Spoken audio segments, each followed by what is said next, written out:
Next, a hearing on autism and childhood vaccinations. A House panel is investigating the possibility that certain immunizations may cause the onset of the mental disorder in young children. Today, House members heard from parents of autistic children, plus doctors and researchers. The hearing is just over 6 hours.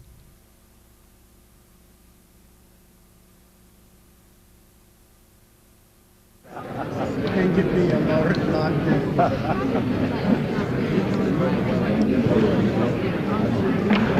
If I can have your attention, please. I know a lot of people have cameras, and I hate to throw a wet blanket on those of you that want to take some pictures, but unless you're a member of the media, I wish you wouldn't take any pictures during the hearing.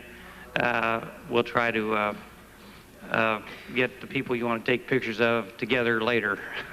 But please don't take a bunch of pictures during the meeting, because it will probably disrupt what we're trying to accomplish. Good morning. A quorum being present, the Committee on Government Reform will come to order. I ask unanimous consent that all members and witnesses' written opening statements be included in the record, and without objection so ordered. I also ask unanimous consent that all articles, exhibits, and extraneous or tabular material referred to be included in the record, and without objection so ordered. Now, we will have some members that have opening statements. We will allow those, and if they do not choose to give an opening statement, want to give one, prepare one for the record, that'll be fine as well.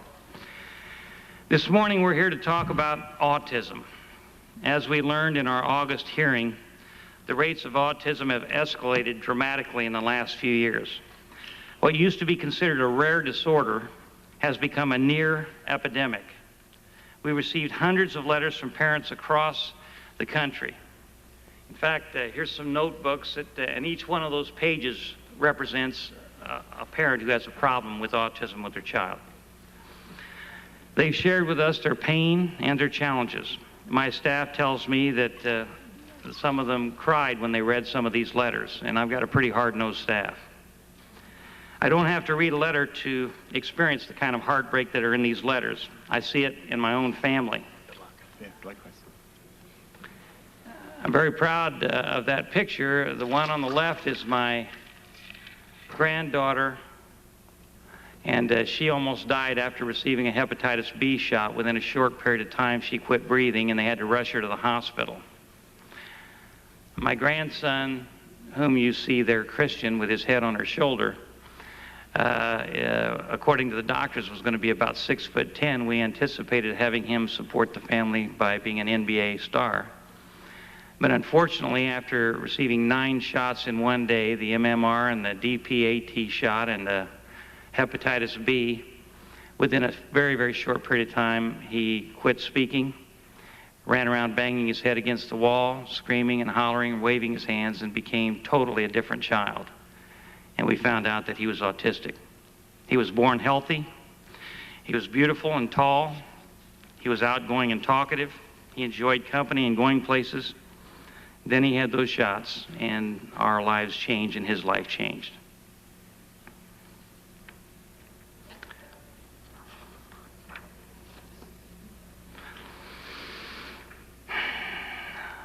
I don't want to read all the things that happened to Christian, because I'm not sure I could make it through it. Unfortunately, what happened to Christian is not a rare, isolated event. Shelley Reynolds will testify today. Her organization, Unlocking Autism, will be displaying thousands of pictures of autistic children at the Hear the Silence Autism rally this Saturday. 47% of the parents who provided these pictures felt their children's autism was linked to the immunizations, almost half. We frequently hear about the children with chronic ear infections and children who became autistic after spiking a fever with their vaccinations. Liz Burt was one of the hundreds of parents who contacted us. Her 5-year-old son, Matthew, has been classified as autistic. He was developing normally. At age 15 months following his MMR vaccine, he began to regress. Since the time of his vaccination, he's had chronic diarrhea. That's a picture of him. Good-looking kid. This is very prevalent, this chronic diarrhea in autistic children.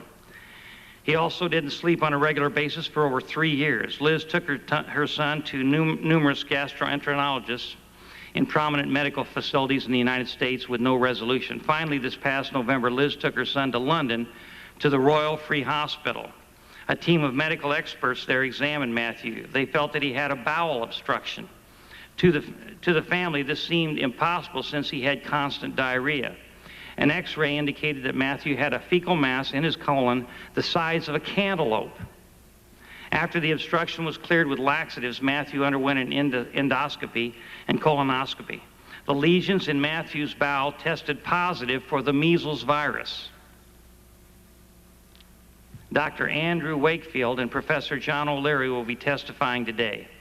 Their research has uncovered a possible connection between inflammatory bowel disorder in children with autism who receive the MMR vaccine and have measles virus in their small intestines. Since coming home from England and being treated for chronic inflammatory bowel disorder, Matthew has finally begun to sleep through the night. I know that's a welcome relief for his family. Unfortunately, Matthew's story is not that unusual in children with autism. Our grandson has a similar problem. Unfortunately, it's important that I make two things very clear today. And I believe every member of Congress, am not against vaccinations, and I don't think that every autistic child acquires autism after receiving childhood immunizations. And I think slide 3 shows a lot of children, I think, that have had autism. Is that correct? Well, those are pictures of children with before and after shots. However, there's enough evidence emerging of some kind of a connection for some children that we can't close our eyes to it. We have to learn more. Dr. Mary Megson of Richmond, Virginia, will testify about the correlation she has seen in children with autism and attention deficit disorder. She's seen a correlation between vitamin A depletion and immune suppression after receiving the MMR vaccination. There are certainly children who are born with autism. They have what can be called classical autism. There are, however, a growing number of children who develop normally and then acquire autism or atypical autism.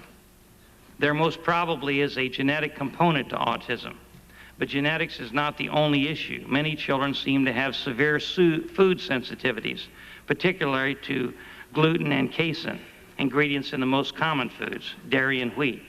Many of these children show signs of autism shortly after receiving their immunizations. Some of these children, as we will hear from Gina Smith, have metal toxicities, aluminum and mercury. What is the source of these toxic substances? Dr. Goldberg will testify. Maybe what we're seeing is not autism at all, but a neuroimmunologic dysfunction. I'm very concerned about the increased number of childhood vaccines. I'm concerned about the ingredients that are put in these vaccines. I'm concerned about the way they're given. We've learned that most of the vaccines are children and formaldehyde.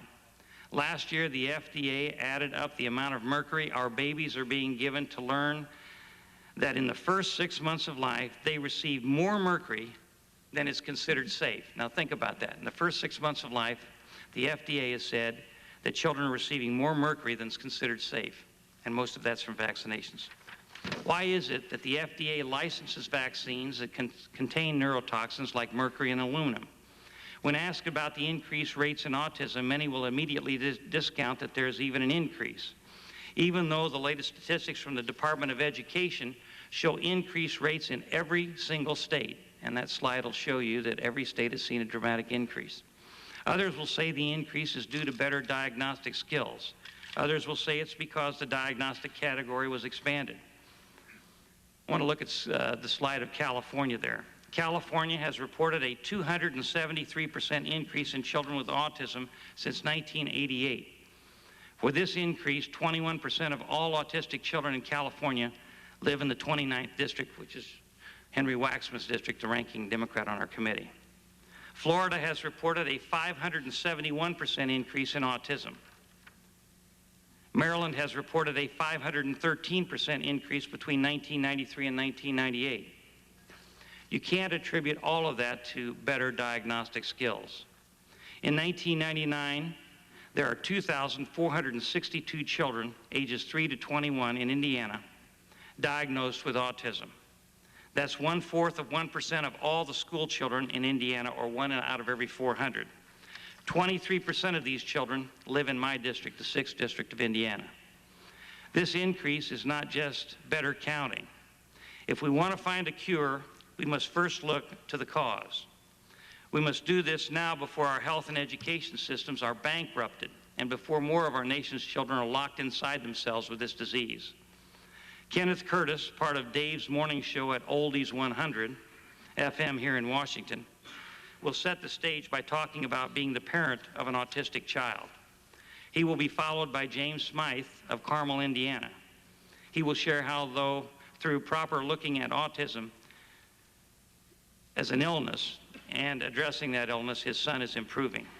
Scott Bono from North Carolina lives close to one of the finest medical facilities in the world, Duke University.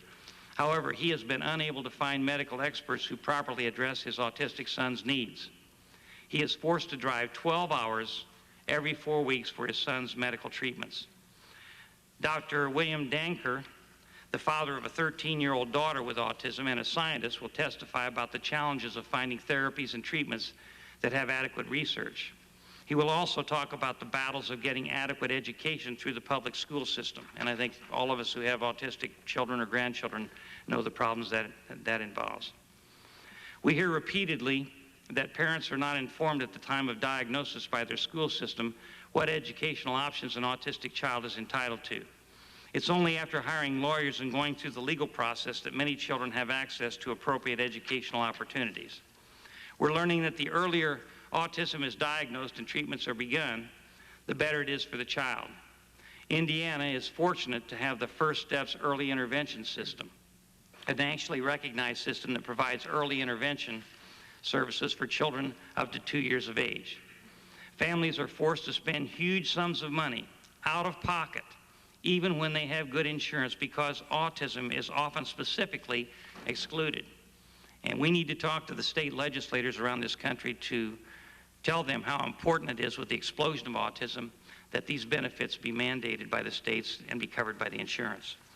California passed legislation recently to require insurance companies to cover autism. Parents spend $20,000 to $30,000 a year. What medical care is covered is often done so after extensive struggles with insurance companies. We have a long hearing scheduled today with a broad spectrum of ideas presented. We will have a variety of medical approaches presented. We will hear about secretin, which gained a great deal of media attention in the past year and from which many parents have seen tremendous success. Dr. John Upledger, a former advisor to the Office of Alternative Medicine at the National Institutes of Health, will testify on the use of cranial sacral therapy. He is the director of the Upledger Institute in Palm Beach Gardens, Florida. For more than 25 years, Dr. Upledger has been treating autistic children and helping families through this approach.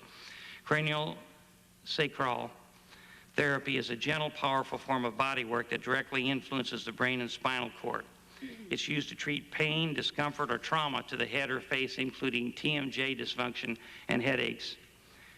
Craniosacral therapy can also relieve physical and emotional trauma. In addition to his work with autism, Dr. Upledger has achieved dramatic results in treating post-traumatic stress disorder in Vietnam veterans. In addition to medical treatments for the physical symptoms of autism, there are numerous therapies that are needed to help autistic children. Special educational approaches are needed.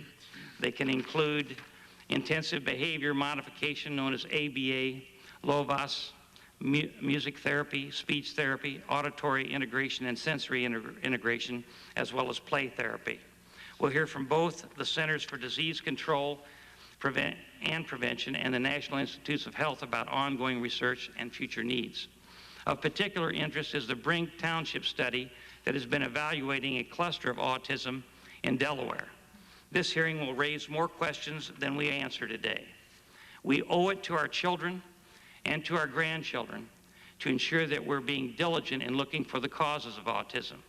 We have to do everything humanly possible to determine if there's something that can be done to unlock our children from the prison that they're enduring as a result of autism. I think that is a top priority. We have to do much more research on the potential connection between vaccines and autism. We cannot stick our heads in the sand and ignore this possibility. If we don't take action now, 10 years from now, it may be too late, not only for this generation of children, but for our taxpayer fund health and education systems that will collapse or can collapse from trying to care for all of these children. The hearing record will remain open for 2 weeks, and I now yield to my colleague from California, Mr. Waxman, for his opening statement. Thank you very much, Mr. Chairman. I'm glad we're having this hearing today on autism. We still have many questions about autism. What causes it? What are the safest and most effective treatments? Is there a way to prevent it? How many people in the country suffer from autism? We do know some things about autism. We know that there is a genetic component to autism. There have been some dramatic discoveries recently in the genetics of autism, like the discovery of the Fragile X gene and the gene that causes Rett syndrome. We know that autism most likely develops very early during fetal development. And we also know that parents are not to blame for autism. We've come a long way from the time when fathers and mothers were led to believe that they had done something to cause their children's autism, leaving them with needless and destructive guilt. But I also understand that this hearing was called to consider a theory that certain vaccines cause autism. From my discussions with medical experts, scientists, and the autism community, it is clear that this is only a theory. As the American Medical Association concluded recently, quote, "Scientific data does not support a causal association between vaccination and autism," end quote. I believe we need to increase our efforts to understand the causes of autism. In this search, no possible cause, including vaccines, should be off the table. That's why I'm a co-sponsor of H.R. 3301, which would provide additional funding at NIH for research into what causes autism, how many people suffer from autism, and how best to treat those who have autism. But in this process, we must not get ahead of the science or raise false alarms. At every hearing this Congress has, at every hearing in this Congress that this committee has held touching on childhood immunizations, I have made a point of emphasizing the tremendous public health value of immunization. More Americans have been saved by vaccines than by any other medical intervention. Across the globe, 2.5 million children die every year from childhood diseases. Another 750,000 are crippled by these diseases. But American children are shielded from this death and misery by their vaccinations. During my 25-year career in Congress, my focus has been on improving health care, especially for children. When I was chairman of the Health and Environment Subcommittee of the Commerce Committee from 1979 to 1994, we worked constantly to expand NIH research into childhood diseases. And I've continued to fight for more research, better treatments, and coverage while I have been in the minority. During countless hearings and many legislative battles, I've heard over and over again about the pain of parents whose children suffer from debilitating diseases. So I sympathize with the parents who are here today. I know how painful and how hard it must be for you as a parent to have a child who appeared to be developing normally and then all of a sudden, seemingly out of nowhere, stops communicating and stops developing. We need to do everything we can to give these parents here and other parents around the country answers. There is still much to learn. In medicine, the best answers come from research that can withstand the rigors of the scientific method. These standards have been developed in order to find the truth. If research has been conducted with control groups and the results have been independently validated, then that gives parents meaningful information about what causes a disease or a condition and what the best treatments are. Parents and doctors need the best possible information so that they can make the best possible decisions regarding their children's health. There were lots of experts and groups that are knowledgeable about this issue, but were not invited to testify today. These groups include Dr. Lewis Sullivan, former Secretary of Health and Human Services and current president of the Morehouse School of Medicine, Dr. Isabel Rappin from the Albert Einstein College of Medicine, the American Public Health Association, the American Medical Association, and the National Network for Immunization Information. I've been requested by these groups, and at this time I would ask the unanimous consent that all their statements be entered into the record. Without objection, so ordered. I thank all the witnesses that are here today for appearing. I know how difficult it is for some to be here, how hard it is to share their pain, and how much they want their testimony to be a way for us to understand that we in the Congress have to do everything we can, consider all theories, get to the truth about autism, what causes it, what we can do to treat it, how we can prevent it. I see that as our job today, and I look forward to the testimony and learning from the witnesses that will be here to share their perspectives with us. Thank you, Mr. Chairman. Thank you, Mr. Waxman. Ms. Morella? Thank you, Mr. Chairman. I appreciate your effort to hold this important hearing on autism, and I look forward to hearing the testimony of the witnesses. I come today to this hearing with an open mind and ready to listen carefully to the testimony of the witnesses. Autism and its associated behaviors have been estimated to occur in as many as 1 in 500 individuals. Over 500,000 people in the United States today have some form of autism. The estimated prevalence rate of autism now places it as the 3rd most common developmental disability, more commonly occurring than Down syndrome.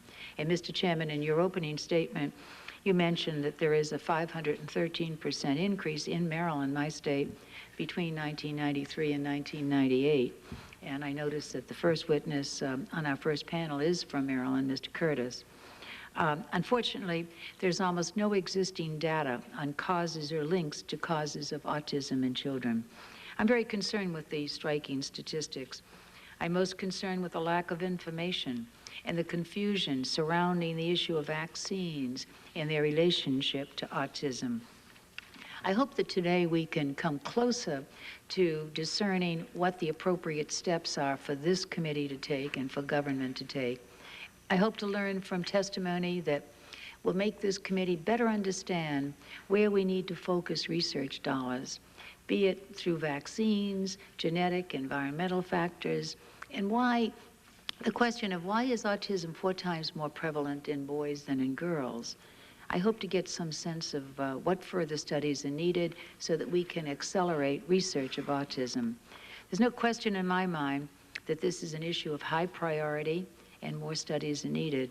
And that's why I wrote to our Representative John Porter, who chairs the House Subcommittee on Appropriations for Labor and Health and Human Services, requesting an increase in funding for autism epidemiology research at the National Center for Environmental Health within the Centers for Disease Control and Prevention, an appropriation of $1.5 million for the CDC to expand its epidemiology activities in autism from 2 isolated studies to a more national scope.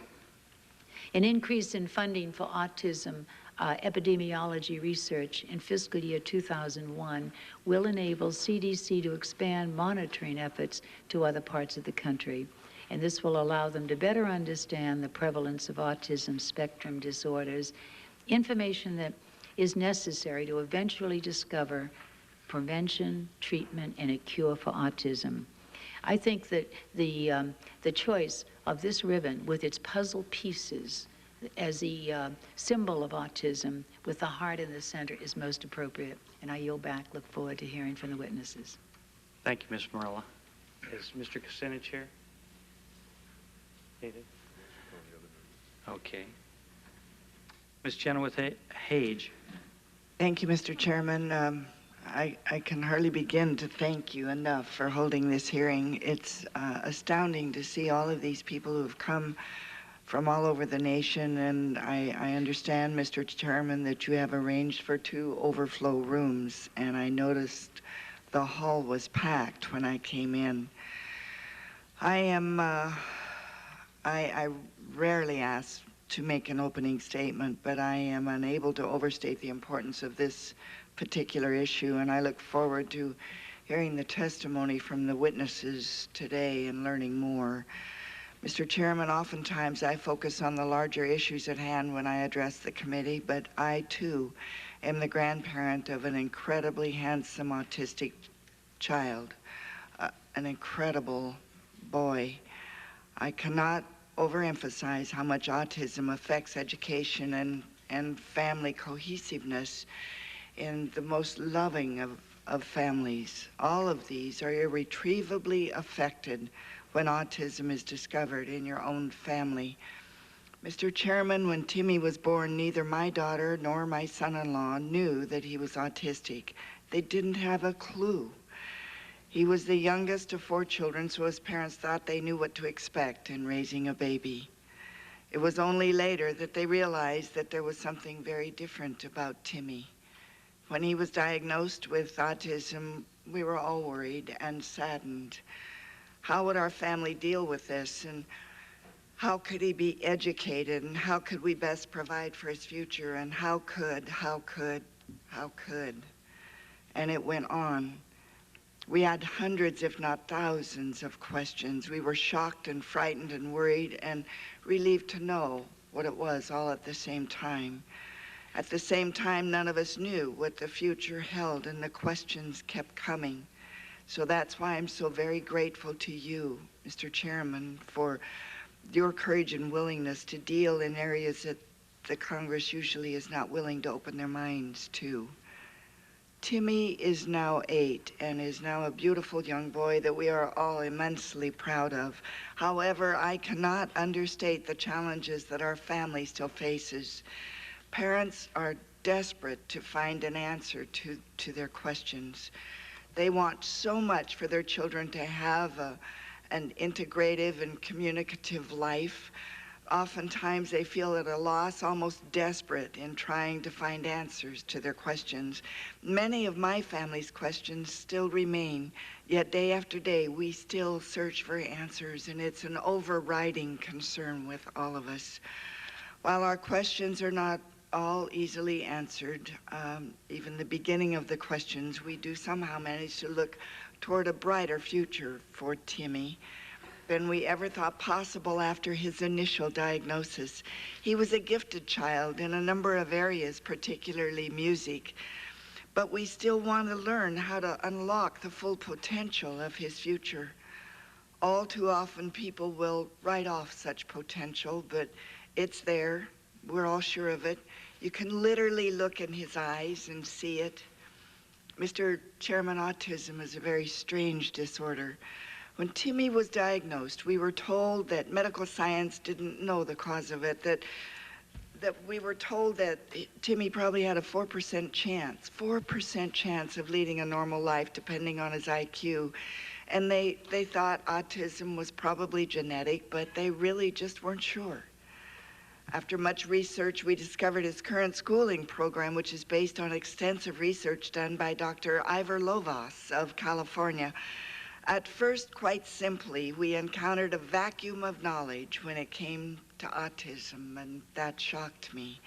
However, what shocked me even more was learning that the rates of autism have increased over the past several years. And the statistics that you showed today, Mr. Chairman, are incredibly shocking. I continue to be surprised when I discovered that some studies have found preliminary evidence of a link between autism and vaccines, and evidence linking dietary health to autism. Vaccines and dietary health are issues that I've been very interested in for some time now, and I look forward to hearing from the witnesses that will address these links. Mr. Chairman, we understand from the research that was the foundation of Dr. Lovaas's program, Ready, Set, Go, that the chances of Timmy leading a normal life rose from 4% to nearly 20%. And this is based on the intensive behavioral intervention program developed after decades of research by Dr. Lovas. And you can imagine the impact this program has had on countless children and their families. Research in this area changes lives, as I am sure research regarding vaccinations and dietary health has changed the lives of numerous others. The astounding results of research into this terrible disorder have changed the lives of many families. And as a result of this research, I am aware of families that have literally upended their lives to move across the country in search of programs like Dr. Lovas's. Mr. Chairman, there are some remarkable programs that have developed over the years with regard to autism. In particular, some amazing advances in educating autistic children, but we still need more answers. Mr. Chairman, again, let me thank both you, the committee, and the hardworking staff on this committee for holding this very critically important hearing. For better or for worse, we must deal with this subject. This committee is taking a very important first step. Thank you, Mr. Chairman. Thank you very much. Mr. Kucinich? Thank you very much, Mr. Chairman. I have to first inform you that I have a markup and votes in another committee, so I won't be able to stay. But I did want to come here specifically to support the cause of this hearing and your efforts in this regard. Well, I agree with Mr. Waxman when he says that the history of vaccinations have shown a lot of benefits. It's important for science to take note of the increased reporting with respect to rates of autism in recent years. If we have a higher incidence of autism, this is an appropriate subject for a congressional inquiry. And I think it's also appropriate for us to ask questions not only of the witnesses here today, but of the industry producing these vaccines. Because I'm particularly interested in, what are the production protocols for the vaccines which our children get? How are the vaccines being made? What's in the vaccines? Are there any differences in what the vaccines, how they were made years ago and how they're made today? Are there any different products in there? I mean, these are questions that could lend themselves to an understanding of why there's an increased rate today, and it seems to be different than what it was years ago. So I think that when you see the heartfelt concern which is expressed here, the witnesses who are appearing and scheduled to appear, when you see that there are scientists who are willing to address the question of a causal link between autism and a vaccine, and when you have a scientist who's ready to say, well, maybe there's not a causal link, the fact that this debate has begun here suggests an important moment in this Congress and in this country on the issue of autism. We need to find out if there's a link. And if there's a link, we need to find out and go right back to the way the vaccine is made and what it's made of. Because the problem may not be in our children. The problem may be in what our children are being given. So I thank you very much for your diligence, Mr. Chairman, and for your commitment and for your quality of heart on issues of public health importance. Thank you. Thank you, Mr. Kucinich, and I want to thank you for all the help you've given us on a whole host of issues relating to the health of the people of this country. You know, I want to say, I wouldn't be on this committee if it wasn't for Mr. Waxman's inviting me to be on this committee, and I'm on this because of my deep respect for Mr. Waxman, who I revere as not just our leader, but for me, he's been a personal hero. But I think I'm on a committee with two of the best people in the House, so I'm pretty fortunate. Thanks. I hope everybody heard that. That's from the other side of the aisle. Mr. Rossi said he doesn't have an opening statement. Do you have an opening statement? Okay, we will now proceed with our witnesses. As a practice, especially since we're talking about something as important as the various problems that have been occurring with you folks, with autistic children. I'd like to have everybody rise. We now have at our first panel Mr. Kenneth Curtis, James Smythe, Shelley Reynolds, Gina Smith, Scott Bono, and Dr. Wayne Danker. Would you all raise your right hand, please? Do you solemnly swear to tell the whole truth and nothing but the truth, so help you God? I do. Seated. Mr. Curtis, would you like to start? And what I'd like to ask, because we have 19 witnesses, and this is a very big hearing we're having today, could you try to confine your remarks to 5 minutes? Some of the doctors who have some technical expertise that they want to express will allow them a little latitude. But if you could stick close to 5 minutes, we'd really appreciate that. So, Mr. Curtis, would you like to start? Certainly. Mr. Chairman, all of you, thank you, first of all, for this opportunity to speak on behalf of my son. Would you pull the mic a little bit closer? The mics don't pick up as well as we'd like. Sure. Leave it to the radio guy to mess up the microphone.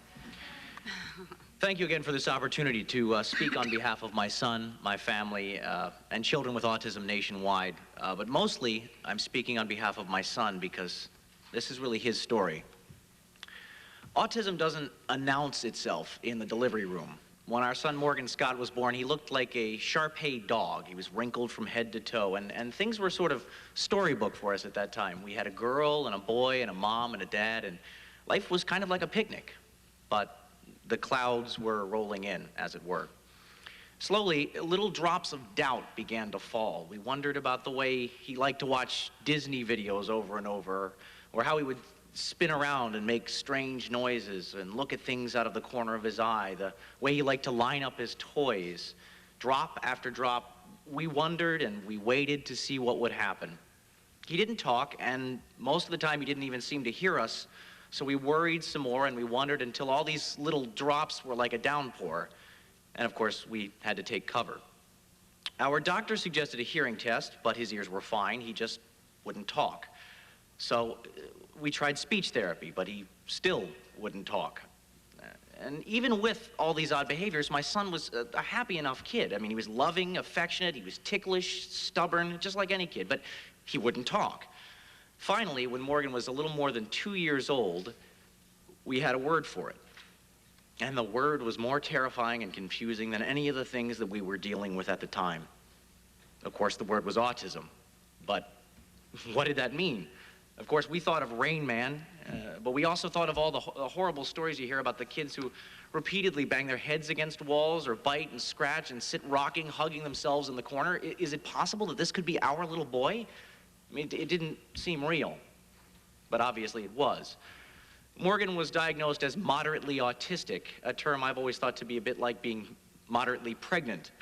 So we began to immerse ourselves in information. We were determined to learn everything possible about autism. And when I say we, I really mean my wife, Kimberly. You have never seen a woman on a mission until you've seen a mother determined to save her child. There's no match for a mother's love. She read, she researched, she investigated, while I tried to come to terms with the idea that I might never be able to shoot hoops with my son. Before long, we had a plan. We opted for the one-to-one intensive ABA therapy program developed by Dr. Lovas at UCLA. We spent thousands of dollars, wrangled with the school system, hired lawyers, lived in my grandmother's house to save on rent, and we began teaching our son in-home. For 5 years, Morgan had between 30 and 40 hours a week of one-on-one therapy. At age 4, my son had more college friends than most fraternity brothers. He learned to read a little, to spell a little, to use the toilet, and most importantly, he learned how to listen to people, and he even began to talk a little bit. I'm a radio guy. I talk for a living, and the irony of having a son who doesn't know how to communicate with words is not lost on me. I know there are things that my son wants to say to me. And as he gets older, I can look into his eyes, and I can see the frustration and the confusion. There's a little boy inside of him somewhere, but it's like he's lost, and this is really what it's like. It's like being in the mall with your child, and you look down and you discover they're not there anymore. It's that sickening feeling you get in the pit of your stomach. Excuse me. Except every once in a while, you catch a glimpse of the real boy. You know, the way his eyes light up when you bring the Christmas tree home. Or the way he smiles when he jumps into the pool, or the way he sits perfectly still and enraptured when we go to see the symphony. He loves music, he loves animals, he loves trains, he loves books, swings, ice cream. even his family, of course. But he can't tell me his favorite color, or how his day at school was, or what hurts when he falls off the swing set. He still hasn't figured out how to express or reveal himself. And it doesn't seem like he understands why this is so important to us. I want to know why my son is locked inside of himself. Is there a genetic disposition? Is it environmental? Is it something in the water? Do pesticides cause it? Preservatives, antibiotics, immunizations, NutraSweet, the time he fell and hit his head? Sounds crazy, but these are the things we've all heard and thought about. And the truth is, we have no idea why our son is autistic, and we have to accept that. But we love our son so much that you can never give up hope that he'll one day carry on a conversation with us, or even just say, "Hi, Dad," when I come home from work. Morgan is he's a truly beautiful person in his own right, just as he is right now. I have never met anyone, and I doubt I ever will, who lives more in the moment than my son. He is affectionate, he's imaginative, even humorous sometimes. And I've learned more from him than I have from any other single person in my entire life. He is autistic. That's just the way he is. But not everybody is as lucky as we are. Morgan isn't aggressive or self-injurious like a lot of individuals with autism. He's 8 years old. I've had a lot of times to come to terms with this. And even so, the frustration of dealing with autism is nearly eclipsed by the frustration at the lack of concrete information about this disorder. Autism used to be considered rare, the kind of thing you read about, oh, thank you, or see in movies, but never actually happened to anybody you knew. In January of this year, the ASA estimated that autism has increased from 15 out of every 10,000 individuals to 1 in 500. And the repercussions of this increase are so far-reaching. These children will need specialized education and appropriate care for the rest of their lives. Are we honestly ready for this? Are our schools equipped to handle this increase? This overwhelming surge in this disorder is not going to just affect individual families. This is going to impact our community and the entire world in which we live. My son is a beautifully colored thread in the fabric of my family. But even so, 1 in every 500 families shouldn't have to live with this disorder. And what if these numbers keep increasing? So, here I am today, wearing the only suit that I own, discussing my son before the legislative arm of the ruling body of the greatest nation in the world. And believe me, testifying here today is one of the most important things I've ever done. And with all due respect to the tremendous body of work before each of you, I'd like to think that it's a very important day for you as well. Thank you. Thank you very much, Mr. Curtis. Mr. Smythe.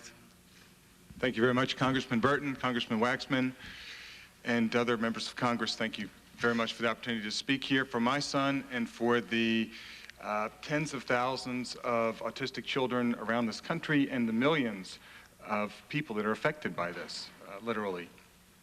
Parents, brothers and sisters, aunts and uncles, grandparents, etc. I will keep my remarks to 5 minutes, but I'd like to make 2 points here, and actually 3 points, and I'd like you to write these down. First is, living with these children can be hell. They can destroy your entire home. You can't keep anything nice around. They will ruin your rugs. They will jump off the furniture. They will move the furniture around the room, push it over, break things, clear counters with one sweep of the arm, and they do nothing with any intention of no malice whatsoever.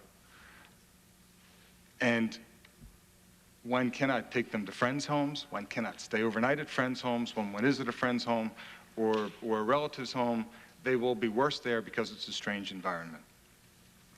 The second point is that no one, to my knowledge, is measuring consistently. No one is measuring acquired autism. And Congressman Waxman, you mentioned that there's no causal connection between autism and vaccines. That there's no measurable causal connection. I said that there's a theory, and that theory still is controversial. Is unproven. And I would suggest to you that we are now defining autism as behaviorally, that certain activity, certain behavior on the part of these children makes them be classified as autistic. And then most of the medical community gives up. and that there is a difference between classical autism, Canner autism, a child that is born autistic, that one knows is autistic, that most doctors have been trained about as autistic because that is the way they were born, and they show up that way. And this late onset autism that we're seeing, this acquired autism, if you will, there's a tremendous difference, and there may be many different medical causes. But because in our language we are not making that distinction, we are not able to follow medical cures or even medical causation. So that's an important distinction, I think, that needs to be made for all of us and by the NIH. And if you look with the insurance companies, if a child is labeled autistic, they will not cover it. It doesn't matter what the cause is of that behavior. If you look at the educational models, if you speak to the professionals that are up here, they do not have a distinction, to my knowledge, in the way that children that are acquired autistic are trained compared to children that are classically autistic. How are they educated? And the end result is that our educational models are not recognizing that some of these children may in fact just simply be sick. They may just simply be diseased. And as a result, we're letting them down, and they are going through the educational system basically being warehoused without any treatment, either medically or educationally. From a financial standpoint, the stresses are huge. When one has an autistic child, suddenly a whole new world of potential trauma has opened up. There's very little known in the subject with regard to treatment. And we have followed a number of different treatment programs: auditory integration therapy, vision therapy, speech therapy, occupational therapy, sensory integration therapy. We've participated in swimming and horseback riding, had CAT scans and allergy testing and stool analysis and urine analysis and all kinds of blood analysis. And what we've noticed is that there is often kind of an uncaring attitude by providers of many of these services. Well, maybe we'll find out what's going on. Their house is not being destroyed. They do not have the motivation, the drive, it seems, to research this process. But it's very important to research. Our school system is so overwhelmed that a recent Indianapolis Star article said that anyone with a college, the state of Indiana has now changed the rules so that special education can include, a special education teacher can include anyone who has a college degree. Now, what kind of special education is that? There is such a need out there, and the burdens are only going to become that much greater. The waiting list for Indiana's Medicaid waiver, in order for a parent to get some financial assistance here, is 3 years. And as I understand, it's growing. It has to grow with the increase in these numbers with these children.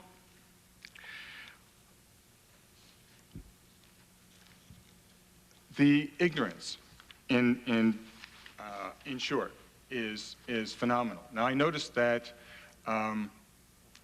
Secretary Shalala and the First Lady spoke about the use of Ritalin with children, and I've read that 10 to 20% of children are now on Ritalin. Has it occurred to anyone that there may very well, and almost certainly is, a causal connection that is related between ADD and this increase in autism, that they may be all part of one spectrum? And I suggest that this needs to be looked at. But we have to make distinctions in language in order to do that.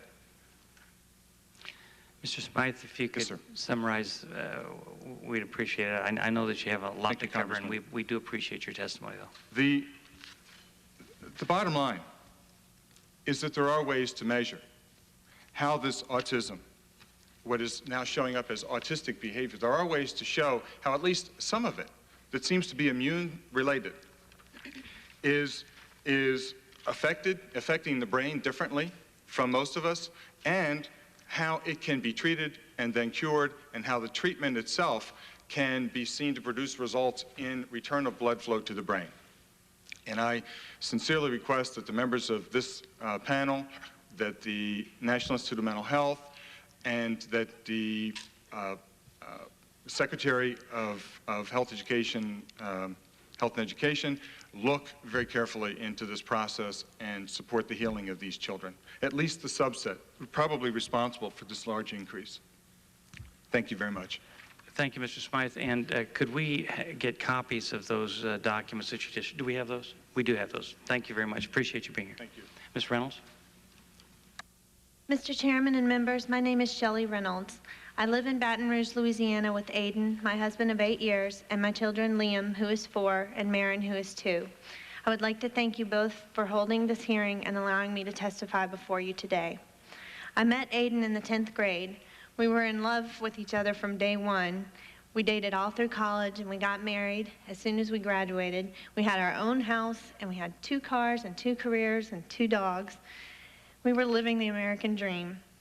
Right after we were married, Hurricane Andrew, one of the most destructive hurricanes to ever hit the United States, slammed through Baton Rouge. Sustained winds of 100 miles an hour ripped up our roof, and 8 days without electricity left us with very little food or water. We promised each other we would never again be unprepared for such a disaster. But 6 years later, hurricane force winds blew into our home again, and this time the disaster was the diagnosis of autism for our firstborn son, Liam. It completely tore our home apart, and the effects have lasted much longer than 8 days. No amount of preparedness can ready you for a storm such as this. Liam was a normally developing baby until June 27, 1997, when he received his MMR and Hib vaccines. He did everything he was supposed to do. He cooed, rolled over, crept, crawled, pulled up, and walked right on time. He said, "Mama," he said, "Daddy," he said, "Love you." He learned how to sing the Itsy Bitsy Spider. He played finger games with us. He loved to interact, and he especially loved to show off for his grandparents. We did all the well baby checkup. They were all kept on time. I breastfed him until he was 8 months old. I didn't start solid foods until he was 4 months old. We did everything completely by the book. But when he was 17 months old, shortly after he had received the shots, he started exhibiting some different behaviors. He was constantly taking off his shoes. He screamed if we dressed or undressed him. He would stare for hours in front of a television and wouldn't move if you blocked the view. He couldn't tolerate playing in the sandbox anymore. He didn't want to sing any of his favorite songs. He would cover his ears and just scream no. We assumed he was just asserting his independence since he was almost 2. And somewhere along the way, he developed chronic, nonspecific diarrhea, sometimes 8 to 10 times a day, and still suffers from that 3 years later. By April of '98, I realized Liam was no longer saying "Mama" or "Daddy" or "Love you," so I took him for a speech and language evaluation, and they told me that my 27-month-old child had the language capacity of an 8-month-old. This was a child that only months before would chime in E-I-E-I-O at the appropriate moment when singing Old MacDonald. What had happened to our beautiful baby boy, and how could we help him? My husband and I decided to become advocates and work for increased funding for autism research and for awareness. The answers may not come in time to help our son, but we're hopeful that we can persuade you to see the need for intensive research regarding this disorder, which is affecting more and more children every year. In Liam's case, we have no doubt that he developed his autism as a direct result of an adverse vaccine reaction.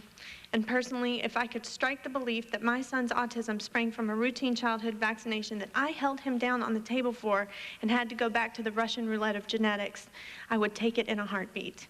Because the pain knowing that I inadvertently caused him harm due to the blind trust in the medical community or a matter of inconvenience of yet another office visit taking time away from my job is nearly unbearable. Many in the medical community continue to dismiss this as mere happenstance because autism often coincides with the time of vaccination and state that there is no scientific evidence to back this up. My question to you is, how long does it take for a coincidence to surface time and time and time again, case after case after case, before it can become a viable hypothesis, especially when the solution to solving the problem seems so apparent? How can pharmaceutical companies concoct substances with mercury, formaldehyde, antifreeze, lead, aluminum, aborted fetal tissue, and live viruses, and not expect that as they continue to pour these highly toxic and reactive substances into children, increasing dose after dose all on the same day, that it won't alter their minds and bodies? Why would it be so completely impossible for a child to contract a chronic form of the disease rather than to have the quote-unquote proper immunological response, especially if their immune systems aren't up to par? And where is their scientific evidence to back up the claim that this cannot happen when it's published in the very package inserts in their writing that they have not studied the effects of these vaccines for more than a few weeks or longer than the incubation period of the disease itself? Or what happens when you give multiple doses in one day or combine different diseases into one hypodermic needle. And I need someone to explain to me why it's acceptable to have products on the market that exposed my son to 37.5 micrograms of mercury in one day at a time when he should not have been exposed to more than 0.59 micrograms of mercury given his body weight. I shouldn't be exposed to more than 5 micrograms, and I have 31 years of an immune history behind me. It's completely unacceptable. One size does not fit all when it comes to vaccines. Through our organization, Unlocking Autism, we have talked to thousands and thousands of parents from across the country, and their story is the same. Child is normal, child gets vaccine, child disappears within days or weeks into the abyss of autism. And if you doubt me, I invite you to come to the Hear Their Silence rally on April the 8th on the Mall, where the Open Your Eyes project will be displayed, and view the thousands of pictures that we've collected and realize that 47% of those people who participated believe that vaccines contributed in some way to the development of their child's autism. Parents like me are relying on you to demand the pharmaceutical companies retrace their steps once again, and that the public health community look at the possibility that these things might indeed not just be a coincidence. They obviously have a forced market. They manufacture products that are required for every child in this country. And we fear that it's possible that while seeking greater monetary profits, there may be some who have lost sight of the medical community's original goal regarding vaccinations to protect them from harm. I know my children, and I know what happened to my son. And as far as I am concerned, the needle that silently slipped into my baby's leg that day became the shot heard around the world. Thank you. Thank you, Ms. Reynolds. Ms. Smith? Mr. Chairman and members, I'm Gina Smith. I live in Denham Springs, Louisiana with my husband, Daryl, and our 4 small children. 5-year-old genetically identical twins, Jesse and Jacob, 3-year-old Garrett, and 16-month-old Juliana. Daryl and I have always loved children, and we tried for over 6 years to have a child. We simply gave up on the idea that it was possible, and then I discovered I was pregnant with not 1, but 2 babies. And I was just completely overwhelmed. Our twins, because I had tried so hard to have a child, I took especially good care of my body while I was pregnant with the twins. Our identical twins were born right on time and completely healthy. We were absolutely thrilled. Our family was perfect. 1 month later, we found dark blood mixed in with Jacob's diarrhea. Jacob had never had diarrhea before. We immediately took him to the doctor, who assured us that there was no problem. He mentioned that in the chaos that generally follows the birth of twins, we were released from the hospital without them receiving their hepatitis B vaccine, and wanted to give it to Jacob that day. I questioned him because it did not seem right to give a potentially ill child a vaccine, but he convinced me that it was routine and safe and not to worry.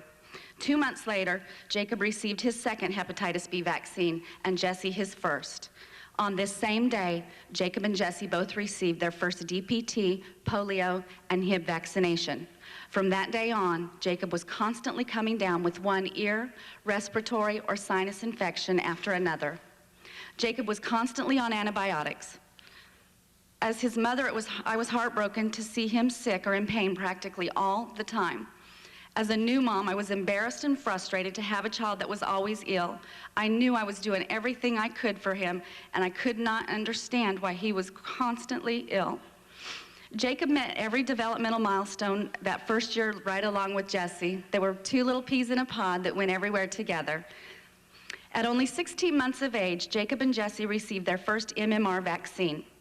On this same day, they also received their 4th DPT, their 4th Hib, and their 3rd hepatitis B. The following 24 hours, both twins slept most of the time with over 100-degree temperatures, in spite of receiving the recommended Tylenol dosage every 6 hours. Immediately following that, Jacob began exhibiting strange behaviors. He was no longer excited or responsive when Daddy would come home from work. He began to become preoccupied with certain toys. He would spend long periods of time studying the way their wheels would spin or whether or not they were lined up just right. Any attempt to interrupt or distract him was met with great resistance and an eventual fit. During this time, Jesse continued to progress, starting to talk and interact with all the children around him. Back to the doctor we went again, but this time with even bigger concerns about the growing developmental difference between Jesse and Jacob. And once again, we were met with the dominant twin theory that Jacob would probably be more quiet. Jacob would probably want to play by himself more often. Jacob is fine, stop worrying.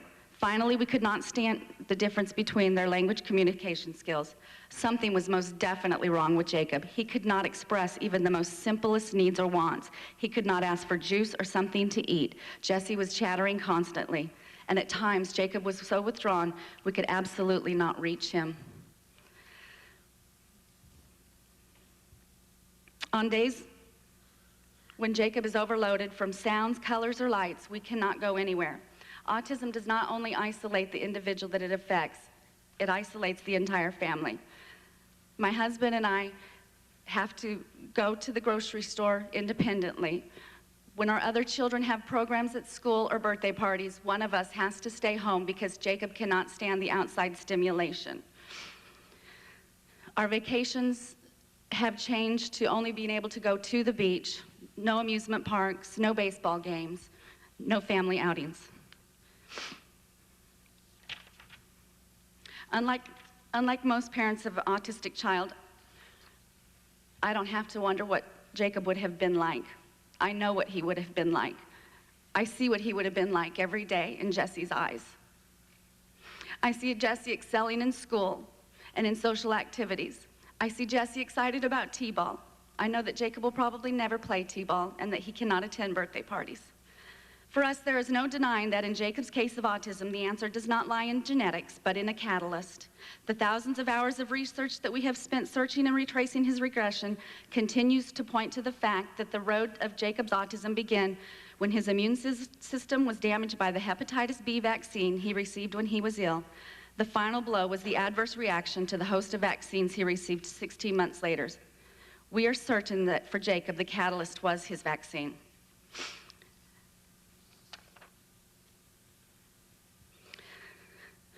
I can't bear the thought that after waiting so long and being so careful carrying my twins, I was so easily persuaded to immunize Jacob without knowing all I should have. I should have taken the time to find out what his risk of contracting hepatitis B at only 1 month old was. I didn't do that. I should have found out about all the toxic metals that are used to manufacture the vaccines. I did not do that. I should have known back then what I do today. I did not. I trusted his pediatrician. I trusted the CDC. I was persuaded to believe that I was doing the best thing I could do to protect my child. Every scientist, doctor, researcher, or parent looking for answers or resources should never have to question where their funding will come from. It has to be here, and it has to be here now. I implore you to act now. Please, we do not have the time to wait for another hearing and another panel of parents and experts to advise us that this epidemic is waiting in the wings. We are swiftly and silently losing a generation of children to this disease that possibly could have been avoided. Please let this country be the leader in seeing the percentages of autism decrease and not increase. Every night, Daryl and I tuck two beautiful little boys into bed. On the outside, they look just the same. Their pajamas are the same. Their bed covers are the same. Everything on them is the same. They have the same ears, and they have matching toes. As Daryl and I sit in between their beds, we talk with Jesse about his day. He gives us all the details of his day at school and tells everything he did with his friends. He talks about how excited he is for the next birthday party that will come this weekend. He talks to Daryl about working on his batting swing to prepare for t-ball in the summer. As he drifts off to sleep, we turn and we look at Jacob. We know, even at only 5 years old, Jacob will never be able to enjoy the simple pleasures of childhood the way Jesse does. He will never be on a sporting team. He cannot enjoy the fulfillment of a birthday party or friends. This difference is real. We know Jacob's autism will not go away. When they fall asleep, we once again can see two beautiful matching faces. We know what should have been. It is the only time that their faces match. Even though they are identical, Jacob's countenance left when he was 16 months old. The light behind his eyes was replaced with a blank, lost, bewildered stare. Thank you. Thank you, Mrs. Smith. Mr. Bono. before I begin, I'd like to give you a perspective of an autistic parent. Right now, I'm more nervous about where my son is because I don't see him than I am being before you today. That's a constant worry in an autistic parent's mind. My name is Scott Bono. I live in Durham, North Carolina, and I live with my wife Laura and my children Dylan, Ashley, and Jackson.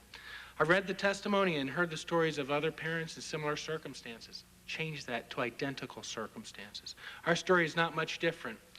We had a perfectly normal pregnancy and birth of our son. In the first 16 months of life, he learned language, played with toys, appropriately began pretending skills, initiated contact with his twin sisters, and could light up a room with his wonderful personality.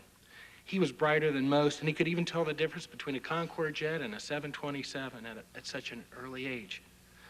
On August 9th, 1990, Jackson would begin a journey into silence, bewilderment, and a medical enigma. That was the day he received his MMR immunization. He would not sleep that night. In the days to follow, he would develop unexplained rashes and horrible constipation and diarrhea. After eating, he would experience projectile vomiting that would scare him.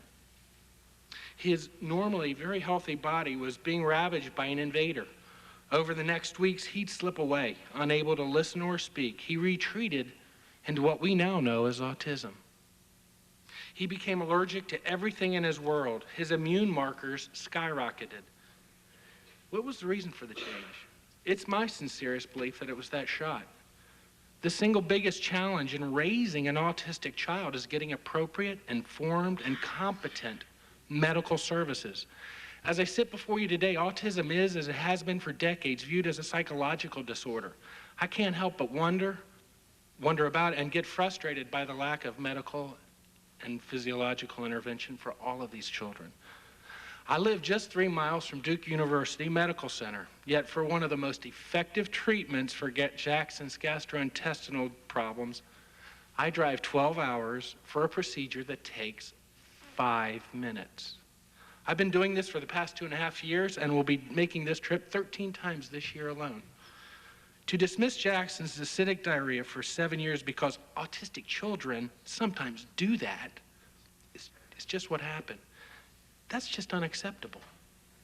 As my son's advocate, I know he's not receiving the medical treatment he needs, and I believe that as long as autism is regarded as a psychological disorder, this will always be the case.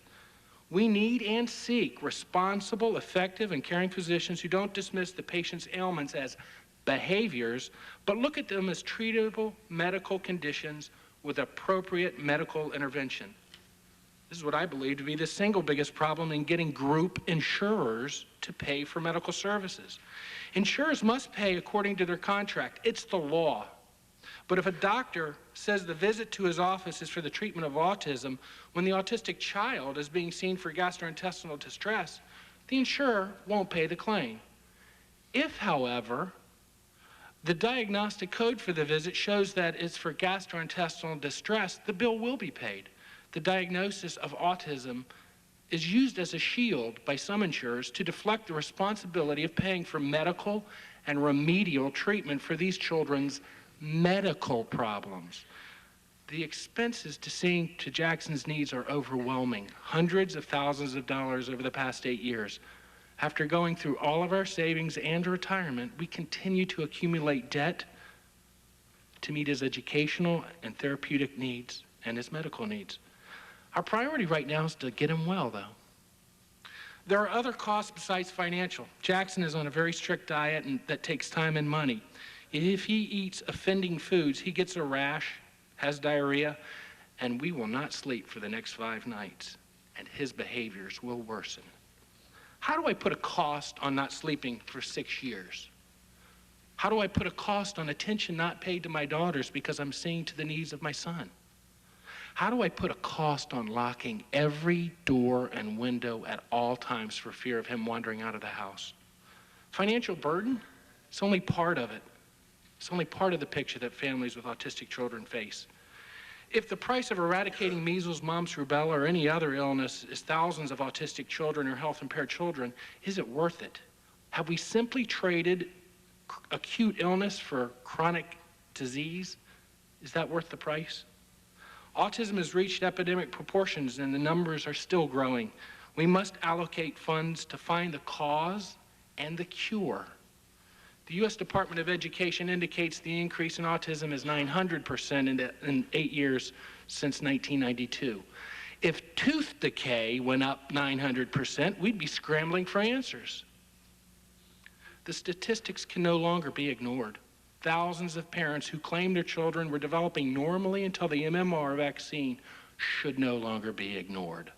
We all can't be wrong. As elected officials, you hold the public trust, the essence of faith in government. Your challenge is to uphold that trust. Thank you. Thank you very much, Mr. Bono. Dr. Danker, Honored committee members, fellow panel would you pull the mic real close to you, Doctor? Those mics don't pick up real well. It's always tough going last. Honored committee members, fellow panel participants, and members of the audience, I feel privileged today to appear before this committee to share my perspectives on autism, foremost as a parent, but also from the additional perspectives as a pediatric infectious disease specialist and a scientist engaged in clinical research and evidence-based medicine. My daughter, Natalie, who's over there, is now nearly 13 years old, has autism, and has taught my family and I a lot about ourselves and how the world around us deals with individuals who appear different from the norm. She's been both a joy and a real challenge to live with, and we continue to live through these experiences every day, and I want to emphasize that. We have weathered this storm by rejoicing in her triumphs and finding the humor in past events, even when those events may have seemed unbearable at that time. And I should add that my wife, unfortunately, is the one who has to bear most of these unpleasant experiences. We've found that our daughter's greatest needs have been in the area of education and for a highly structured environment to allow her some control over the events of her life. It is in the area of education that we've experienced our greatest challenge and been labeled by our local school district administrators as the most difficult parents they have had to deal with. In the context of that meeting, we found this statement both an insult, and there were other personal comments made to my wife that essentially have put her in a position where she will not talk to the school district administrators any longer. But we've been convinced by our friends and family that we should wear this as a badge of honor. If anything, it highlights the advocacy we have championed for our daughter's rights to an appropriate education that addresses her individual needs and the manner in which she learns best. And I should point out that probably every parent on this panel is their child's best advocate. My greatest hope today is that members of this committee and the audience will gain a better understanding of the unique nature of autism, the challenges and demands placed upon families caring for autistic children and adults, the significant emotional, financial, and community resources required to prepare and involve these individuals in everyday life, and to accept and respect these individuals for who they are. However, as previously mentioned, I also come to this committee as a trained infectious disease specialist and clinical scientist, and therefore feel compelled to comment on two other areas of importance to me. In the area of medical and other treatments intended to help autistic children function to the best of their ability, I would hope to see more funding to allow for appropriately controlled and conducted studies to rapidly determine the true effectiveness of these interventions so that families can make informed decisions regarding the best use of their limited resources, as we've heard from a number of the panel participants already. Without these studies, I and other parents of autistic children are forced to make decisions which may at times prove disadvantageous to all involved without the benefits of real data. I would also wish to comment on the current concerns regarding the potential causes for the perceived increase in autism. I implore the committee to be cautious in its statements and conclusions with regard to possible links to environmental factors and medical factors, especially immunizations. Recognizing there are other parents in this panel who may feel otherwise, in fact, definitively feel otherwise, as a pediatric infectious disease specialist, I have seen no sound evidence linking autism to the MMR or any other vaccine, yet there is considerable evidence proving that the MMR vaccine is safe and highly effective in protecting children from serious diseases. In closure, no matter what conclusions are formed today or where the activities of these hearings may lead, I would like to share an axiom in medicine I have both learned, practiced daily, and continue to teach to future doctors. Above all, do no harm. Thank you. Thank you, Dr. Danker. First of all, let me, I'll start with you. Your daughter, who's a lovely young lady, I see her sitting over there. Your daughter acquired her autistic condition. Was this from birth? No, she had the typical description that has been more commonly described of showing some behaviors that became more and more obvious as she reached into from about 14 months to about 18 months of age. When she was 14 months or thereabouts, did she receive any shots? She received the normal vaccine schedule of immunizations as recommended by the American Academy of Pediatrics and the ACIP. What shots were those? She received her MMR at about 15 and a half months of age. And when did she manifest her change? She was manifesting subtle changes before that.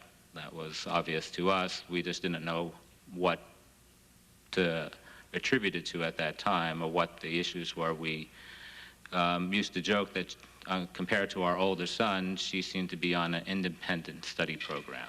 Did she receive any other shots before she started seeing when you started seeing the manifestations of autism? She had received her previous shots at about 6 months of age. And had she received any others close to the time she started developing autism? Not at that time, no.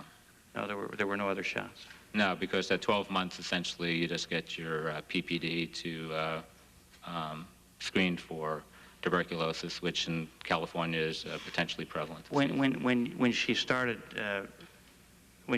manifesting these signs, did she get worse after the MMR shot, or did it have any effect at all? Was it just a...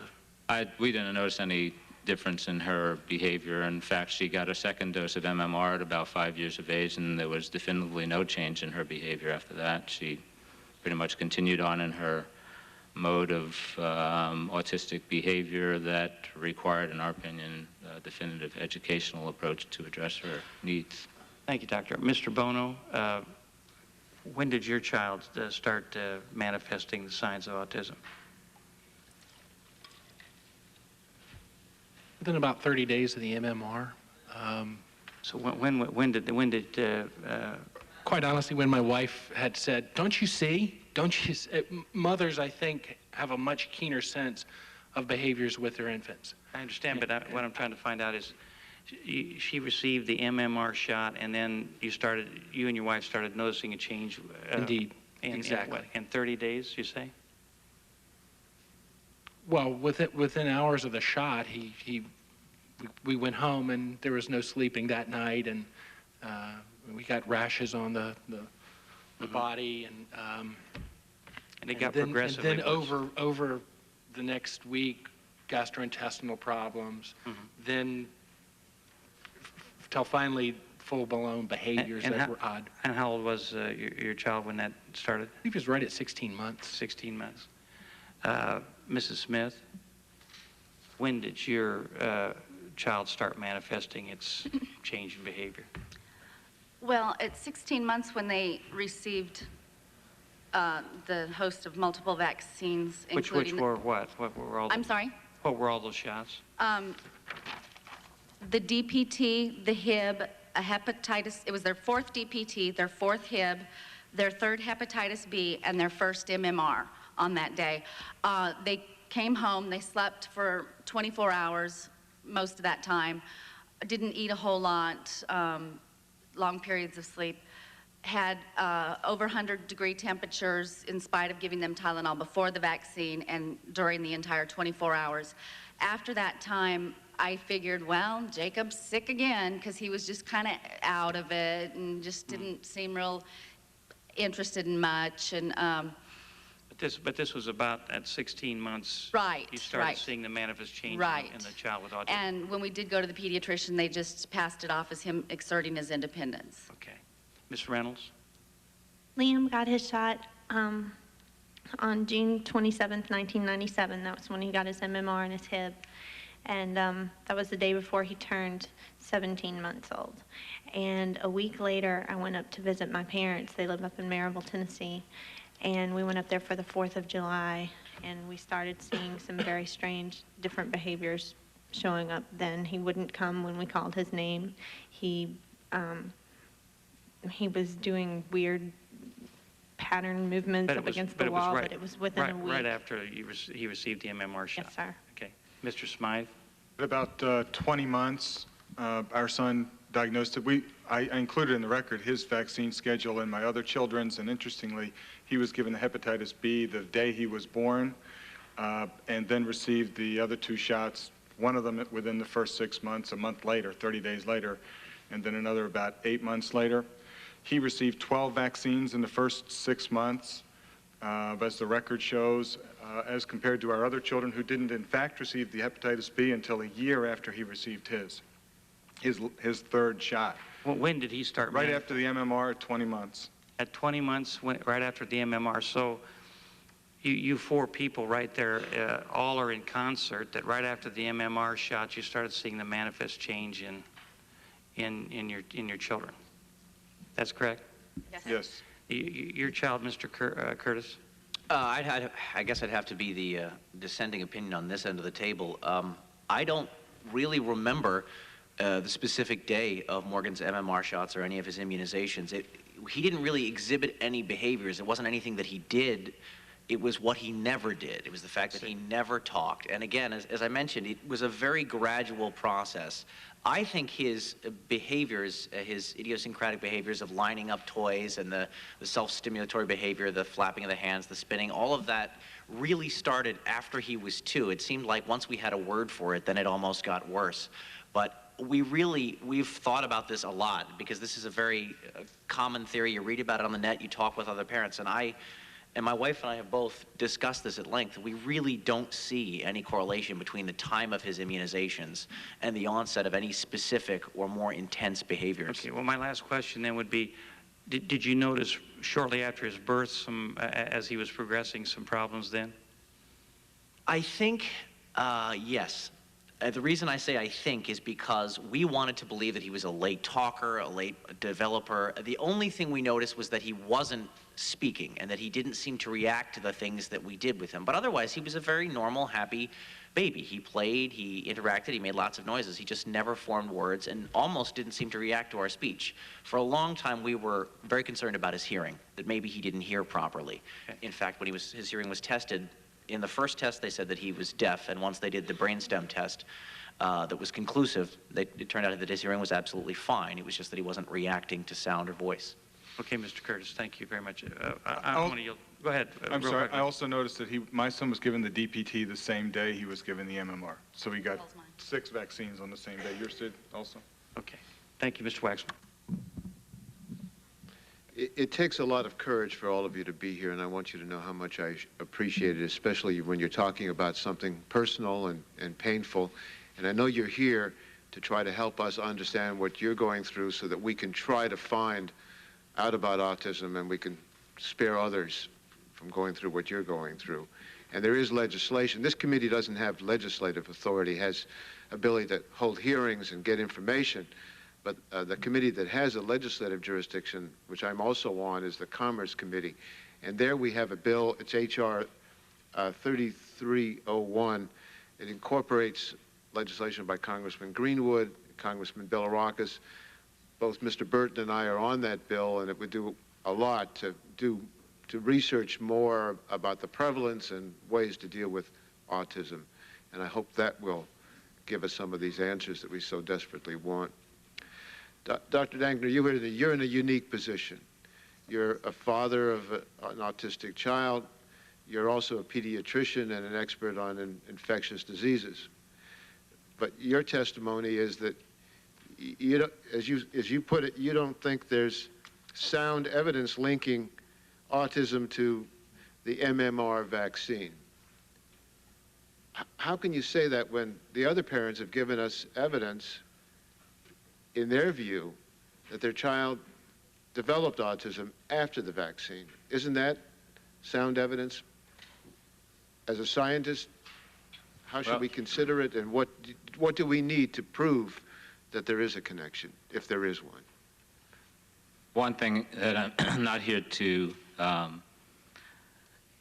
what's the word I should use, to disinvalidate the testimony of the other individuals. I know that from their heart they feel that these events occurred in relation to a specific time and place, and it would be wrong of me to make a challenge to anyone on this committee. This is a personal issue for a number of these individuals.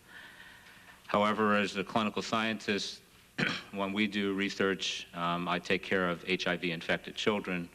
It's important to identify causal events so that we don't do, as I mentioned, harm on either side of the fence of any of these issues. And I think it's important that if this committee or the scientific world feels that there's not enough evidence to generate a causal link between vaccination and autism or any other disorder, that those studies need to be done, and that people then should look at those studies in a critical view with appropriate peer review, and all individuals who are purporting one position versus another should be able to stand under the light of appropriate peer review to ensure that the scientific information is collected appropriately, analyzed appropriately, and discussed in an open forum, not in closed sessions, to ensure that the best information is provided to everyone so that, again, best decisions can be made by individuals. I'd like to bring a personal perspective as an infectious disease doctor. Unlike the other panel members, I have been on the other side of the fence of seeing children who have been harmed by vaccine-preventable diseases. I live close to the border, where the vaccination rate in Mexico is not the same as in the United States. I've seen children who have developed congenital rubella, a lifelong disabling condition. I've seen children die of measles during a measles epidemic in San Diego 10 years ago, even with the pretty reasonable vaccine rates, highly transmissible disease. I've seen children suffer from pertussis, hospitalized at significant rates. I think one has to, that position puts me in a position of being cautious about making any links because if the vaccine rates fall in the United States, I can almost guarantee from my own personal experience that there will be individuals who will suffer on the other side of the fence, and those are the individuals that this committee usually does not hear about. I'm not a scientist. I studied science at different levels of my education. And when I studied science, I was told that there is a scientific method to try to get answers. And the scientific method sometimes took a theory or a hypothesis and then tested it. And you had trials and control groups. And you try to find out whether that theory is correct or not. Sometimes theories turn out to be widely believed, but then they're discarded. We all studied the fact that people in the past didn't understand information that they should have, they didn't understand. They didn't know. People didn't know about hygiene in connection to hospitals. That used to be one of the most dangerous places to be because of the lack of hygiene. But you're a scientist, these others are parents. But from a scientific method, are you saying the theory is absolutely incorrect, or are you saying that we just don't know enough to say that it is correct? There are other people who are going to testify here today who I think can probably better answer that. I was asked to come on the panel both as a parent and a scientist. My reading of what has been correlated to date does not appear to indicate a causal link. I think that that debate has not been settled and probably needs to be, so that we don't continue to move down avenues that may be less productive in terms of the resources that are necessary to identify other potential links to autism, what the needs are in the community, which I can tell you are great. Let me just interrupt you because my time is up. But are you just saying to us, in other words, we shouldn't be alarmed about vaccinations and refrain have parents refrain from vaccinating their kids because of this theory that at this point you don't think has gone through a scientific evaluation to be established as scientific fact? I think an alarmist view is always of a concern. I'm a cautious individual. I think we just need to be cautious in how we approach this issue. Thank you, Mr. Waxman. Dr. Danker, I hope that you'll have the ability to stay and hear some of the other scientists' positions just for your own information. I planned on it. Thank you very much. Ms. Merla. Thank you, Mr. Chairman. I'm very moved by the testimony that I've heard and read of you. You are indeed the heroes, and we see you as role models, and your children are very fortunate to have you as parents. So thank you for being here. I think the only question I want to ask is to Mr. Bono. When you said that you had to travel 12 hours for a 5-minute treatment, I do not know enough about the background to know what that treatment is, why you have to travel 12 hours for it, and how you found out about it. I have to travel 12 hours. That's deceiving. And first, let me apologize. It's 6 hours up and 6 hours back in one day, so it's 12 hours. Significant. I have to travel because the treatment is not recognized as helping my son, and it's not approved. It's secretin, and it's a slow push, is what they call it, an infusion of sorts. We found that going up about every 28 days is a real good cycle for Jackson. Without it, he will not have a normal bowel movement. He will have, well, acidic diarrhea, he won't digest food properly, he'll have rashes, unexplained rashes on his. Who advised you that this would help in that area? Is there another doctor? I think at the press conference, one of the doctors said that the parents have really been the ones in the forefront of finding treatment options for their children. And this was a parent too. Her name's Victoria Beck. She had serendipitously discovered secretin working for her child as a result of an endoscopy. Laura and I had always thought that there was some connection between the gut and brain that needed to be bridged. And when we had heard about Victoria's experience, we were rather fascinated, and we began to read about it. That's how we arrived at that treatment. Dr. Dankner, I just want to briefly ask you, it's your daughter who is autistic, but in general, as I mentioned in my opening statement, there is a prevalence among males with regard to autism. Are there some unique challenges that you face with a female rather than a male with autism? Oh, yes. And those challenges are becoming more apparent now that she has achieved puberty. Luckily, she responds very well to sequence pictures. One of the social stories that was provided to her through her school at my wife's insistence, I have to admit that she has taken the forefront on this, is how to deal with menstruation.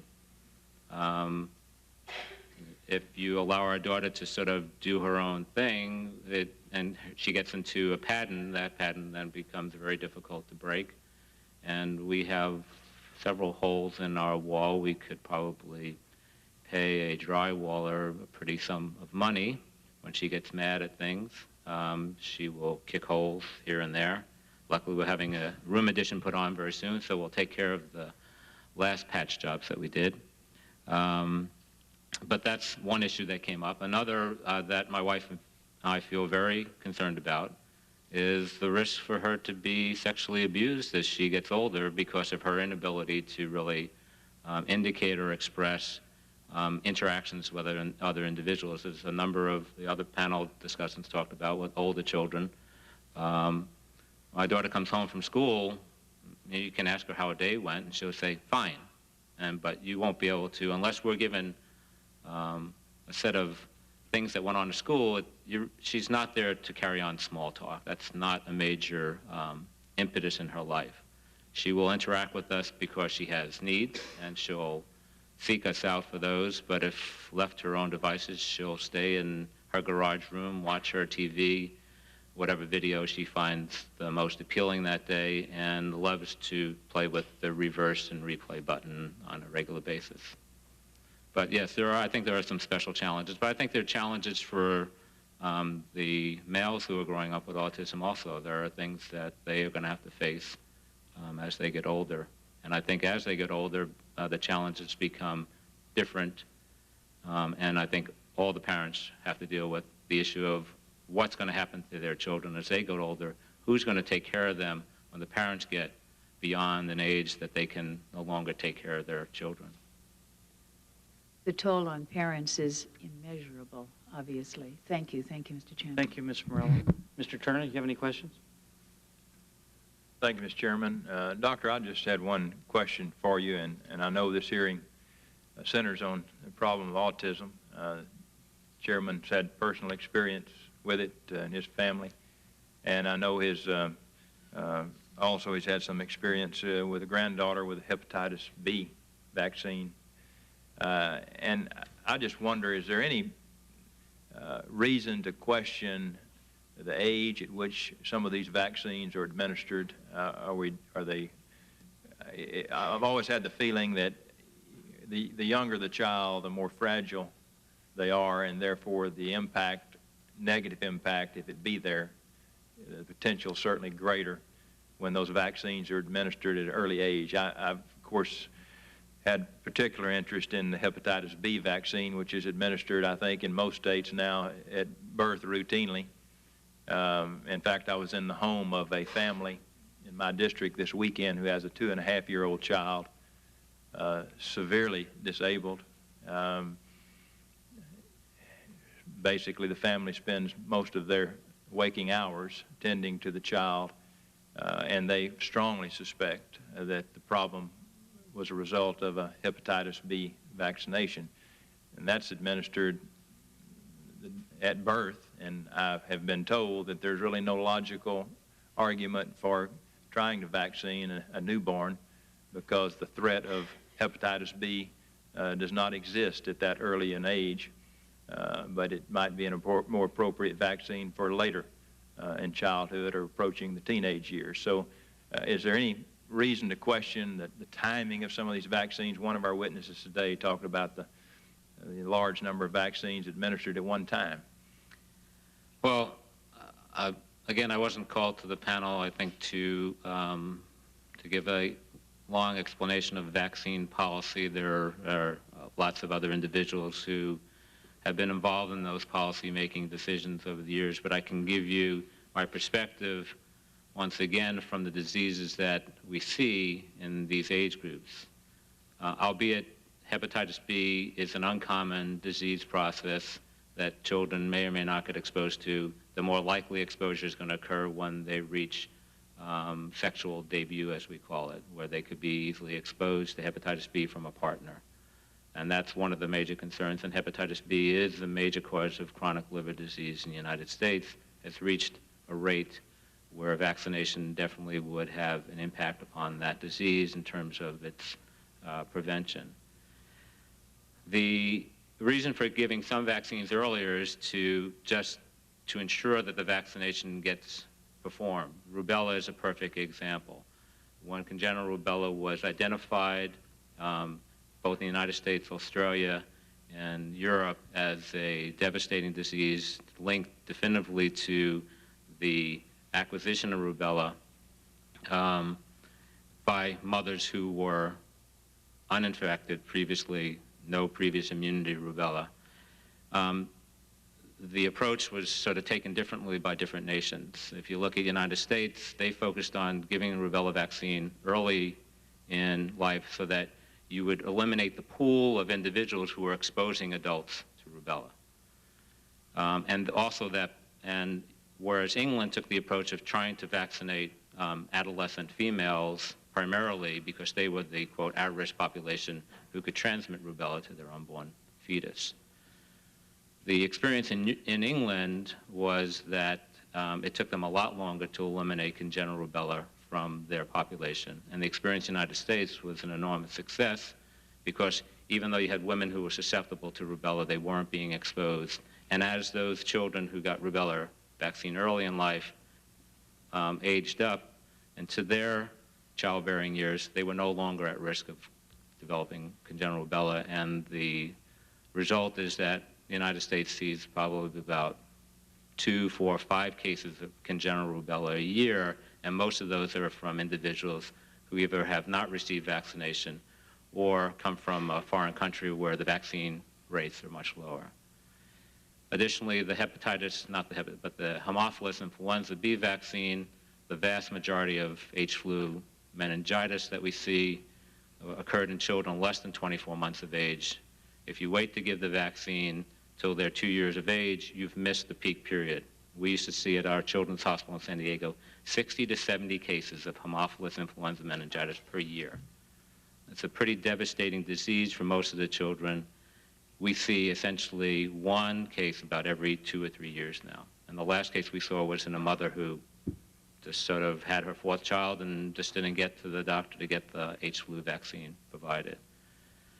I think if you want to ask about the policies, you'll need to talk to the policymakers and come up with their conclusions. I can only give you my viewpoint from the standpoint of how I see infectious disease, the impact that I've seen upon it in our local community, and the diseases that I no longer see, which some doctors that are in practice now may never see her again, I think to the advantage of those particular children who aren't suffering from those particular diseases.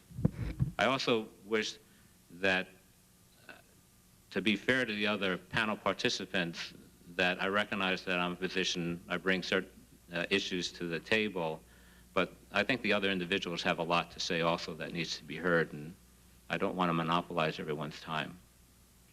Well, I appreciate your comments. I guess the only point I was trying to make, and perhaps our other witnesses on the second panel will help us with it, there's obviously good public policy reasons to have the vaccines given, but at a minimum, if the timing of those vaccines could be later in life for children, it seems at least we owe the public that information, because particularly in the case of hepatitis B, if the threat of hepatitis B only occurs at the time when a child has a potential of becoming sexually active, then it doesn't make a whole lot of sense to have a public policy that says we administer it on the 2nd day of life.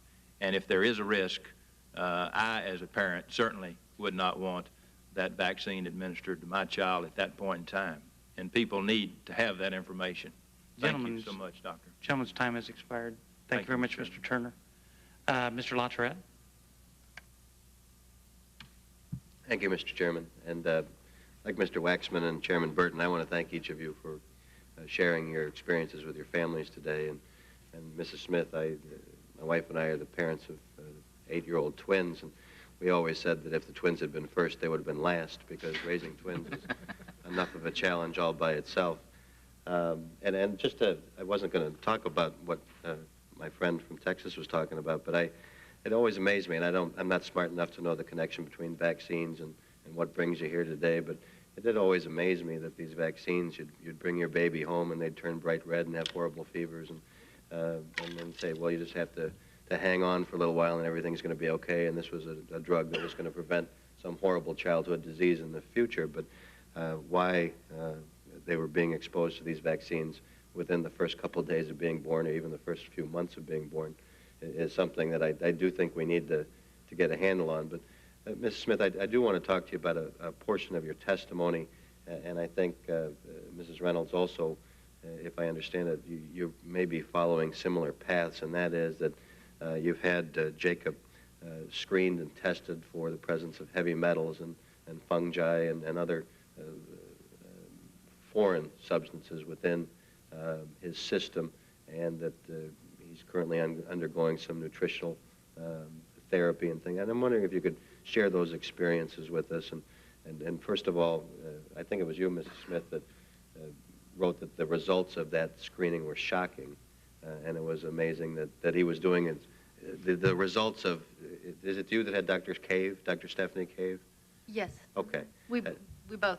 You both have Dr. Stephanie Cave? Right. Okay, well, maybe one at a time or in tandem. Tell us a little bit about Dr. Cave's work and what about the results of these screenings were shocking, and what sorts of things now Liam and Jacob are going through that give you hope and point in the direction of this is a biomedical condition rather than a neurological condition.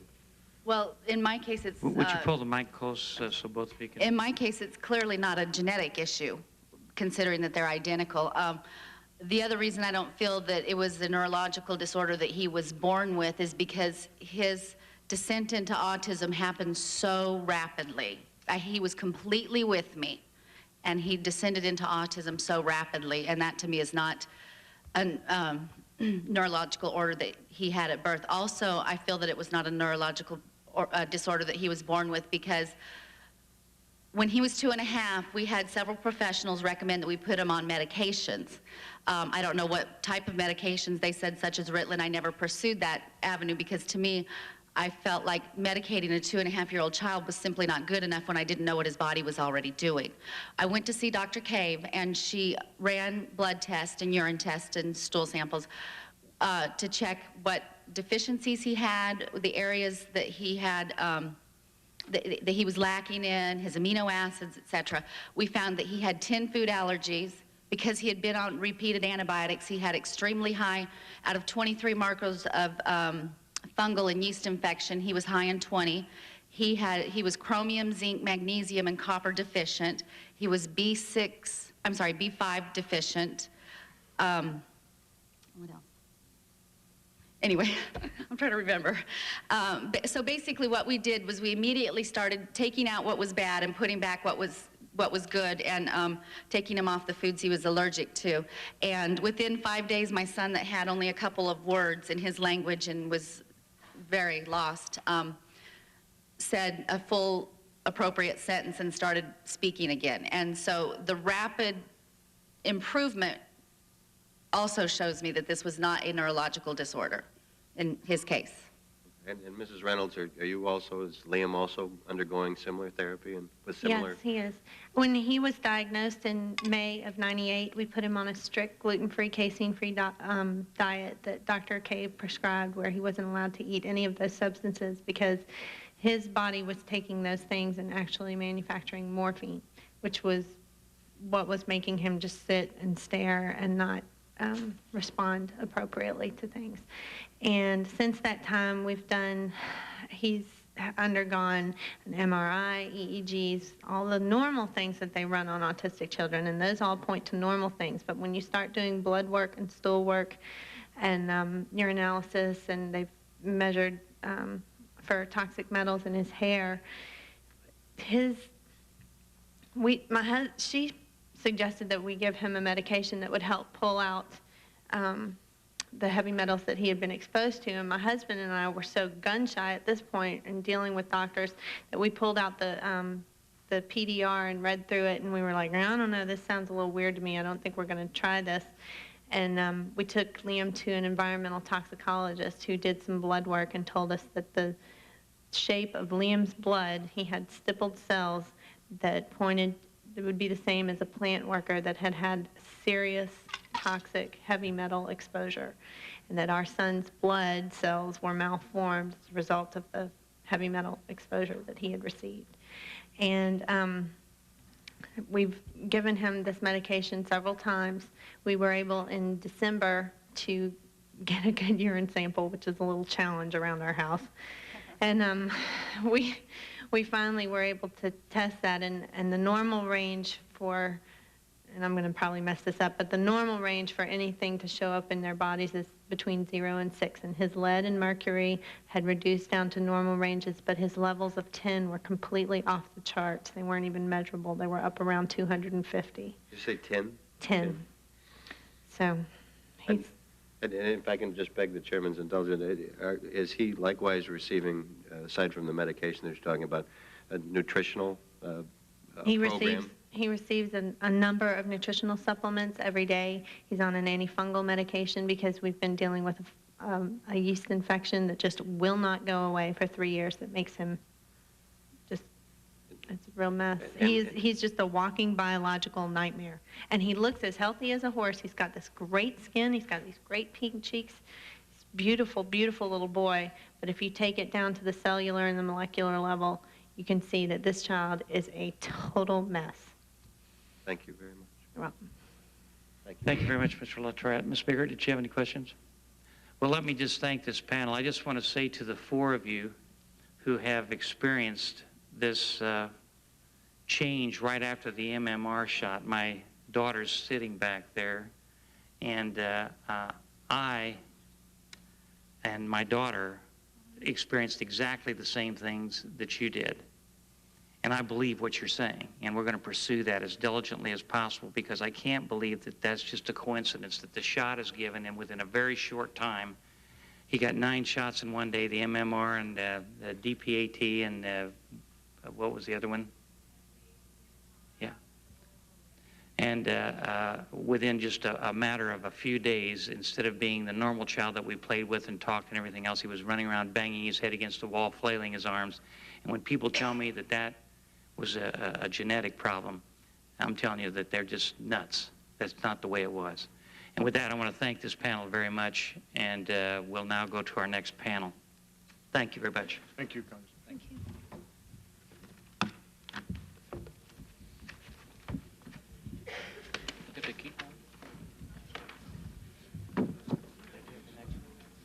Yeah, you can give me something like that, but yeah, where's the next panel? Give me the next thing.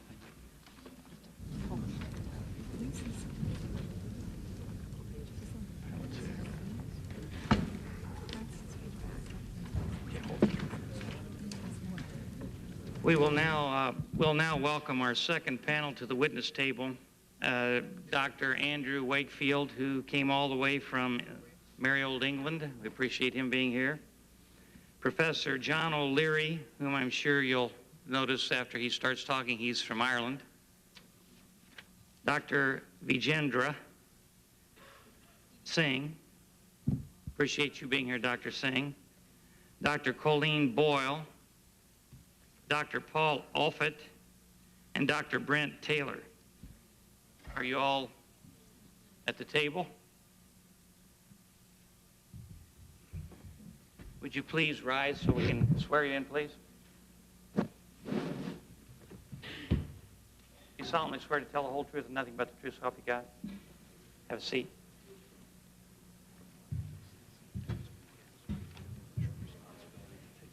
Dr. Wakefield, would you like to start this panel? Yes, thank you, Mr. Chairman, members of the committee. It's a great privilege to be here. The purpose of my testimony is to report the results of the clinical and scientific investigation of a series of children with autism. Now, nothing in this testimony should be construed as anti-vaccine. Rather, I advocate the safest vaccination strategies for the protection of children and the control of communicable disease. I also am here on my behalf representing the children who have come to me for investigation. I'd like you to look at the screen, if you would, please, and I'll take you through the presentation. Next slide, please. As a little bit of background, this represents 12 years of intensive clinical and scientific research, collaborative research, into the causes and mechanisms of bowel inflammation. I'm a gastroenterologist. The principal authors of this work have contributed to over 1,500 peer-reviewed and published papers, scientific papers, and abstracts. And again, these represent my views. Next slide, please. I want to report the results today from the first 60 children that we have investigated. We have now investigated over 150 children, and the results that I'm going to describe are pertinent to all those children bar about 4. The range of psychiatric assessments, the great majority had autism, but there was a spectrum of neuropsychiatric problem, including Asperger's syndrome and attention deficit disorder. And by far and away, the most important investigation has been direct visualization of the bowel and taking biopsies by the procedure of ileocolonoscopy. This is a flexible instrument introduced into the bottom end to take a biopsy. Next slide, please. What you've heard this morning is a classical description of 2 different types of autism from the parents. You have heard about the the children that we have seen, those who have gone off after a period of normal development, in the face, many of them, of multiple vaccine exposures with severe gastrointestinal symptoms. The other type, described very articulately, was of an insidious failure to acquire skills. That is an extremely important point. And the essence of what I'm going to present today is based upon conventional clinical medicine. It is listening to the patient. Here is a child who was entirely normal for the first year of life and went off a week after receiving his MMR vaccine. He is exactly as the four were described earlier. Next slide, please. The classical features in these children are of pain. There is a radiograph here of the abdomen, and there is fecal impaction. When these children came to us, the feature was of diarrhea, but in fact this turned out to be what we call spurious or overflow diarrhea. There was soiling, loss of continence, fastidious eating habits, reflux and nighttime wakening. They used to get heartburn, and they wake up very distressed. And these symptoms are the same wherever you go. If I listen to parents from Canada, from the States, from Europe, from Australia, the story is the same. Next slide, please. The associated features that we have in these children are of atopy, asthma, eczema, and hay fever. There is a refractory upper respiratory tract infections. They do not deal with common childhood infections, colds, well. And there is a very high level of autoimmune disease in the family, thyroid disease, diabetes, for example. Next slide, please. This is the insider's view of the small intestine. The panel on the top left is of what it should look like in a child. The bottom left is of lymphoid nodular hyperplasia. These are swelling of the lymph glands in the bowel. These are rather like tonsils, and when they swell, they cause pain and symptoms. And Mr. Waxman asked for reproducibility. He's absolutely right, and up on the top right-hand panel, you see a child who was scoped in the United States with exactly the same symptoms. So this is reproducible in 2 different continents. We've compared it with controls, and the graph on the bottom right shows that even in children who come to us with gastrointestinal symptoms who are scoped, the finding of lymphoid nodular hyperplasia is relatively uncommon.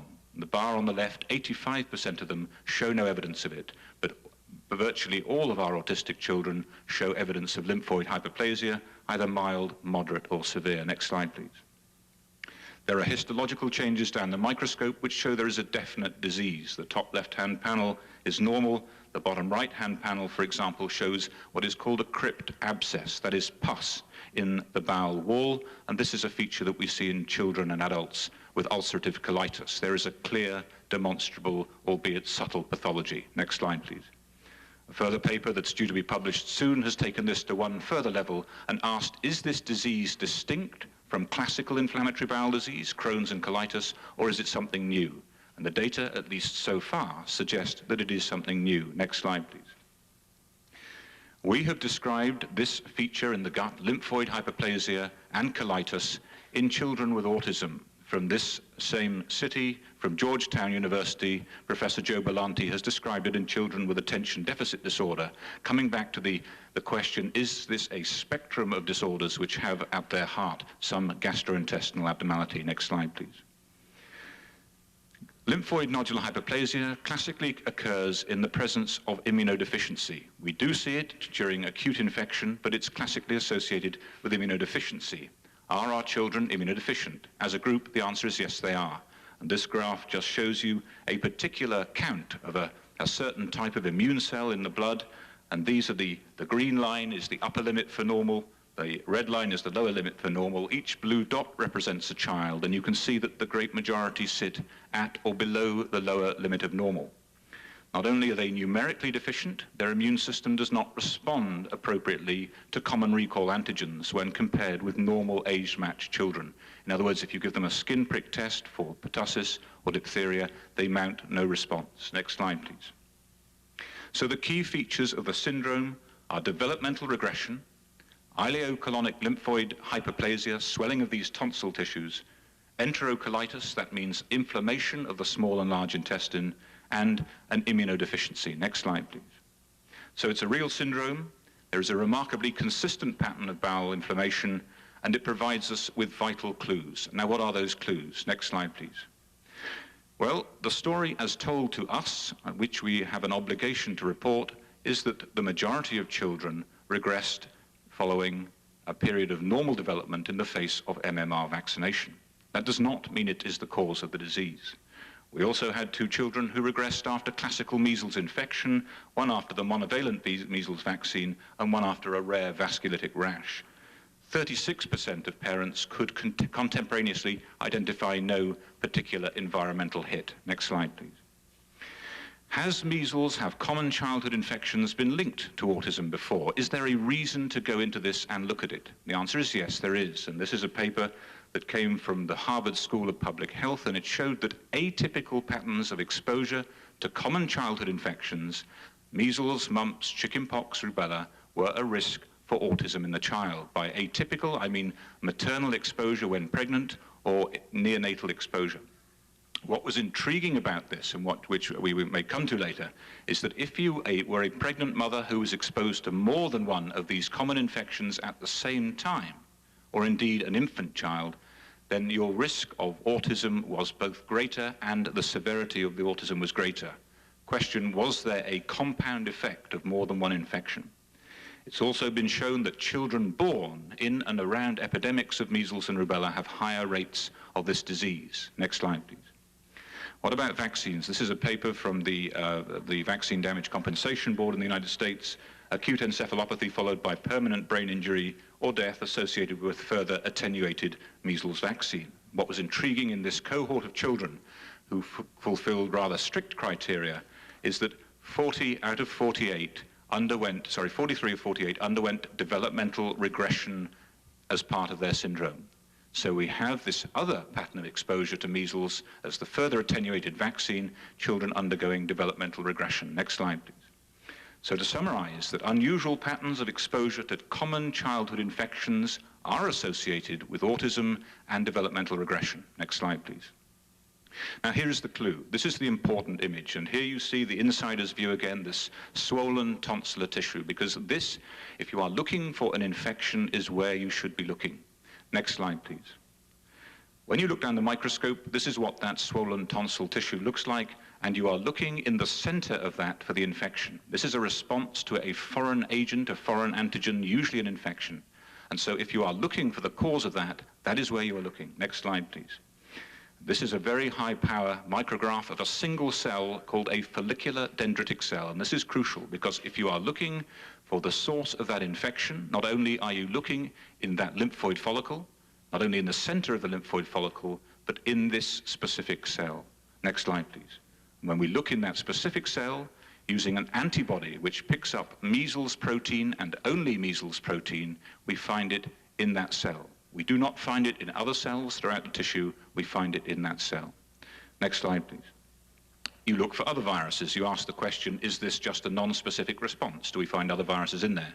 So you look for adenovirus, herpes simplex 1 and 2, rubella, mumps, HIV, and other crucial controls that Mr. Waxman referred to earlier, and you do not find them. They are not there. So at least within the context of this study, this appears to be specific for measles virus. Next slide, please. Next question, is there an antibody? Is there an immune response to the virus in these children? The mere presence does not make it the cause. Is there an immune response? We take the children, the autistic children, and we compare them with age-matched controls, and we look at measles antibody titers. We also look at controls of mumps, rubella, and cytomegalovirus, other common childhood infections.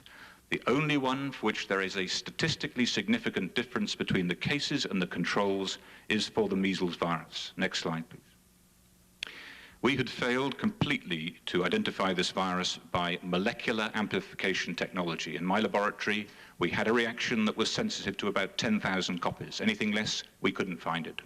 The Japanese had succeeded, and so we sent 9 blood samples from our children to the Japanese laboratory. We also sent 21 other patients. We mixed them up. We did not tell them what they were getting. They just had a label, a control label, and they identified measles virus in 3 of those 9 children in the peripheral blood. And that is an intriguing finding. This is consistent with, but not definitely vaccine strain. One cannot say that. This is consistent with, but there it is. And this was a blinded controlled study. Next slide, please. Very briefly, to finish up, what is the link between the gut and the brain? Because this is one of the most difficult things for people to understand. How can the gut influence the brain? I come from a liver unit where we see patients with chronic liver failure, acute liver failure all the time. And one of the classical manifestations of that, next slide please, is hepatic encephalopathy. And this is where the gut, the liver is damaged, is diseased, and fails to degrade the chemical constituents of the bowel that come through. It fails to mop them up and clear them out. They impact upon the brain. This is largely reversible. If you're hit with these for long enough, it becomes irreversible. And the question is, therefore, at least we have biologically a plausible hypothesis, a testable hypothesis, that elements from the gut, undegraded chemicals from the gut, including the opioids that were referred to by Shelley Reynolds, may be getting through, may not be metabolized, may be impacting upon the rapidly developing brain during the first few years of life and producing residual cognitive deficit, which we recognize as autism. Next slide, please. And so finally, in summary, we have an environmental insult in perhaps a genetically susceptible child. The problem is that if you go to Sweden now, autism affects over 1.2% of the pediatric population. So if that is a genetic background, it is clearly widely distributed within the population, that we believe that in many children, clearly this subset of autistics, it leads to gut infection and damage. That leads to an ingress, an impaired metabolism, degradation of these chemicals from the gut that then get through an impact upon the brain. And the dysregulated immune system, which measles classically can produce, also encourages immune diseases, atopic diseases, and immunodysregulation. Thank you, Mr. Chairman. Thank you, Dr. Professor O'Leary. Mr. Chairman and members of the committee, the purpose of my testimony is to report the scientific results in a series of children with autistic enterocolitis that has just been described to you. And nothing in my testimony should or must be construed as anti-vaccine. Rather, it encourages safe vaccination strategies. The opinions I'm expressing in the text and in my presentation are those of my own. These studies were undertaken following an approach made to me by Dr. Andrew Wakefield, who has just submitted independent testimony. The studies represent a transnational, multidisciplinary research program aimed at elucidating the causes and pathogenesis of inflammatory bowel diseases in association with developmental disorders of childhood. Next slide. Dr. Wakefield has alluded to measles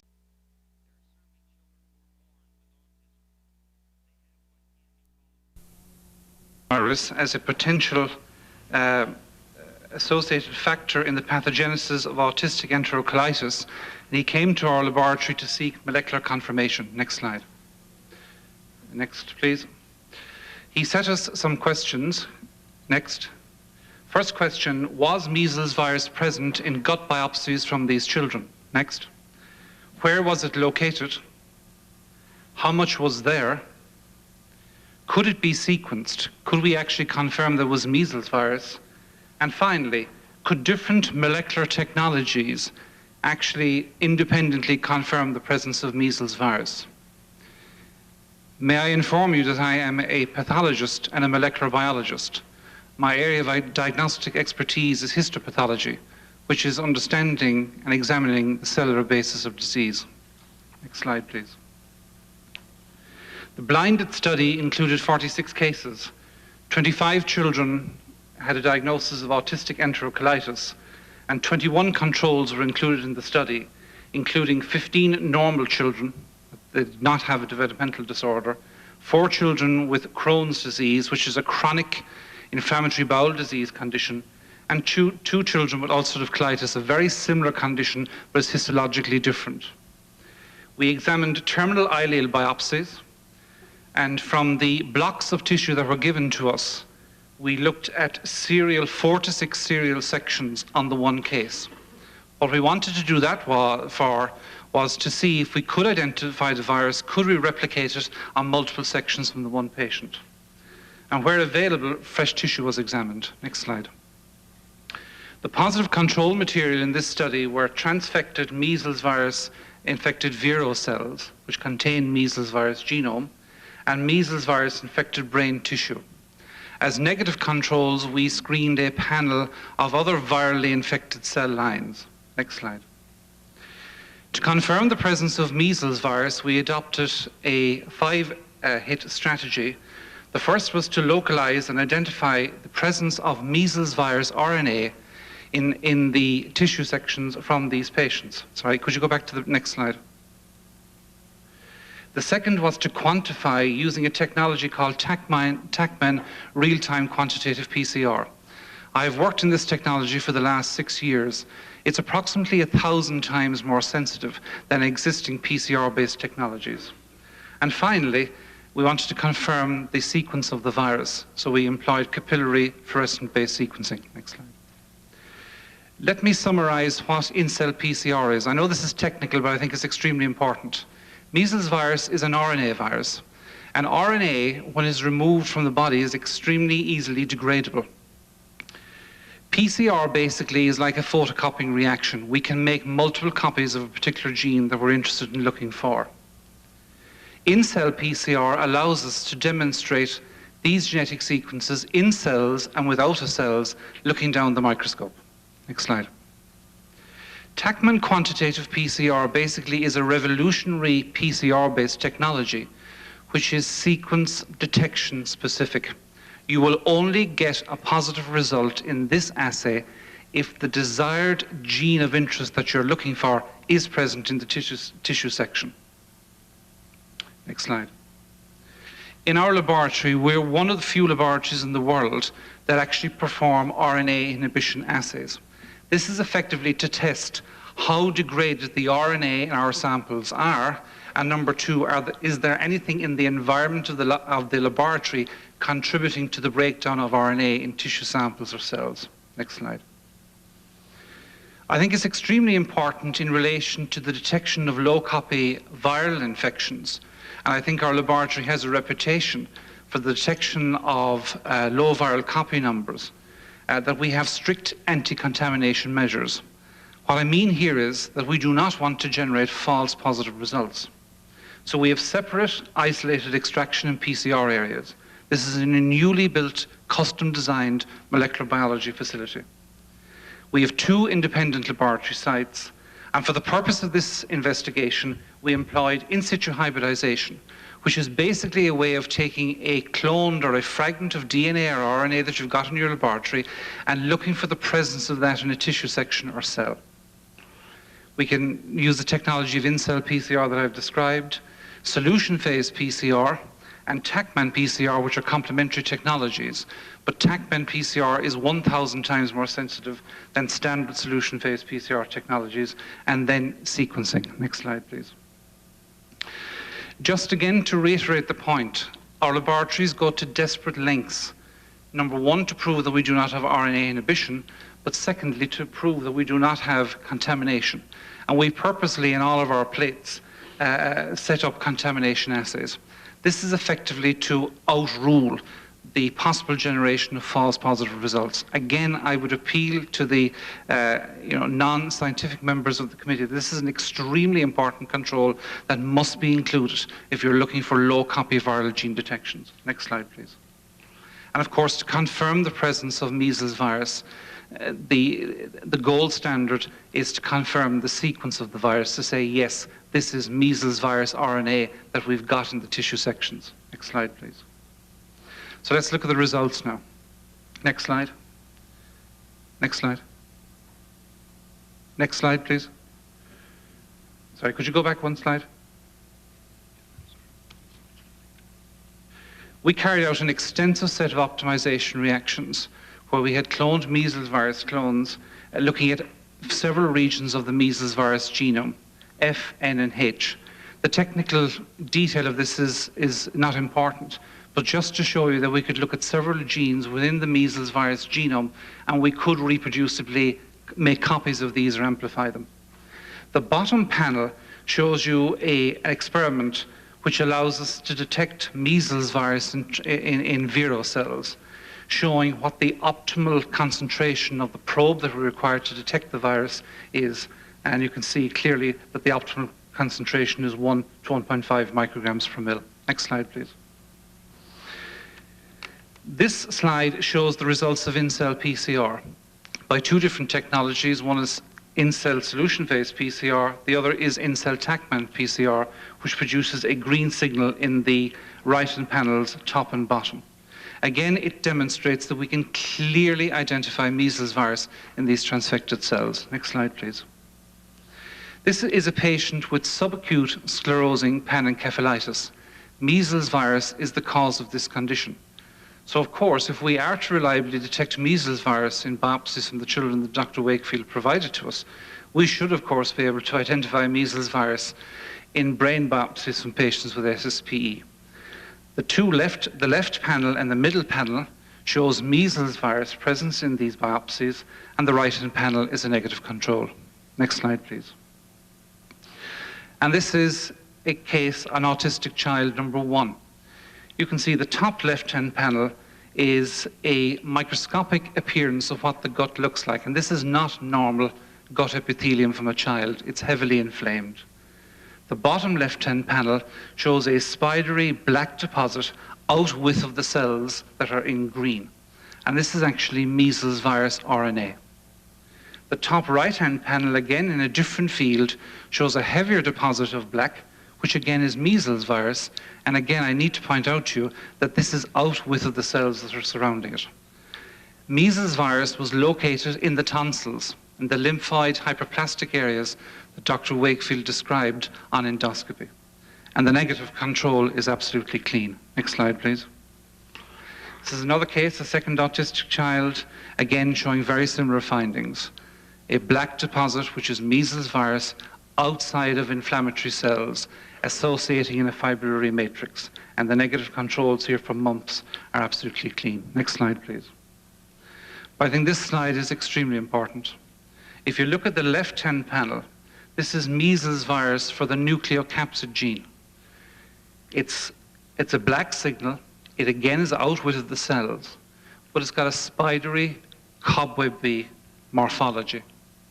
There are little processes and tentacles coming out of this region. If you look at the top right-hand panel, the follicular dendritic cell has processes, dendrites, which form the cell matrix, which is very, very similar to what we're seeing in the left-hand panel. And the immunocytochemical staining analysis, which Dr. Wakefield alluded to, gives us exactly the same result. Next slide, please.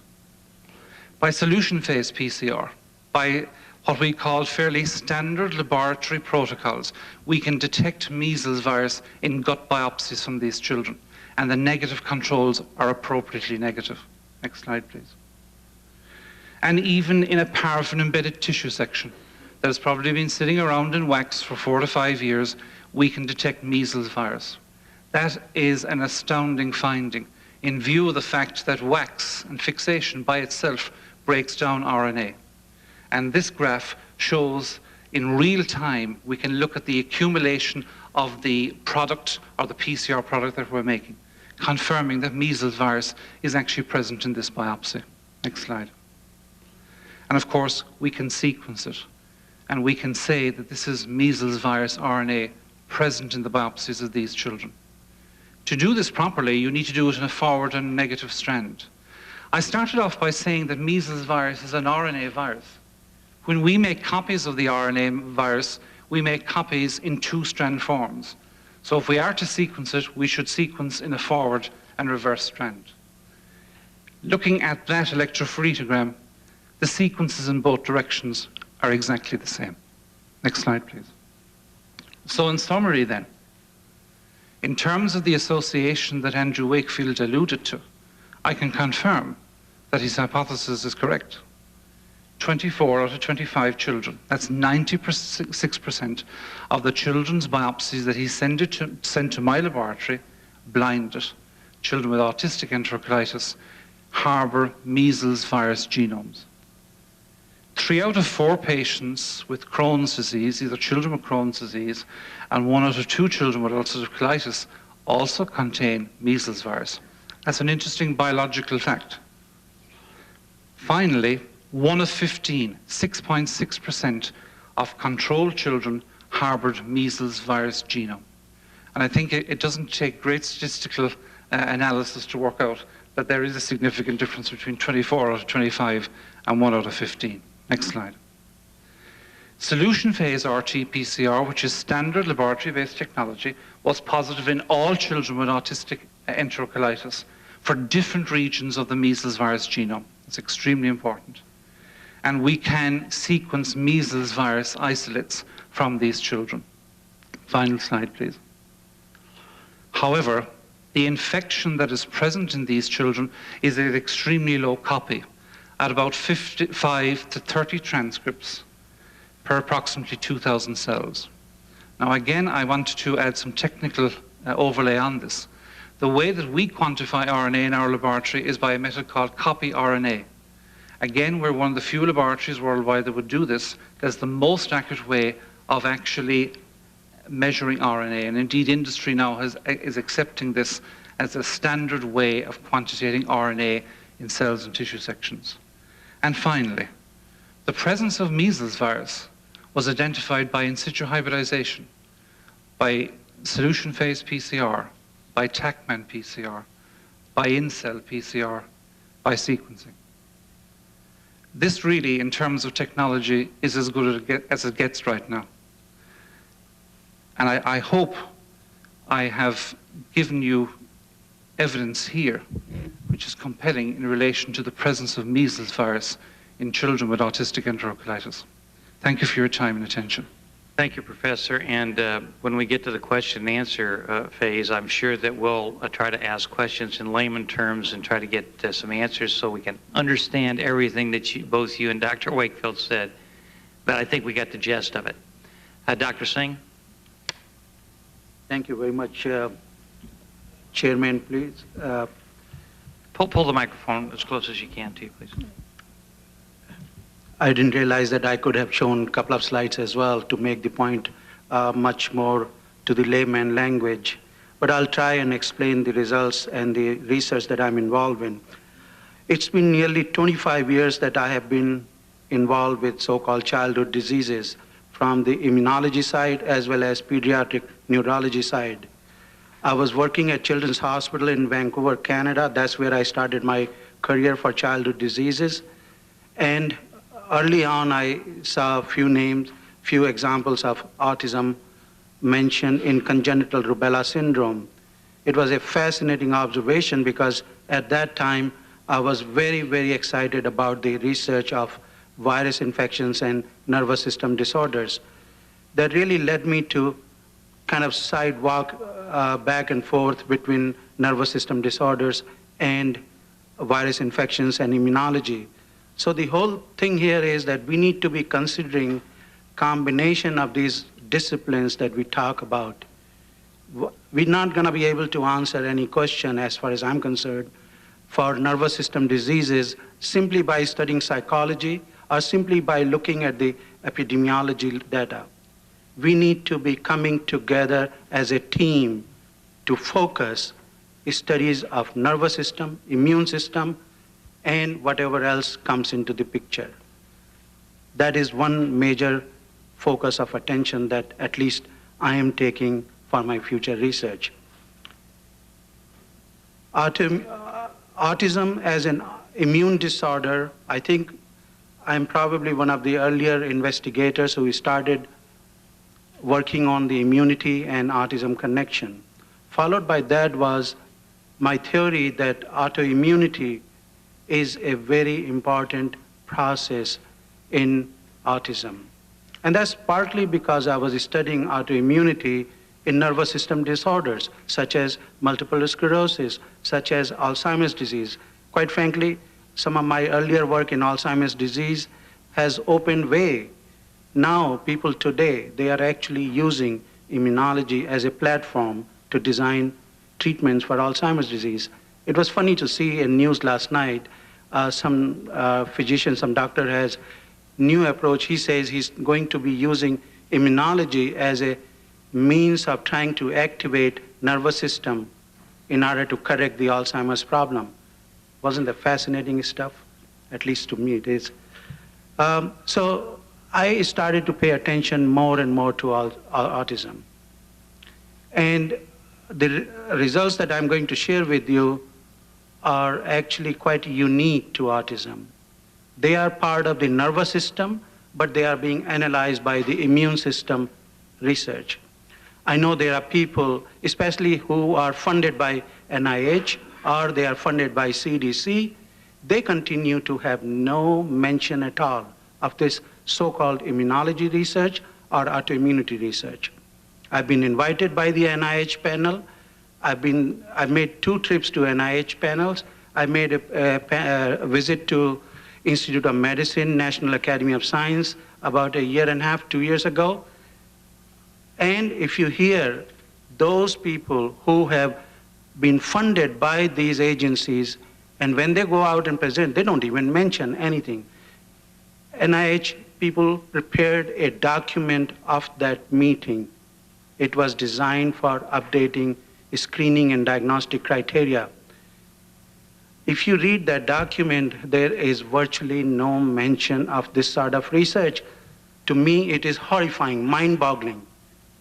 So, is it because people out there in the scientific community, they don't want to buy the argument, or they are just being naive, what is already coming out in way of solid, decent, experimentally proven research? Now, having given that background, let me show you some of the results. First of all, I started looking at autism as an autoimmune disorder, as I mentioned. And what we have found is over the last 5-6 years of research, and I think now my numbers of cases studied is approaching about 400 cases. Very early on, I wanted to study myelination problem in the brain. Now, you will say, what is myelination? It is one of the most critical events in the nervous system development. So when a child is actually growing, this process, myelination process, this is very important. It's like really more or less like a mother will really feed a child and perhaps nurse in such a way that this process has to be nurtured very, very carefully. Having said that, so what we are finding is autoantibodies. Autoantibodies are the hallmark of autoimmune process. It's like if you have an autoimmune process, you're going to have autoantibodies. But those autoantibodies, if you have them against an organ which is affected in a disease, in autism, what would be? That would be brain. So we are finding autoantibodies. I have a chart here to show you, first chart, that dark bar on the right-hand side, it is reaching a percentage of about 80-85% positive. I don't think I have those, Beth, in the original. I'd be glad to pass them on. We'll accept that and take it and put it into the record and use it for further We'll do examination. That. But what I'm trying to illustrate in this illustration is, in this chart, is that we have number of normal children, normal adults, patients with other disorders, Down syndrome. None of those seem to show up. On a rare occasion, in a 1 or 2% positive in the normal or control population. Here we have a observation, scientific observation, which is anybody can go out there and repeat it. I don't think I need to use any difficult thing to illustrate that point. It's consistently reproducible result. And it's happening now in children all over the world, because I'm getting specimens from overseas as well, not just the national specimens. So it's a very important thing. Furthermore, I find that particular protein marker is selective, because I've now studied 2 additional markers of the same structure in the brain. I don't find that phenomena. Let me move on to the next issue, and that is, what happens is, assuming there is an autoimmune process, most autoimmune diseases are triggered by virus infections. So I started to think about looking at virus. I wasn't thinking of vaccine issue here. I was thinking of virus infection.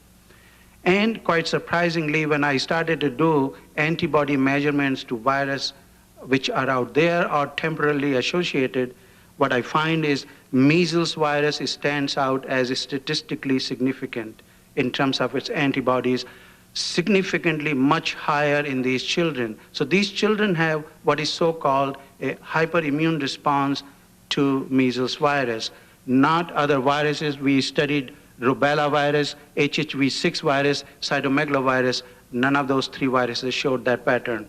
I think, and furthermore, the important thing is the measles antibodies we have measured now by 2 different technology, and the result is the same, a statistically significant increase. Next thing I want to point out is, then the question was, can I see anything correlative between these 2 parameters? Quite strongly, I found that brain autoantibodies positive patients also had measles antibody levels very high. So higher the antibody level to virus, measles virus, there was higher the chance of brain autoantibody. It doesn't take too much intelligence to make some sense here now. Then, over the years, some of these families have been sending me notes, written notes, or what I want to say, telephone calls and so on. And I started to get this whole, and every time I was going out to make my presentation, people will tell me about vaccine connection with autism. Early on, I wasn't sure what was happening. So, well, I tried to put together their own reports, and the report looks like this in the pie chart. Nearly 53% of the families reported their child got autism because of MMR. Remaining 30% said it was because of DPT shot. And then about 15%, this was a category critical for 2 reasons. About 7% said they are not sure whether it was measles or DPT. But remaining 7% had no history of vaccination connection. At least they did not make the connection. And I wonder if that 7% or 8% category, that's where Dr. Duncan's child might be fitting into. The last thing I want to make a point here is this is a very recent research, not published yet, and this is something I last year showed a slide in my presentation in a meeting which was held in Orlando, Florida. And this is a observation antibody to measles, mumps, rubella itself. I decided to start with measles, mumps, rubella because that is the largest population which was reported to me as being affected by measles vaccine. So what we found is we took the vaccine preparation itself and we decided to examine antibodies in these children.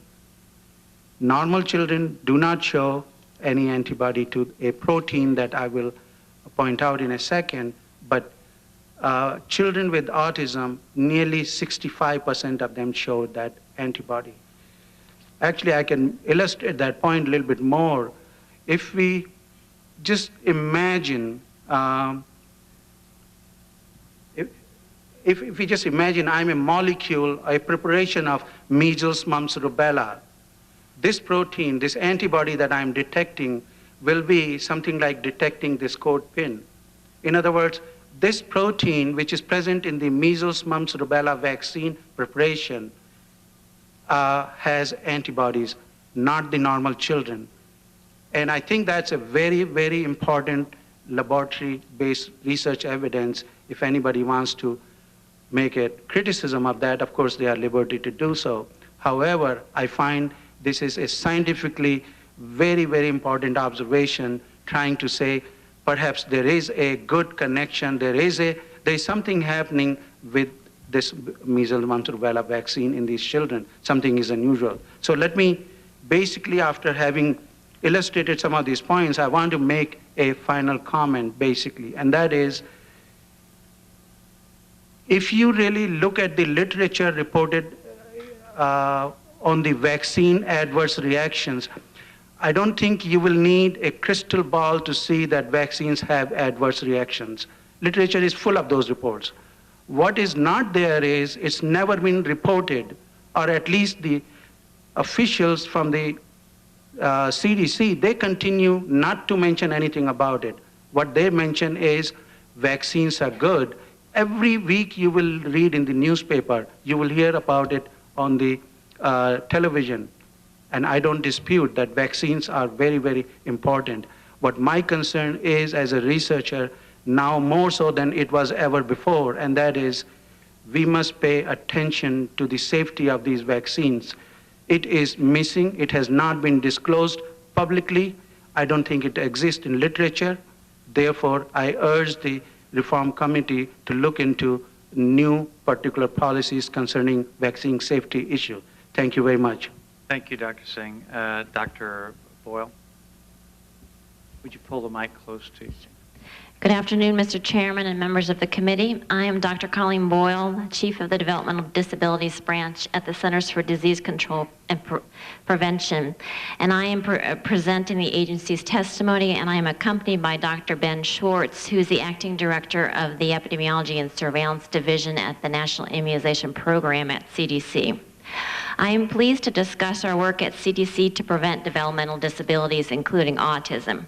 I wanted to begin by assuring the parents that we have heard from today that CDC is concerned about autism and that we are working hard to find the causes of autism and other developmental disabilities so that all children will have the opportunity to have a healthy and productive future. Autism is a serious developmental disability which can have profound impact on children and their families. It is characterized by qualitative impairments in social interactions and communication and a pattern of restrictive, repetitive, and stereotypic behaviors, interests, and activities. Autism may require long-term special education and care at a cost of more than $30,000 per year. Costs for residential care can be $80,000 to $100,000 per year. CDC's role in preventing developmental disabilities, including autism, is to track the disease rates in the population and to identify causes of this condition.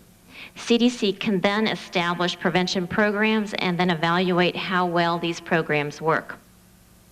We do not know if autism rates are going up. Early studies found autism rates in the range of 4 to 6 per 10,000 children using a narrow set of criteria. More recent studies have reported rates averaging 12 per 10,000 children, but these studies have used different criteria than the earlier studies. CDC is not certain how much of the reported increase is due to changes in the definition of autism or an improved recognition of this condition over time. We also do not know if other factors have contributed to the larger numbers of children seeking treatment.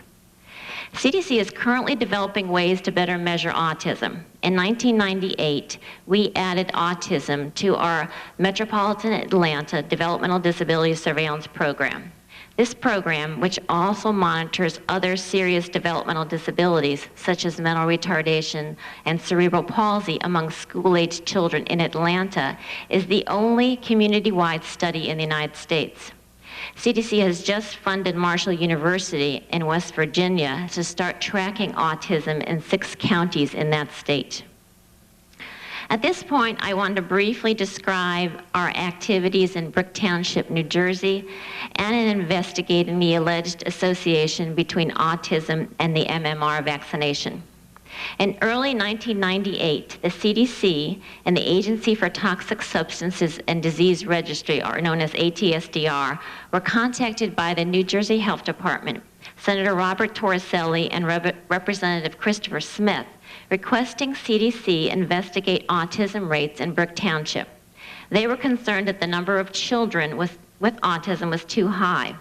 In response, CDC conducted a study of children with autism living in Brick Township during 1998, and ATSDR investigated sources of environmental pollution and exposure routes in Brick Township. All the data have been collected, and the results are currently undergoing scientific review. Once this review is completed, we will provide the report first to the parents of the affected community, the parents of the affected children, the community, and then the local and state health departments. And we would be pleased to brief interested members or their staff on the results of this work at the time we make them available to the community. As the committee committee is aware, a theory links the MMR vaccine and autism, which has generated public interest and some controversy. CDC believes that the current scientific evidence does not support the hypothesis that MMR or any combination of vaccines cause the development of autism. Initial case series reports have not been substantiated by more focused reviews or by more in-depth follow-up research. It should be pointed out that factors known to be associated with autism include genetic factors and events that occur before birth. CDC recognized how important it is to identify the causes of autism, as well as to ensure the safety of vaccines. CDC is currently undertaking 3 studies related to autism or about hypotheses related to vaccines and autism. First, CDC is using its autism surveillance program in Atlanta to examine the possibility of a link between the MMR vaccine and autism. Second, we are working with the National Institutes of Health to conduct a study that will evaluate whether vaccination is linked with developmental regression, which occurs in some children with autism.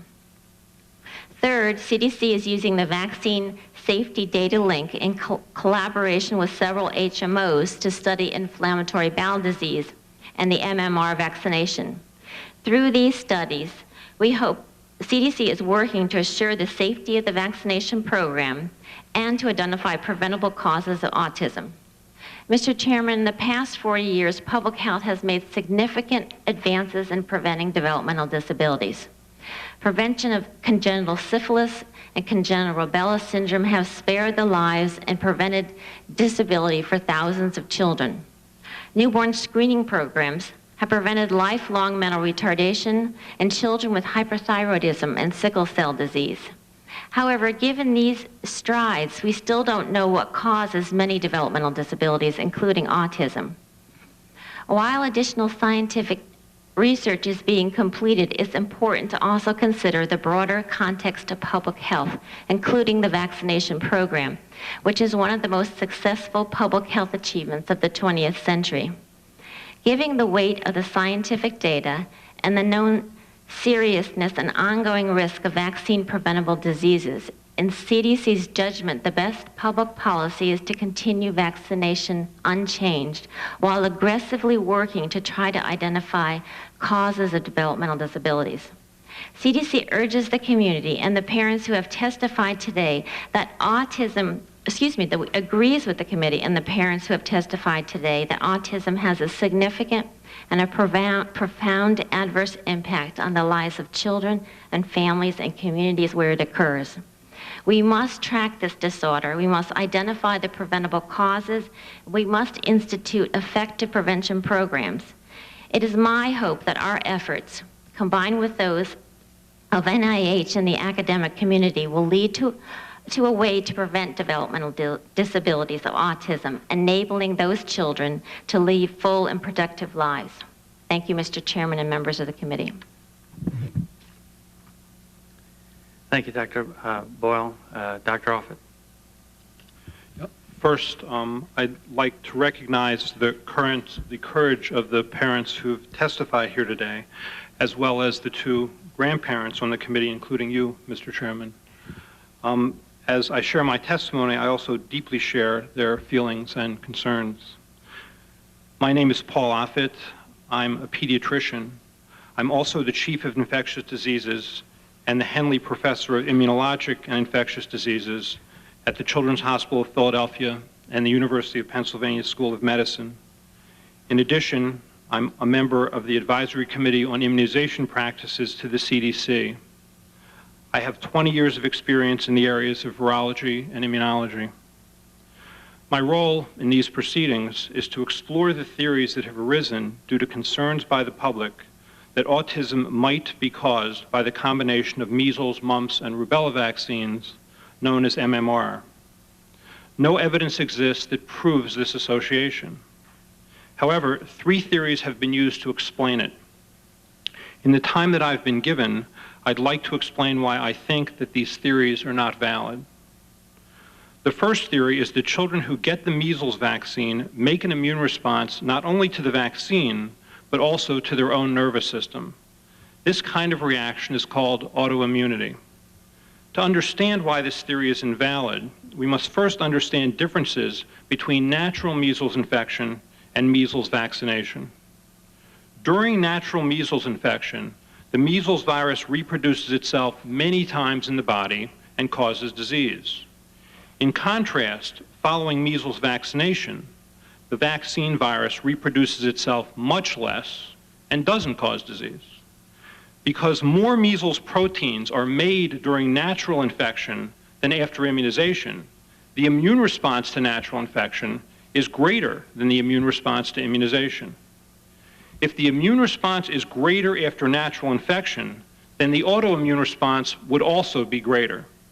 If this were the case, then autoimmunity should occur more frequently after natural infection than after vaccination. Or said another way, if measles virus caused autism, then measles vaccination would lower, not raise, the incidence of autism. The second theory is that the child's immune system is simply overwhelmed by seeing 3 viruses in a vaccine at the same time. Some have gone so far as to suggest that it may be of benefit to divide the MMR vaccine into 3 separate vaccines. The rationale behind this theory is that children do not normally encounter such an assault on their immune system. From the birth canal and beyond, infants are confronted by a host of different challenges to their immune system. Their intestines encounter foreign proteins in milk and formula. Their lungs encounter bacteria inhaled on the surface of dust in the air. And literally thousands of different bacteria immediately start to live on the skin, as well as the lining of the nose, throat, and intestines. Here is how infants deal with this immediate confrontation to their immune system. Babies have a tremendous capacity to respond to their environment from the minute they're born. The newborn has billions of immunologic cells that are capable of responding to millions of different microorganisms. By quickly making an immune response to bacteria that live on the surface of their intestines, babies keep these bacteria from invading their bloodstream and causing serious disease. Therefore, the combination of the 3 vaccines contained in MMR, or even the 10 vaccines given in the first 2 years of life, is literally a raindrop in the ocean of what infants successfully encounter in their environment every day. The third theory is that the MMR vaccine is given by an unnatural route. The rationale behind this theory is that children do not normally encounter viruses or bacteria under their skin or in their muscles. But infants and children frequently encounter viruses and bacteria in many places throughout the body. Our species survives because from the minute we are born, we are capable of meeting challenges at all sites. To review, here are the medical facts. First, if autism is a consequence of autoimmunity, then the incidence of autism would have decreased, not increased, after vaccination. Second, children from birth are confronted with and manage an enormous array of different challenges to their immune system at the same time. Third, challenges to their immune system occur by a variety of routes. The parents we've heard testifying here today are asking a scientific question. Does the MMR vaccine cause autism? Questions of science are best answered by scientific studies. And the answer to this question is already available. Dr. Brent Taylor and his co-workers in London have conducted a large, meticulously designed, well-controlled study that disproved an association between MMR vaccine and autism. I believe other studies will confirm Dr. Taylor's results because it's important to have confirmatory studies. What's at stake here? In the early 1990s, our immunization rates against measles dropped only about 10%. Measles outbreaks swept across the country. About 11,000 people were hospitalized and 123 died from measles, died from a disease that is easily and safely prevented by a vaccine. My concern, Mr. Chairman, is that parents listening to or reading about this hearing might incorrectly conclude that vaccines cause autism. This is not the case. Vaccines are extremely safe and highly effective. I encourage this committee to make that fact clear to every parent in America. If, as a result of reading about this hearing, some parents choose to withhold or delay vaccines for their children, their tragedy could be profound. If many parents choose to withhold vaccines, the tragedy all across America could be devastating. Let's proceed cautiously, carefully, and scientifically. Thank you. Dr. Taylor? I'm Brent Taylor. I'm the Professor of Community Child Health at the Royal Free and University College School of Medicine and the Head of Department of Pediatrics and Child Health on the Royal Free campus of University College, London. I'm honoured to have the opportunity to testify today. I'm here as a clinical scientist, but I'm also a practicing paediatrician. My clinical work involves children with disabilities, including autism. I know how desperate families can be to understand the cause of their child's often devastating condition. I also know that if we are to avoid families being led astray by false hopes, that advances in understanding and treatment must be based on high quality and rigorous science. Mr. Wakefield and Professor O'Leary's testimony notwithstanding, the belief that MMR is the cause of autism is a false hope. I have 4 main points. We do not fully understand the reasons why autism has recently increased. We do know that there is no evidence that immunizations are involved. Secondly, there is no evidence that MMR vaccine causes autism. Thirdly, there is no conspiracy to suppress information about the side effects of vaccines.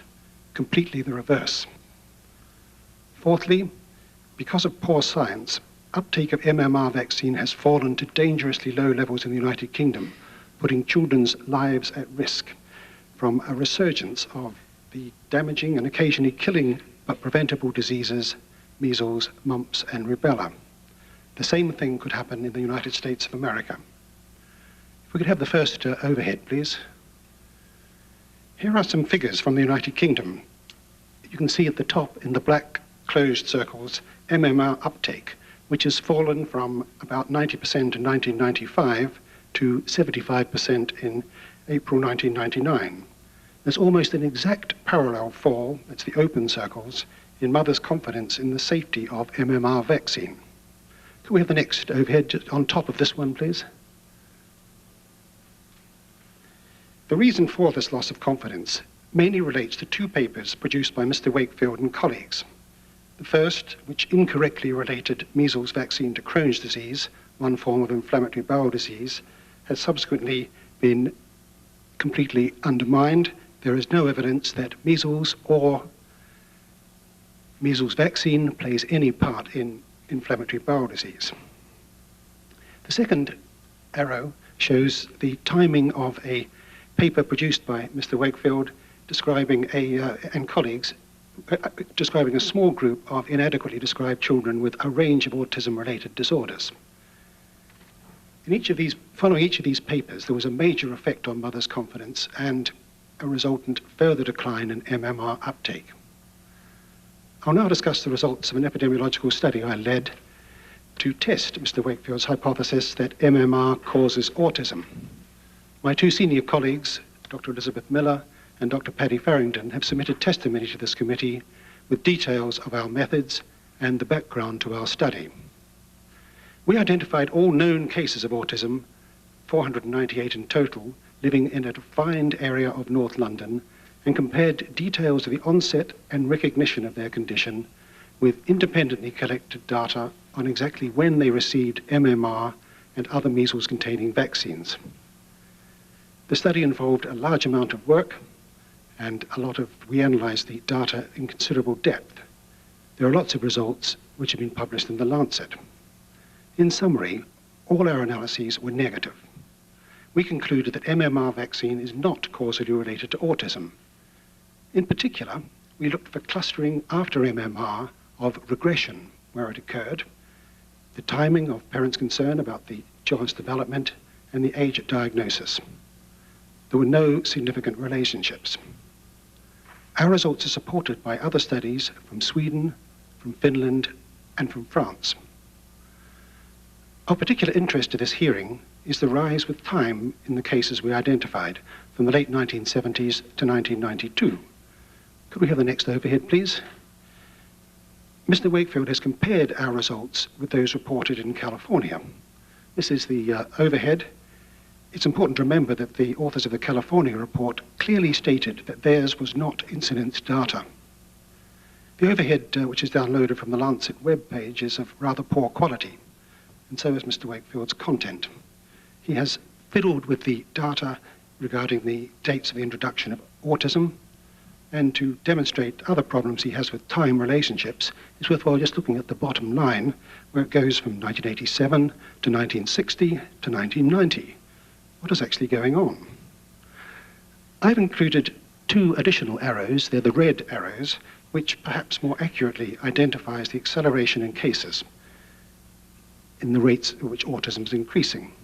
These, one can see, occurred at least 2 years before autism was introduced into the United Kingdom and at least 2 years after in California. Hardly a convincing causal relationship. There's another problem for the MMR theory. Could we have the next overhead, please? Here's our data from our study up until 1992, which is what we published. The rise in autism can be seen there as clearly occurring long before MMR was introduced.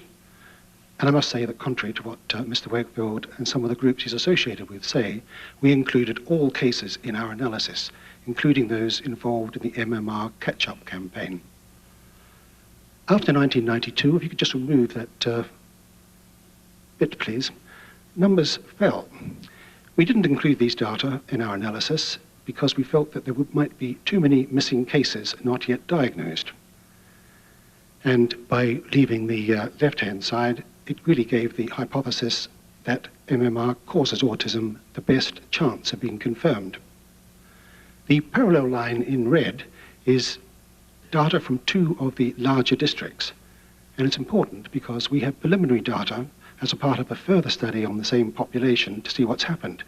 Is autism still going up, or is it flattening out? What our early results in these 2 districts show, and if you could have the final overhead, is that rates are going down. There is an overall increase in numbers reflecting continuing better recognition of autism and immigration. The fall is seen in both studies, suggesting it's a real fall. Cases appear in this population to have peaked about 1992 for reasons that are quite unclear. This finding alone must exclude MMR as a cause of autism.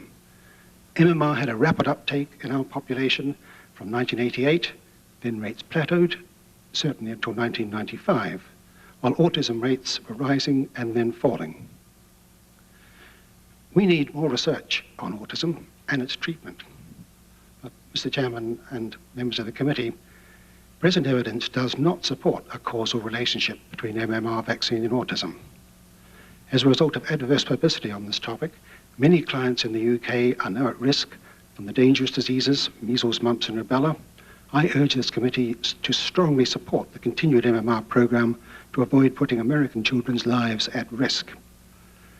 As a result of my work and close study of the evidence on this topic, I believe I can say with confidence MMR vaccine is not the cause of autism. I want to thank the panel. We'll now go to our questions. Dr. Offit,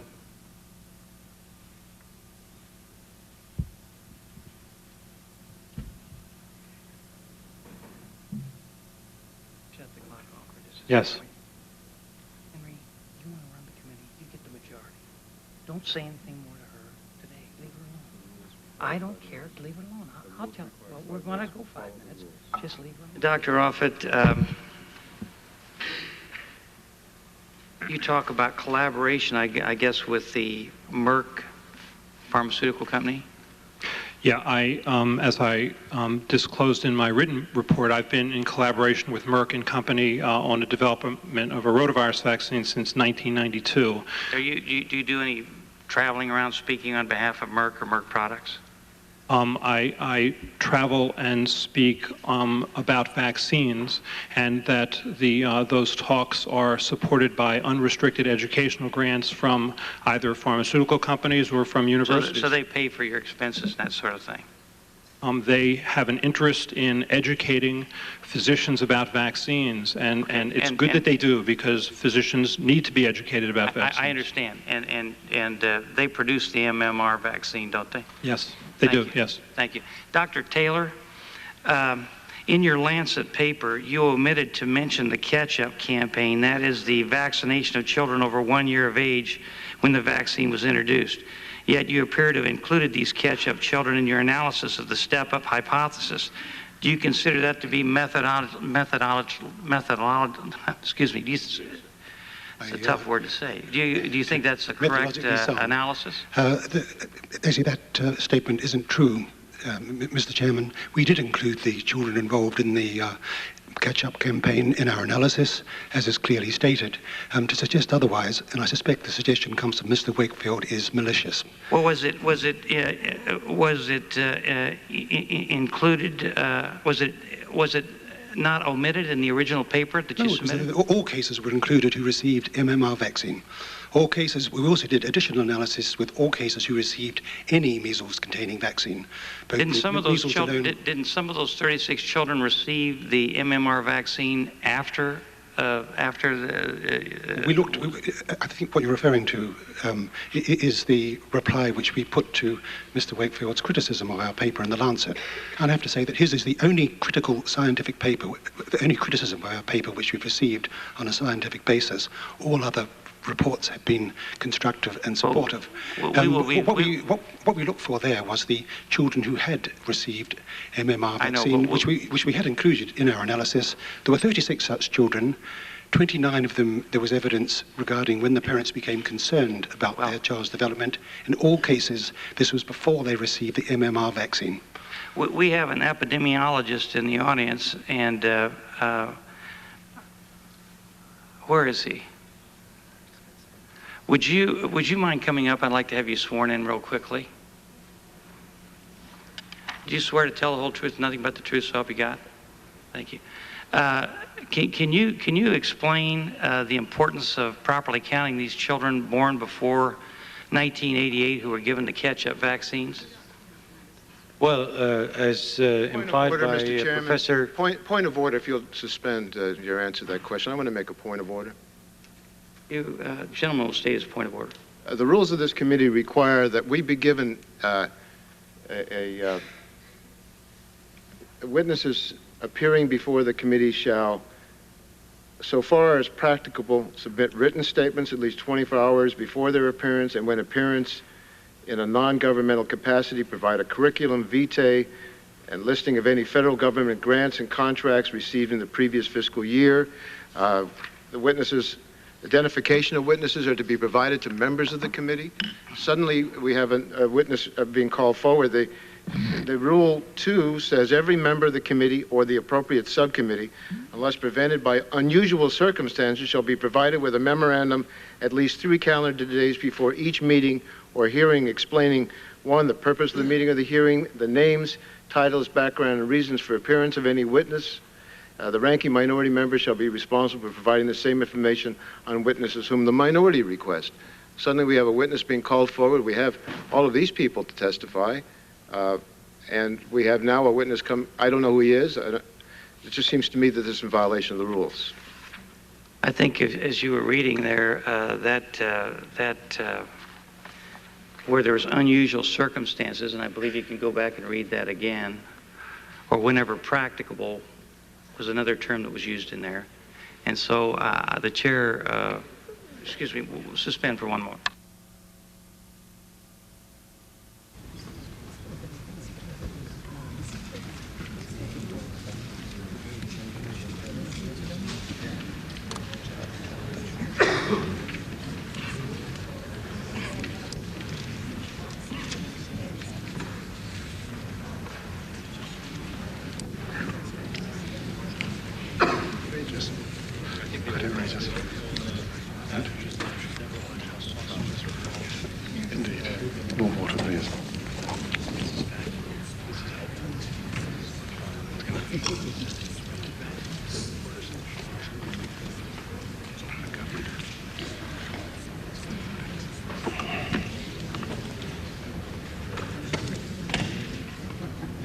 Mr. Chairman, if I might be heard, and I'm going to withdraw my point of order.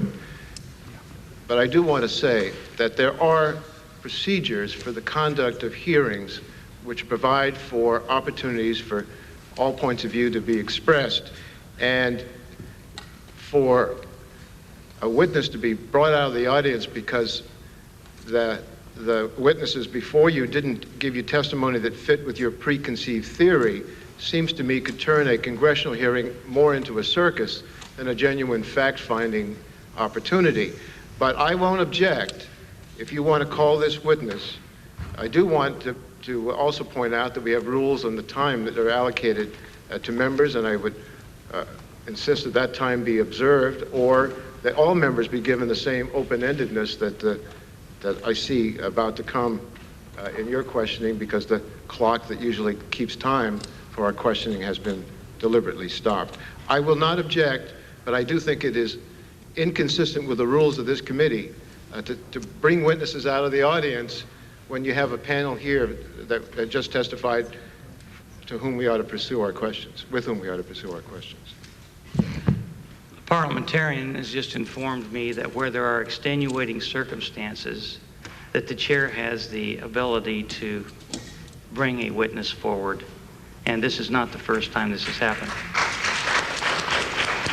That's the first thing. The second thing is, this is one of the most important hearings I think we've had, because we're talking about an epidemic of autism that's taking place in this country.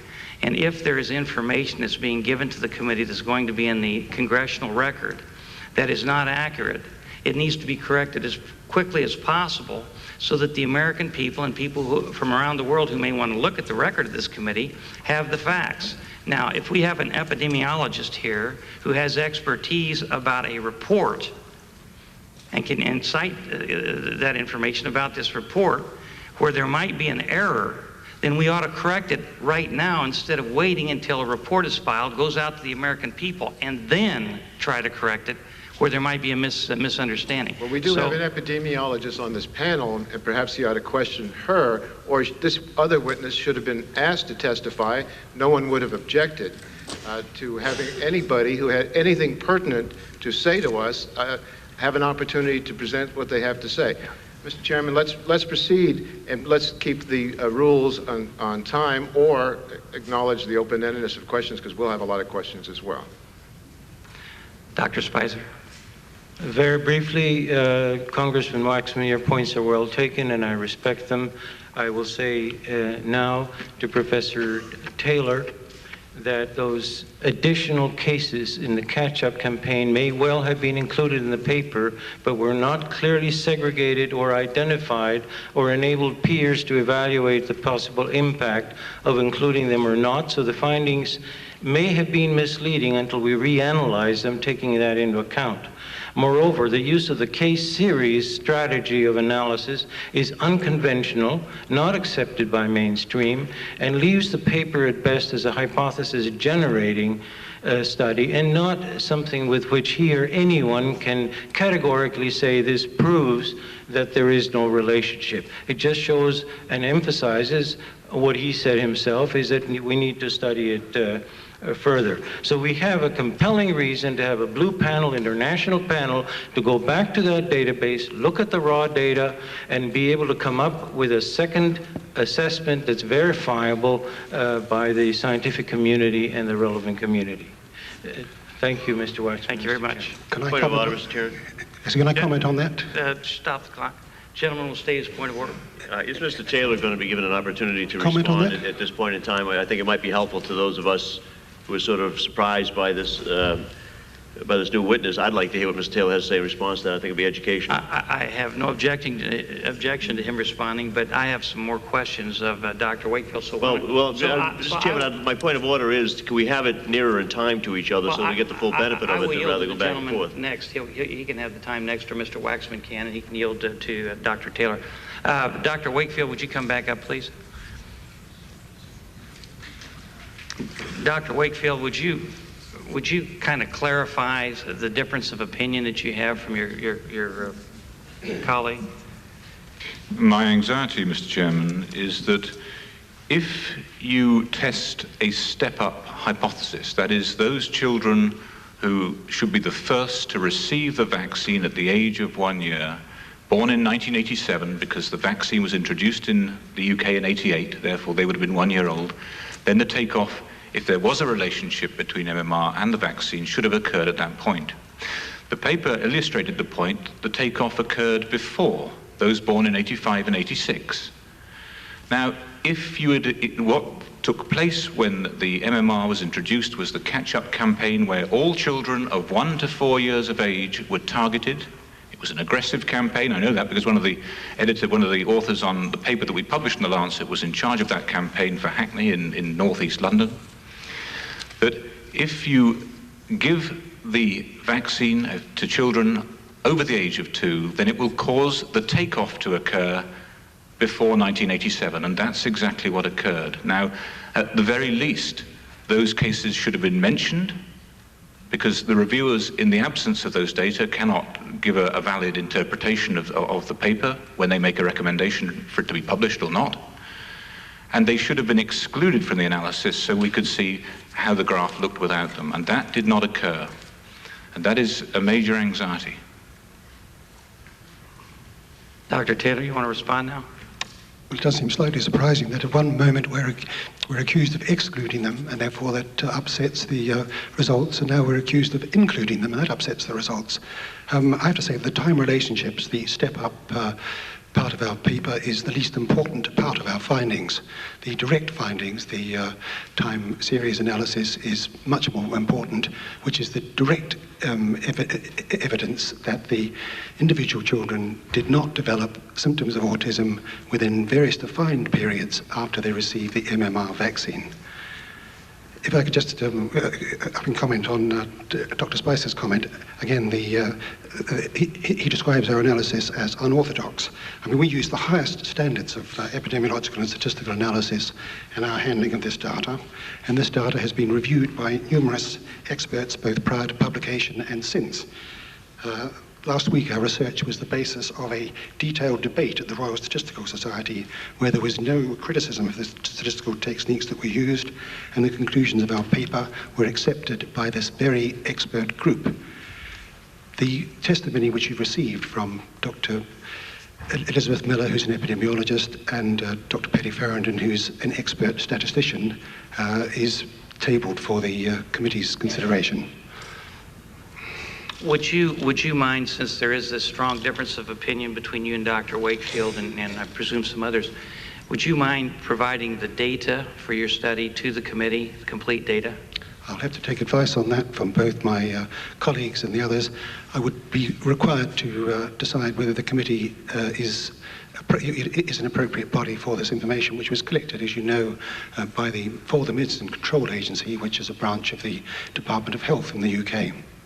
Well, if, in principle, I have no problem, but in practice, I would need to check on we would be very happy to write to the Department of Health in the UK and ask that you be able to release that information to the committee in total so that we could have somebody who's totally non-biased on this issue, hopefully, to analyze it. I think it would need to be done by more than a selected statistician. I think it should be done, if it is to be reanalyzed, it should be reanalyzed by independent individuals, which of course is the problem in much of Mr. Wakefield's research, that it has never been independently verified. No one anywhere in the world has been able to reproduce any of his studies.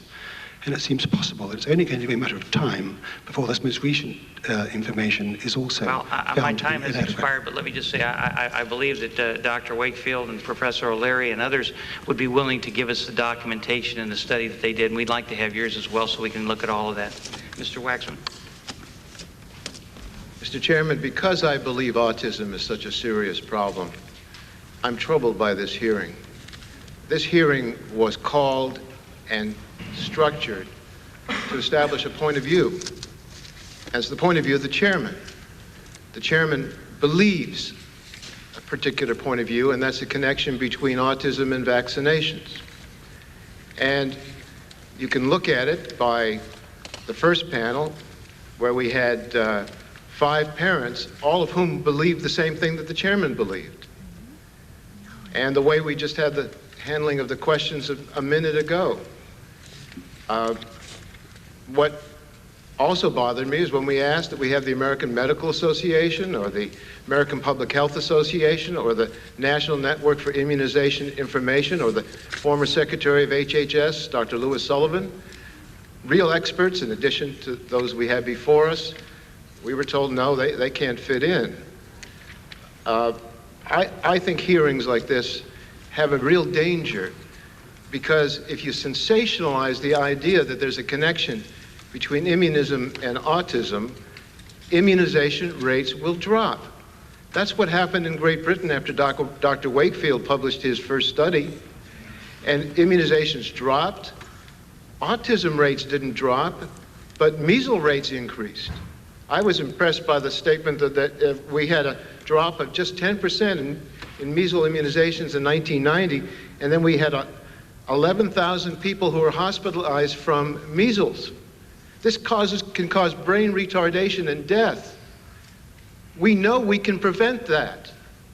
Why should we not scare people about immunizations until we know the facts?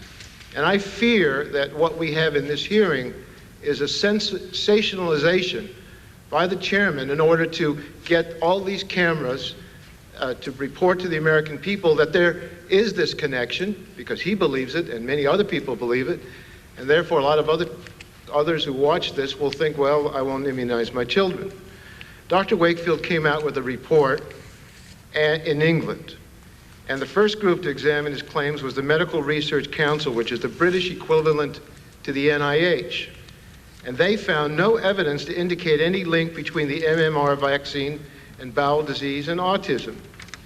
After they did their work, the Chief Medical Officer of the United Kingdom issued a letter to doctors in 1998 stating, based on the previous material that I have seen and on the opinion of experts, President of the Medical Research Council, I have concluded there's no link between measles vaccine or MMR immunization, etc. And then the World Health Organization looked at his study, and they came up with a statement that said, given our view that previous scientific claims made by Dr. Wakefield and colleagues lack scientific credibility, that his present study does not meet the requirements for establishing such a causal relationship. I don't know whether that's true or not, but that's what the scientists in England said when they evaluated, as did Dr. Taylor when he evaluated Dr. Wakefield's study. Now, Dr. Wakefield's testified he's got some new information. Fine, let's get the new information out there. Let's let the epidemiologists evaluate it. Let's let scientists explore where the truth may be. But to put this out in a congressional hearing and to scare people from getting immunizations, we know that without immunizations, dreaded diseases will occur. Deaths and mental retardation and disability will occur among our children, and we could prevent it. What we don't know, and we have a lot of information to the contrary, is that autism will result from that immunization. Dr. Taylor, well, let me ask Dr. Boyle. You're an epidemiologist. Suddenly we had to pull out of the audience an epidemiologist. You are an epidemiologist.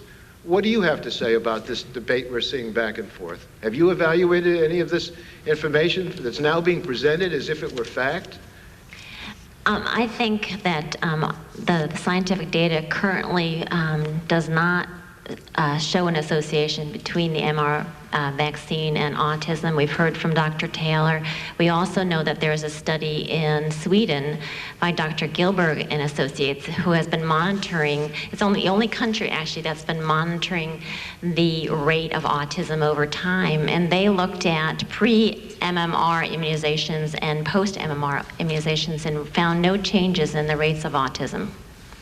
Well, I can't tell you what's true or not, but I don't think our chairman can tell you what's true or not either, and I feel it's, when we had this hearings on whether there was campaign abuses by Democrats, a lot of people's reputations were ruined, and I thought the hearings were unfair, but those were political.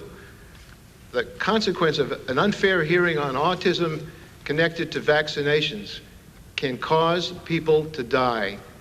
And I worry about that, and I think we ought to get the facts before we make the assertions, and not make the assertions and then throw out the witnesses who tell us information that doesn't fit those allegations.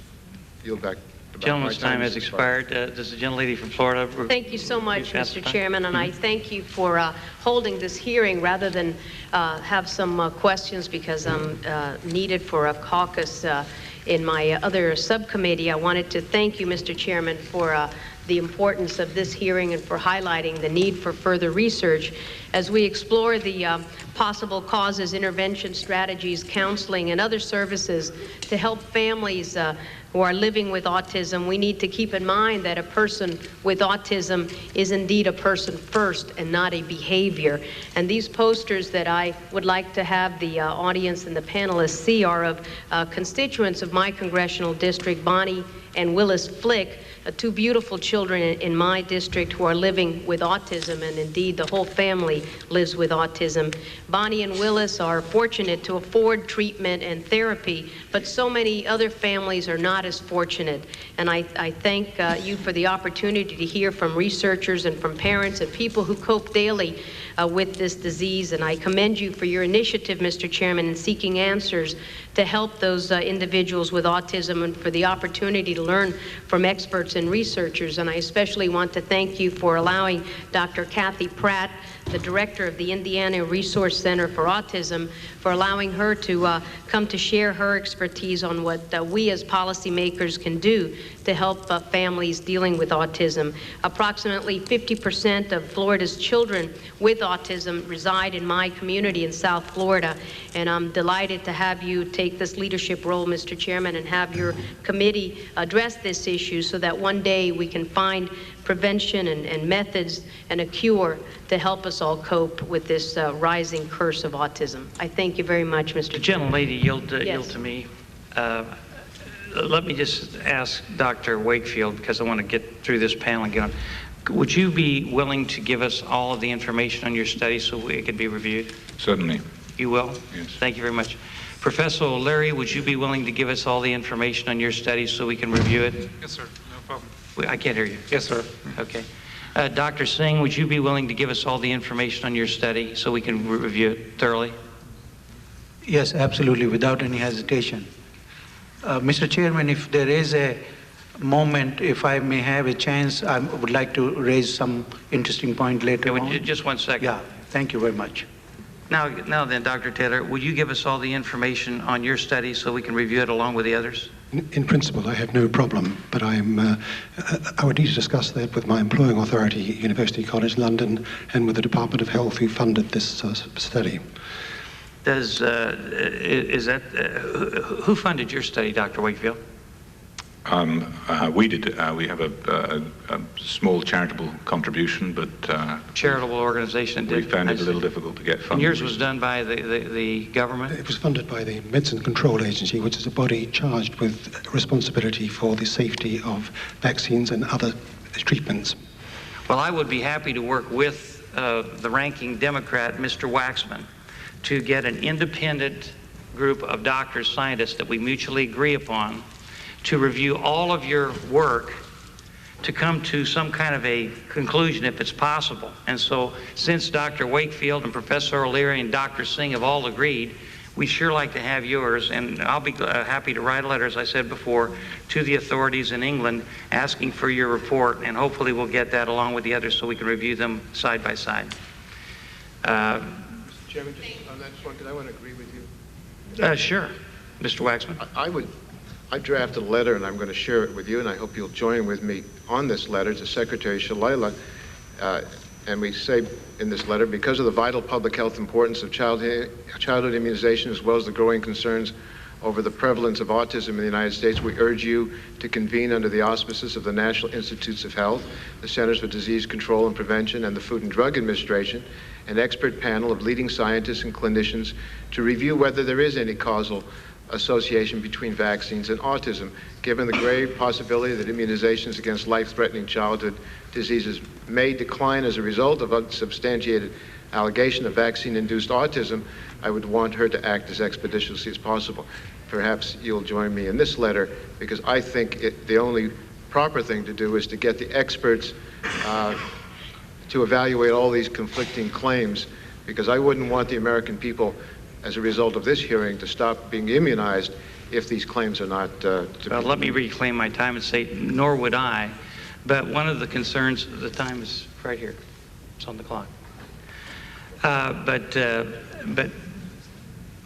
let me just say that the Department of Health and Human Services and Donna Shalala and the others have some very competent people over there. We have been checking into all the financial records of the people at the FDA, HHS, and CDC, and we're finding some of those people, and even on the advisory panels, do have some possible financial conflicts, as was expressed in the New England Journal of Medicine just recently on their front page. And as a result, I will join with you to get an independent panel to review all of these studies, but I want to make sure they're not controlled by the health agencies of this country that may have some people that have some possible conflicts of interest. And it's already been expressed in the New England Journal of Medicine, and we believe that that also possibly exists with some of the agencies of our health services here in the United States. And so I will join with you, and we'll pick them together, and we'll try to make sure we have some people that are totally unbiased. Well, independent means no conflict of interest. I wouldn't want a panel that had people with a conflict of interest, but I do want a panel of experts, and I think that the NIH and the CDC and the FDA can give us a panel that can do this evaluation. Well, why some people find that amusing, but well, so long as we find there's no conflict of interest, we wouldn't have any problem with that. Mr. Tierney.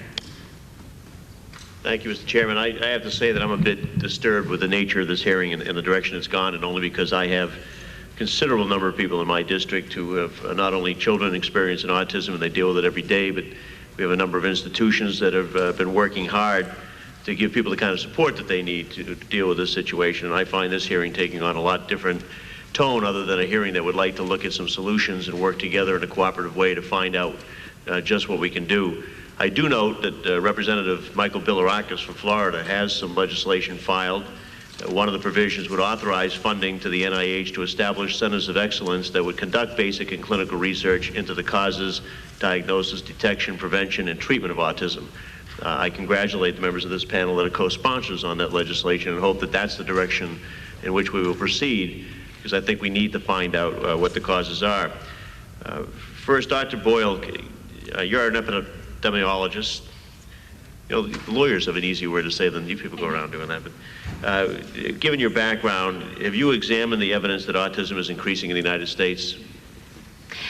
We do know that the rates of autism appear to be higher than previously thought. And as I said in my testimony, they've ranged from 10 to 15 per 10,000, but that's really from studies from other countries. We don't have, we had prevalence studies conducted in the United States. There were 2 done in the 80s, found very low rates, maybe methodologic reasons for that. At CDC, we've begun to develop a monitoring program at CDC. It's only for the Atlanta area. We have our first year of data collected. We're in the process of reviewing the information on the children with autism, and we hope to have a rate fairly soon. And we'd like to see similar activities in many other locations. We have a wonderful model in birth defects. They're many years ahead of us in terms of trying to understand the causes of birth defects, and there's about 35 states that monitor birth defects on an ongoing basis. That doesn't happen for developmental disabilities. And we need to make that happen.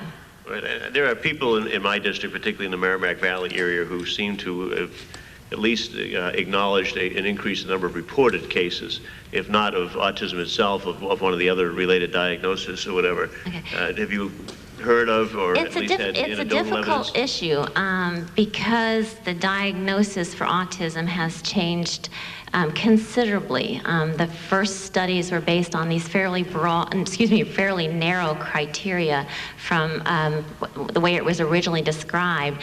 The more recent studies have actually used criteria that are much broader, and there's increased recognition. So we really don't know. There have been a number of investigators who've tried to see whether or not the increase in the rates over time, or the higher rates in more recent years, is really due to a real increase or this sort of redefinition and better awareness. And it's not an easy question to I answer. bring that up only because in one instance at least, a group of very active parents with children with autism worked with the school system and some other researchers and heightened the awareness of identification and found a marked increase in the number of cases that were beginning to be identified in the areas, though people had not really appreciated these symptoms, including some doctors, pediatricians who would look at it. That sound right to you?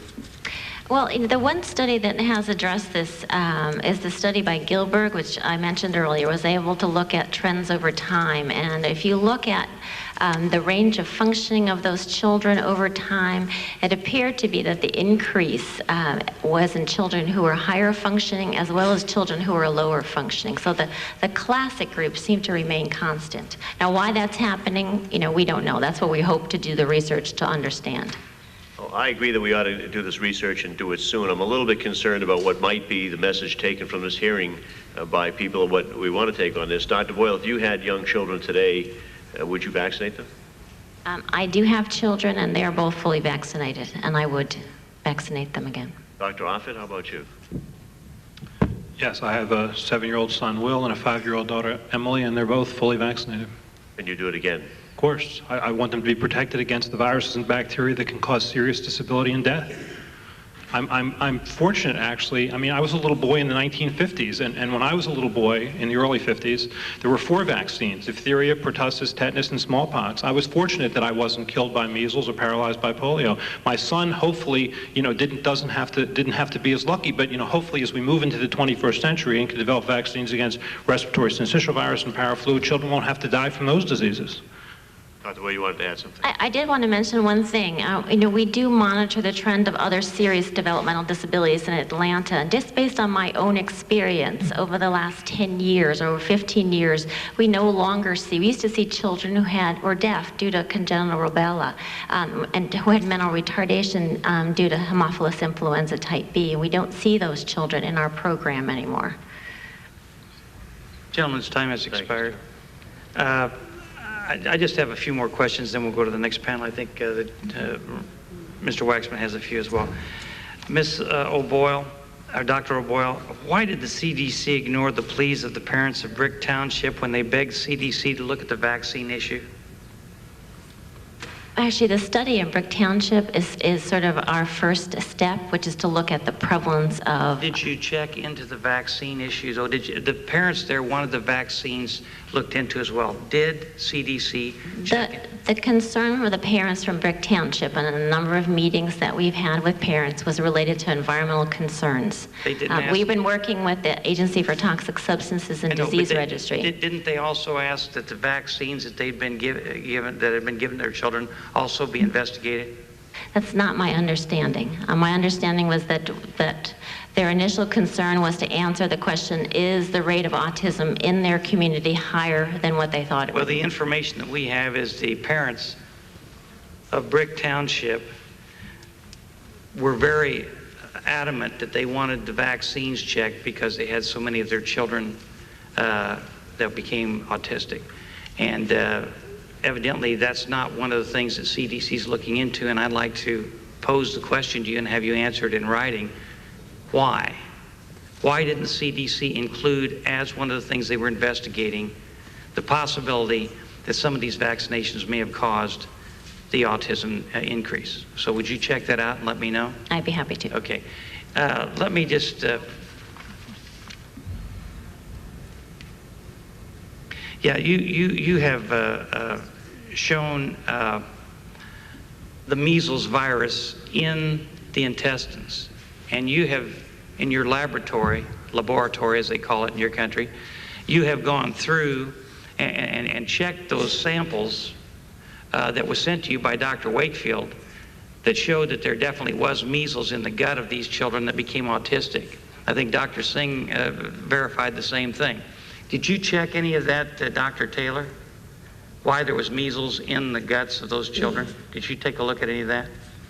I'm sorry, I haven't yet had a chance to look at this paper. It's interesting information. However, in terms of Mr. Wakefield's history, all his initial results, he's found the cure for, first of all, Crohn's disease, and he's found the cure for...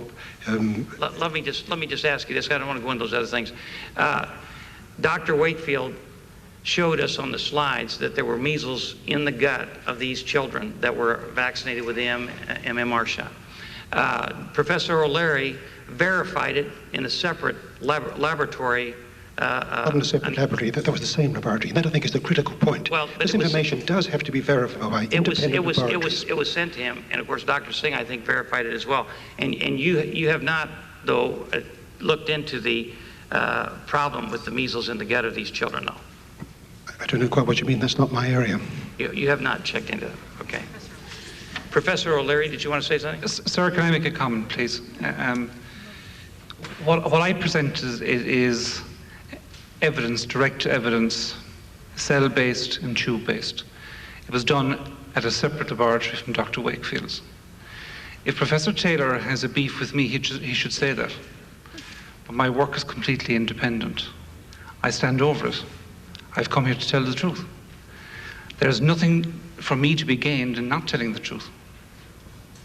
Dr. Singh, you had some more comments you wanted to make. I'm going to yield you the balance of my time so you can... Just a couple of things. Basically, I want to raise the issue that when we think about epidemiological studies, what these individuals are really looking at, all they do is they take numbers from previous old records or whatever have you. They don't even pay any attention to the fact that old-time vaccines were made based on old immunology. Today, immunology is so different. It's almost difference of day and night. And so we need to take into the account that new research should be really evaluated by so-called expert epidemiologists. Second thing... Well, let me just say one more thing. I want to ask Dr. Boyle one last question, and that is, do you believe anybody who's getting funds from Merck or any of the other pharmaceutical companies should be on advisory panels that are making judgments about pharmaceuticals coming from those companies? Or do you believe that's a conflict of interest? I think that's a difficult question to answer. Wait a minute, let me get this straight. You think it's a difficult question to answer if somebody is getting funding of some type from a pharmaceutical company for them to sit on an advisory panel that's approving or giving their approval to a new drug that's coming on the market? You don't see that as a conflict?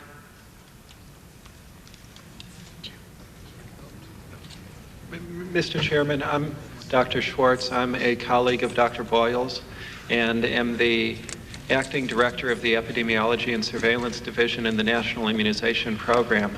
And we appreciate your indulgence in allowing me to testify and to help with answering questions about immunization.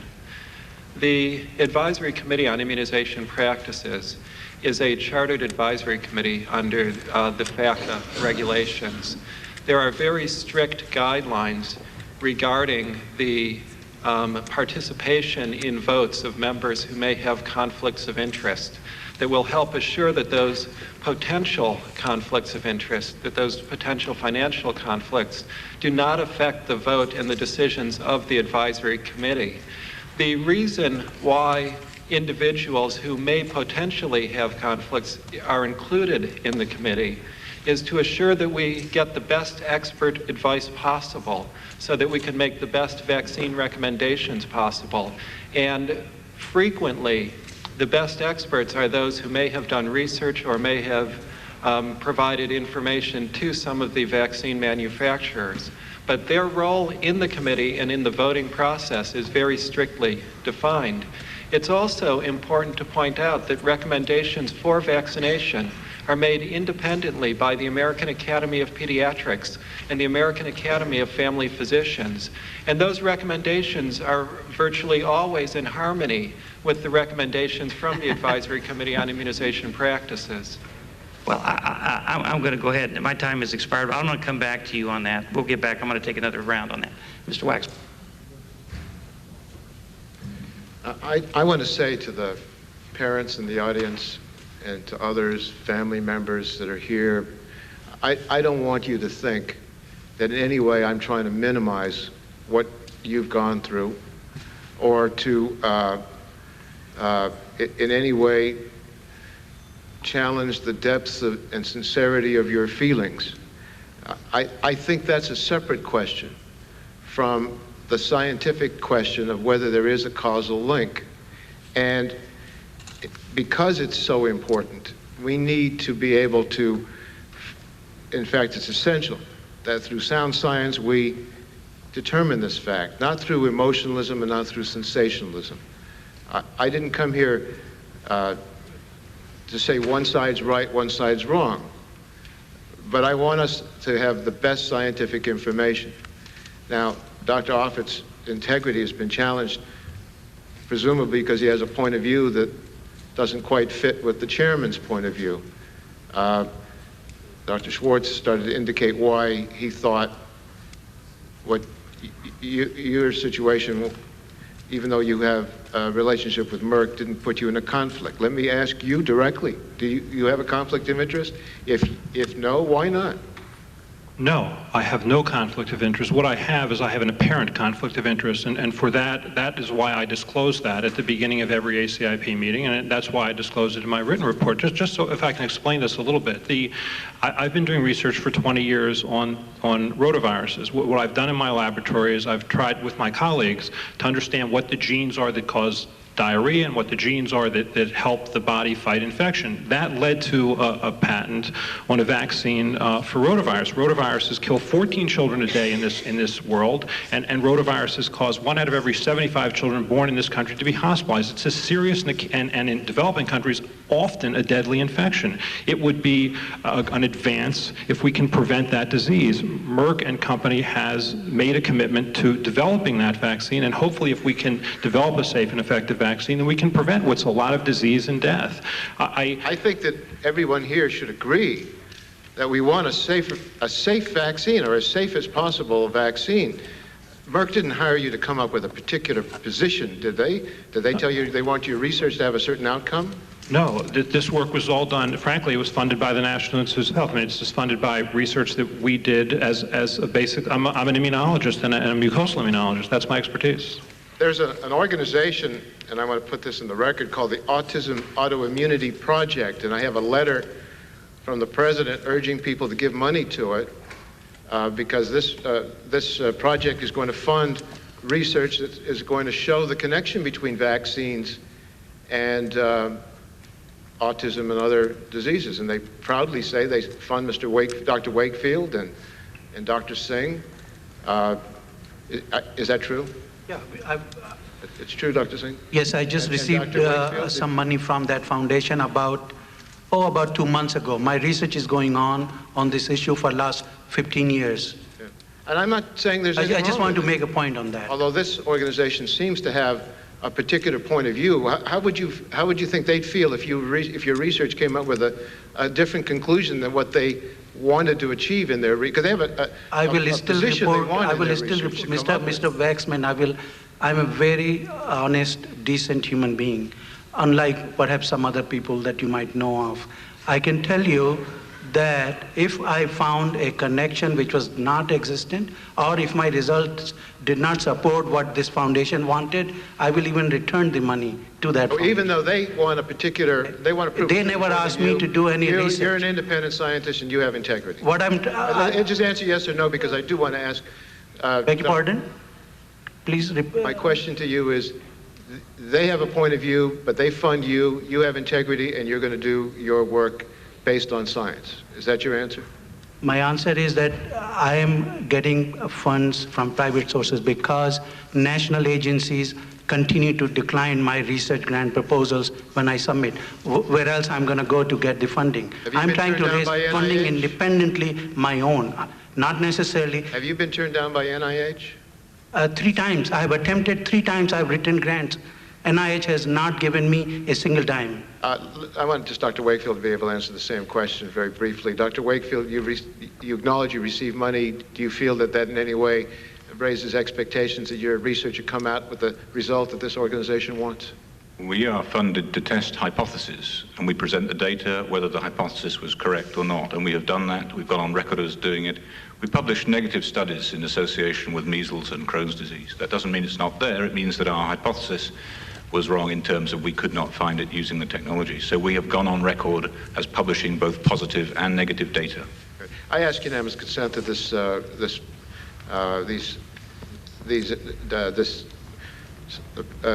documents without from the objection. Autism Autoimmunity Project be put in the record. And I would note, Mr. Chairman, you're also associated on the board of this group, too. Without objection, that's no problem.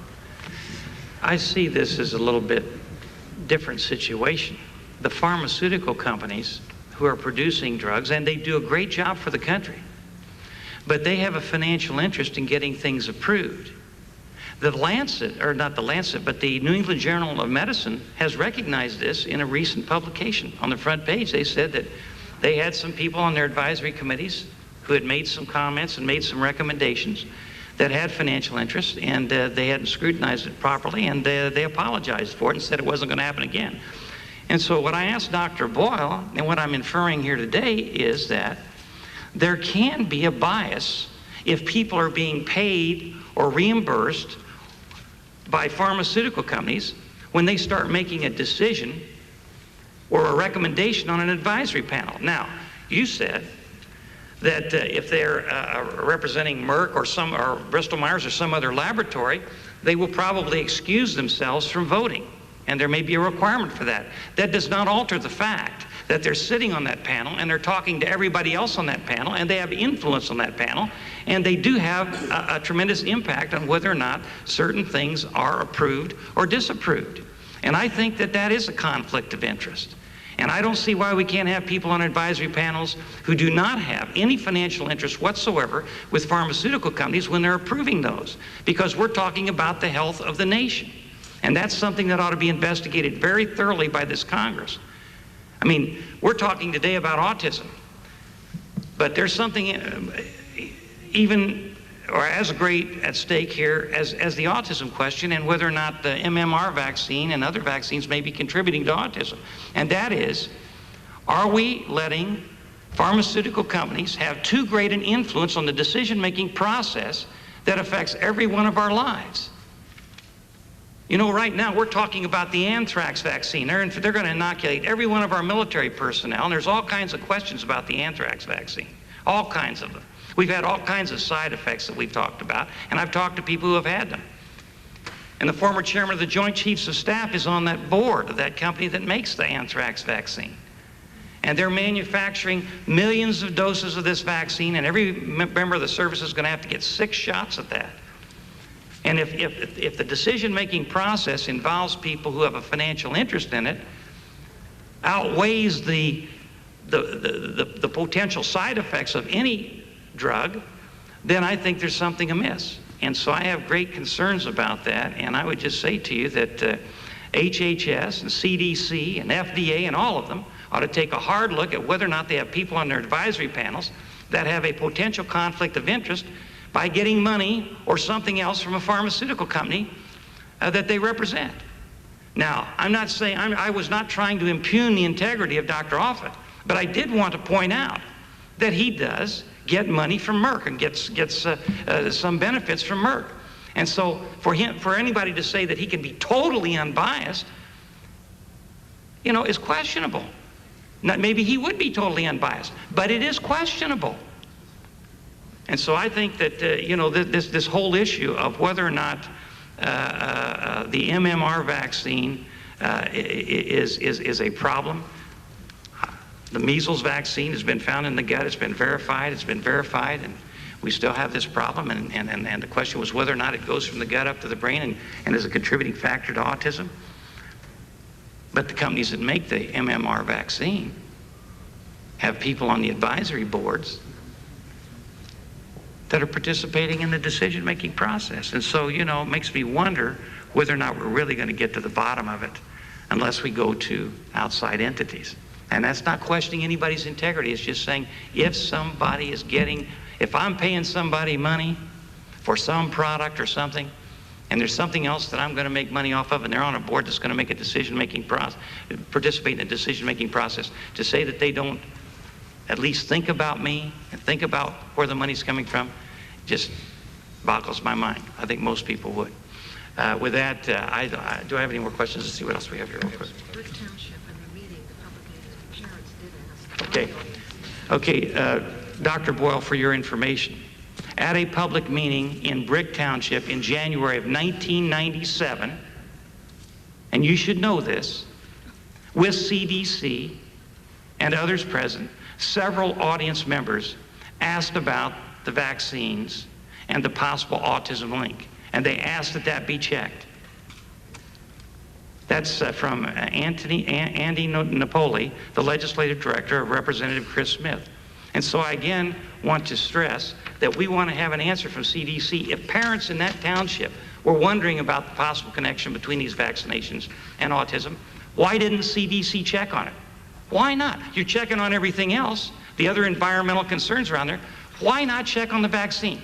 And I submit that maybe, just maybe, it's because the pharmaceutical company that manufactures it had some influence on the people that were in that meeting, and they said, hey, we don't want to get into that. And if that's the case, that's damn near criminal. And with that, I'll be happy to yield back the balance of my time and let Mr. Waxman have his 5 minutes, and then we'll go to the next panel. Thank you, Mr. Chairman. I'd like to have Dr. Spiker come forward, if he would. Dr. Spiker. Spitzer. Oh, Spitzer, S-P-I-T-Z-E-R. I'm sorry. And just, where are you a doctor? How are you? I'm professor of epidemiology at the Faculty of Medicine at McGill University in Montreal. When you came forward a minute ago, you appeared to be reading from a prepared statement. Did you have a statement written out that you read from? Yes, I did. The circumstances are that I personally learned of this hearing and of related activities very late in the game. I have been an honorary assistant to 2,100 families in the United Kingdom who have great difficulty in getting scientific help and can't afford it.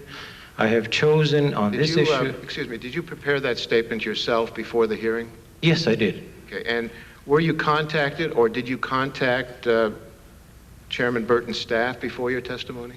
I did so indirectly, to the best of my knowledge, through a person named Ms. Barbara Fisher. And could you identify Barbara Fisher? Is she a... She's here in the audience. Is she a staff person for the committee? No, she's in the vaccination... when did you talk to her? Was it today or earlier than today? I spoke to her yesterday and the day before yesterday by telephone. About and coming here? Met her this morning. Yeah, but you talked to her yesterday, the day before, about coming here to testify? Yes. Okay. Thank you very much. Dr. Offit. I'm sorry, it was primarily for the press conference, but with the possibility of being able to testify as well. Yeah. Some extenuating circumstances for which the rules didn't have to be observed. Dr. Offit,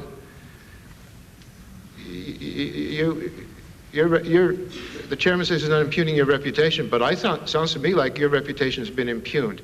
You get money from Merck, they make the vaccine, you're an advisory committee for the CDC about vaccines. It's apparent conflict of interest. Again, why isn't it a conflict of interest? Because as I sit on the Advisory Committee of Immunization Practices and make recommendations for children in this country, the only thing I consider is exactly how I would treat my own children. I mean, I take the job very seriously, and so the recommendations that I make are based solely on a careful review of the data that are presented to us, period. I don't have any conflict with regard to that decision-making process. It's simple in that sense. Dr. Boyle or Dr. Schwartz, what would happen if you excluded people from your advisory committee that worked in the area of research on vaccines or in some other area for a pharmaceutical company? Those with the greatest expertise on vaccines and those who are best able to make recommendations that will protect the health of American children frequently have done research in vaccines. They are the ones who know the issues best and who can make the best recommendations.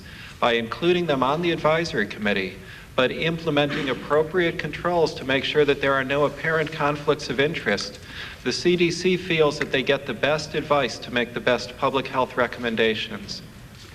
How about people who are funded by the Autism Autoimmunity Project? Have you ever heard of that group? The ACIP meetings are all open public meetings. They're all What addressed. is ACPI? The Advisory Committee on Immunization Practices meetings are all open meetings and are announced in the Federal Register. If someone from that particular institute wanted to come and to share information or to present to the ACIP, they would certainly be welcome to do so.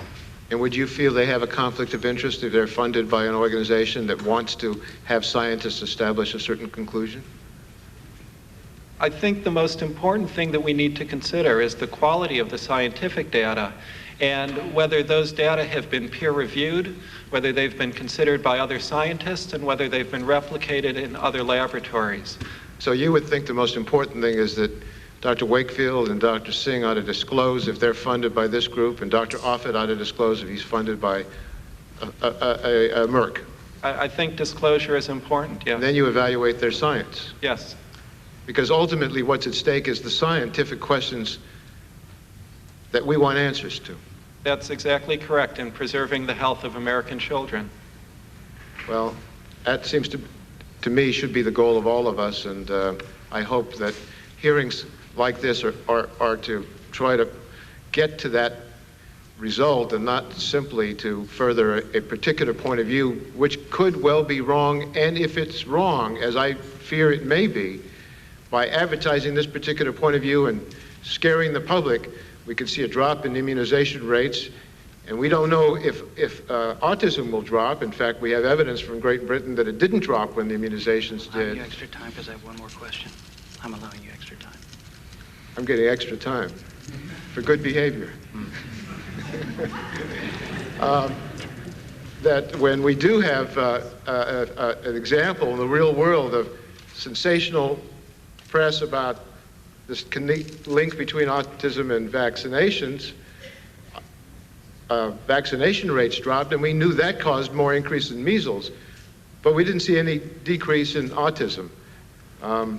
It's troubling to me, and I appreciate all of the views that have been expressed here, and I hope that we can get an independent group, because I don't think this committee is an independent group trying to reach an honest conclusion.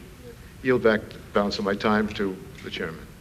Let me just make one final comment, and that is that the people who are doing the independent studies here don't sit on any advisory boards that are making decisions on what kind of vaccinations we're going to be giving to the people of the United States of America. The people who represent the pharmaceutical companies and sit on those boards do. That's the difference. And let me just end up by saying that I really appreciate all of you being here. This is a very difficult issue.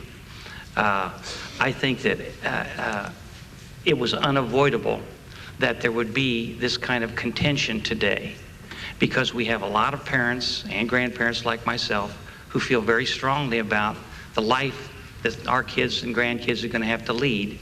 And on the other side of the issue are the people who are saying that there's no impact from the shots that are being given to our kids. And so the bottom line is that there's going to be strong differences of opinion. We want to get all those differences of opinion on the record, and then we'll all go out and have a cup of coffee together and debate it in private. But the bottom line is that the American people need to know the facts. Lincoln said, let the people know the facts and the country will be saved, and I think that's just as true today as it was at the beginning of this republic. And so that's been our goal, not to fight with everybody, but to get the facts out and to make sure, and we're all for vaccinations. It's just, do we want to give a child 9 vaccinations in one day? Do we want to give them 31 or 32 or 33 vaccinations between the time they're born and their age 6? Isn't that maybe a little bit overload? That's the whole question.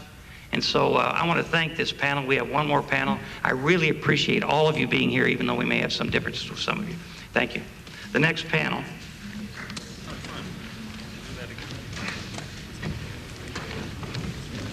And I want to apologize to this next panel for having them sit there for so long.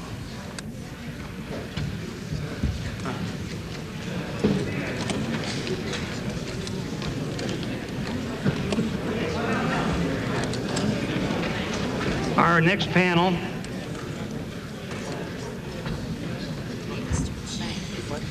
go ahead. While the next panel is coming up, we'll take just a couple-minute break here. The next panel consists of Dr.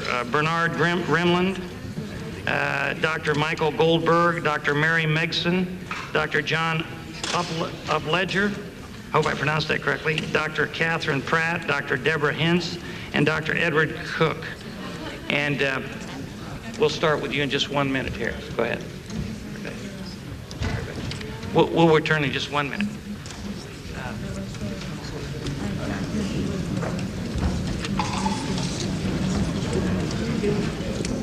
Maybe I did.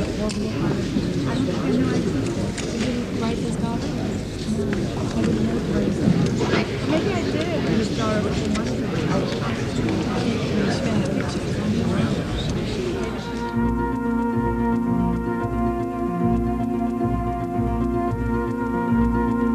Here's the C-SPAN 2 program schedule.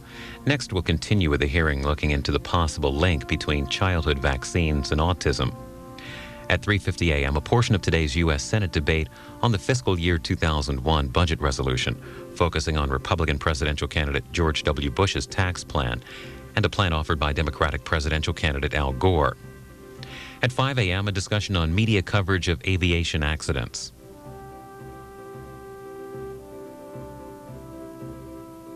Tomorrow morning on C-SPAN's Washington Journal, Maryland Governor Paris Glendening on child safety locks for handguns. Also, Arizona Senator Tim Hutchinson on armed services recruiting at public schools. Washington Journal and your phone calls, weekday mornings at 7 Eastern on our companion network, C-SPAN. Tomorrow morning on C-SPAN, a hearing on the operations of the White House Budget Office. Budget Director Jack Lew will testify along with Comptroller General David Walker. Live coverage gets underway at 10 a.m. Eastern. This weekend on C-SPAN's American Perspectives, President Clinton at the annual Radio and Television Correspondents Association dinner. You can see it Saturday evening at 8 Eastern and Pacific. Now we continue with the hearing on autism and childhood vaccinations. A House panel is investigating the possibility that certain immunizations may cause the onset of the mental disorder in young children. In this part of the hearing, House members heard from researchers. It's 2 hours and 10 minutes. The committee will reconvene. Would everybody take their seats and shut the doors, please? Would the panel, and I appreciate very much your patience today, would the panel please rise?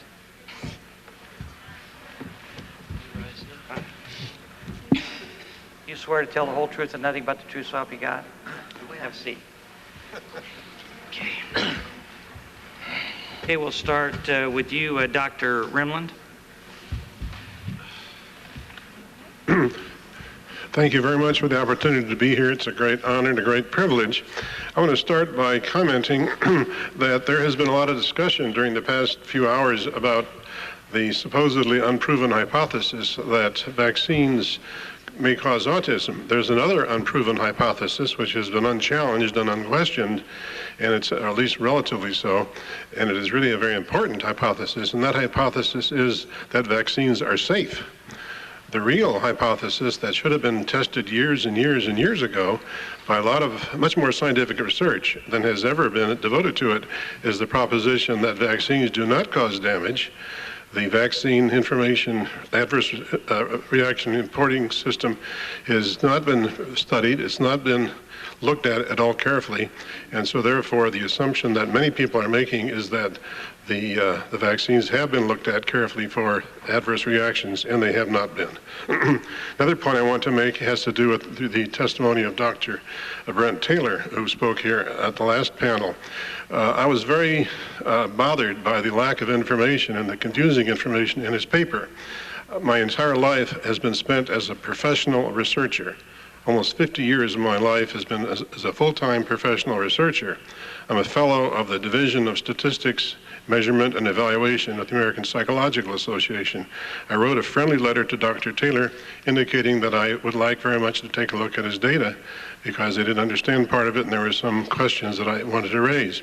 He ignored my first letter. I sent him a second letter. He responded to that by saying, no, I could not have a look at his data. I then wrote to the editor of The Lancet urging that a Blue Ribbon Committee be appointed to take a very close look at the data of Dr. Taylor.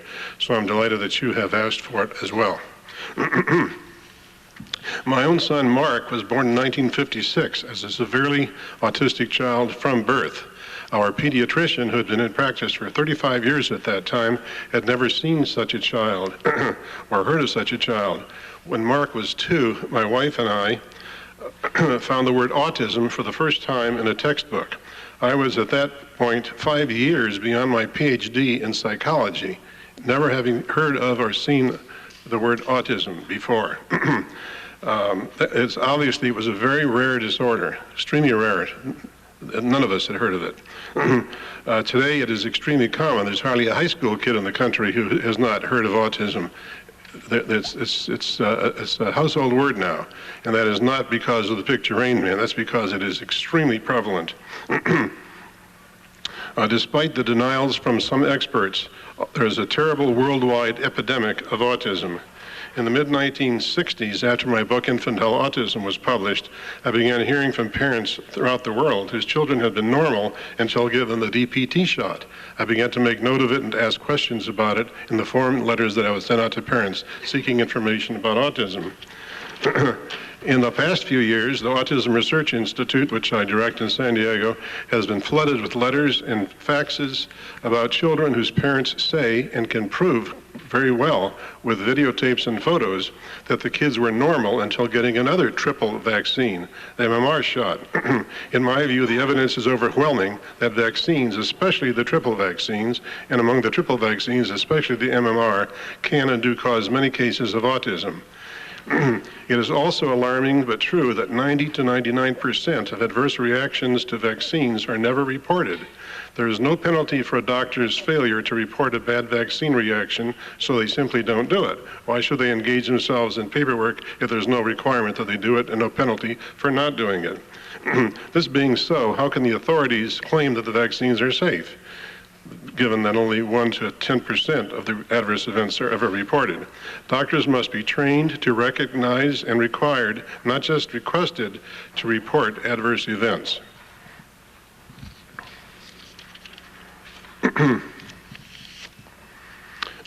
With regard to the question of genetics, they say that autism has a large genetic component and therefore vaccines must play a minimal role.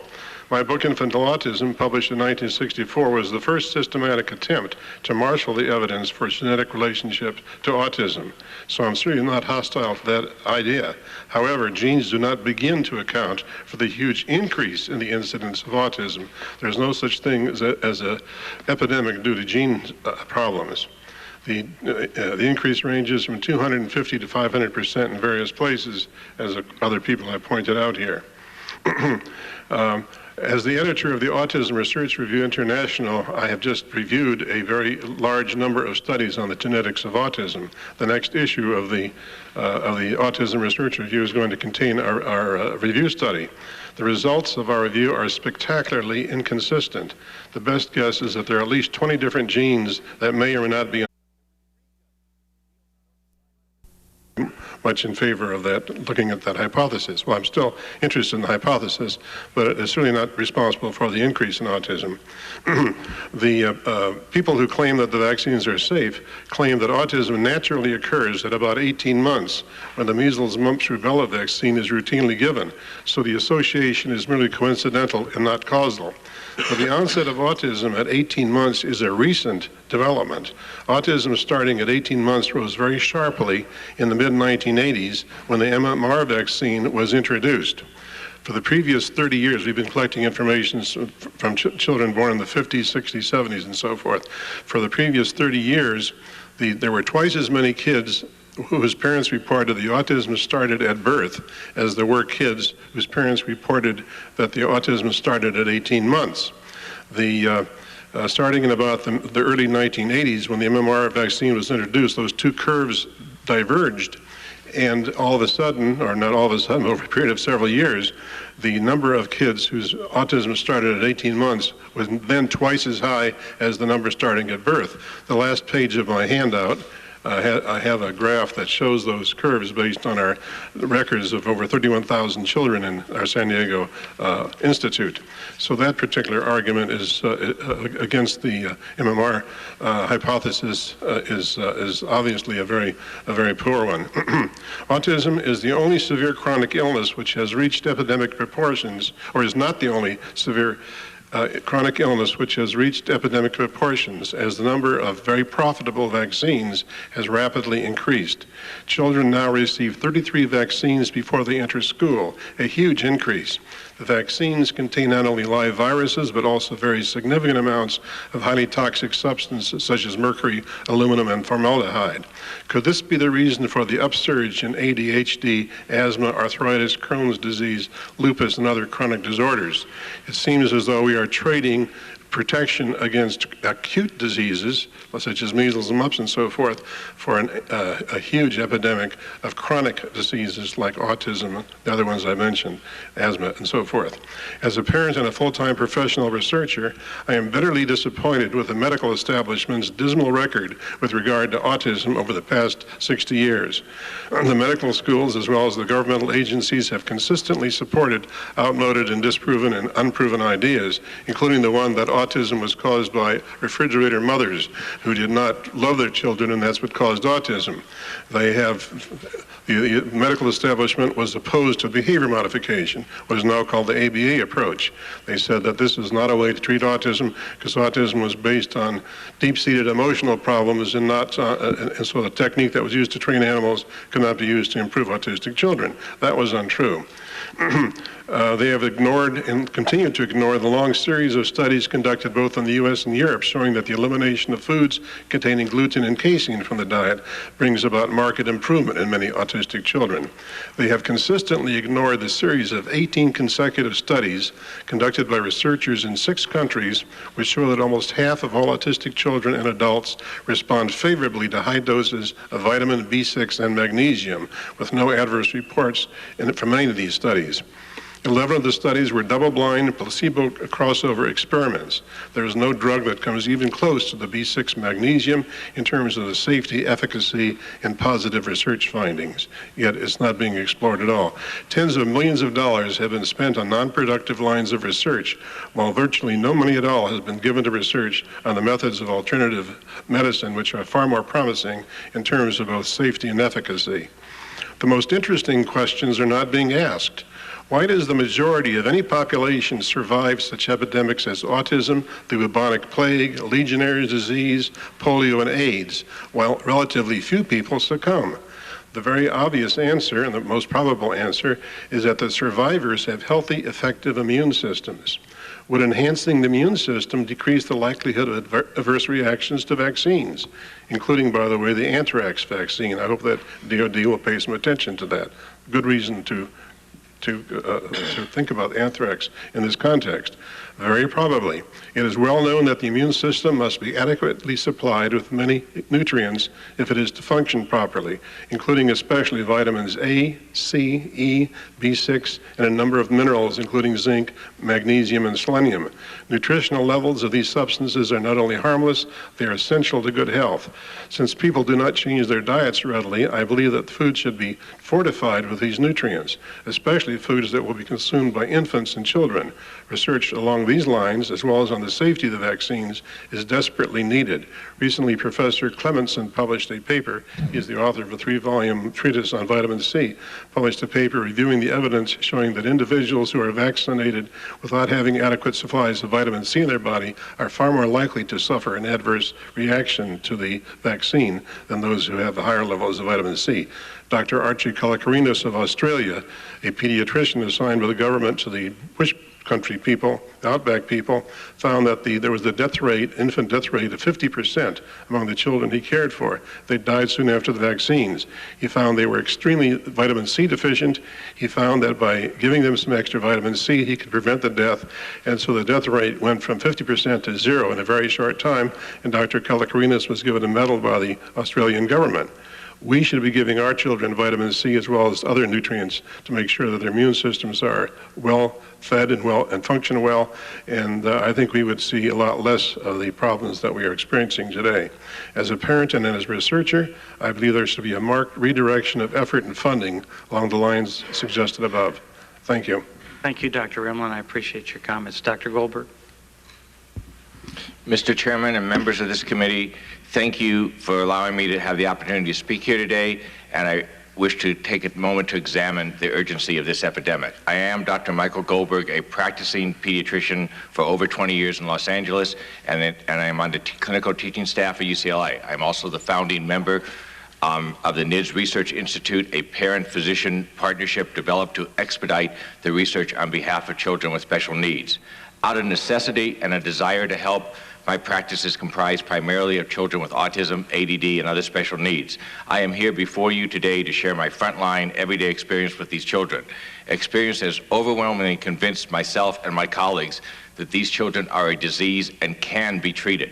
In turn, I hope to propose a unique medical research model that combines the tenets of basic science and strong academics with an unprecedented sense of clinical urgency.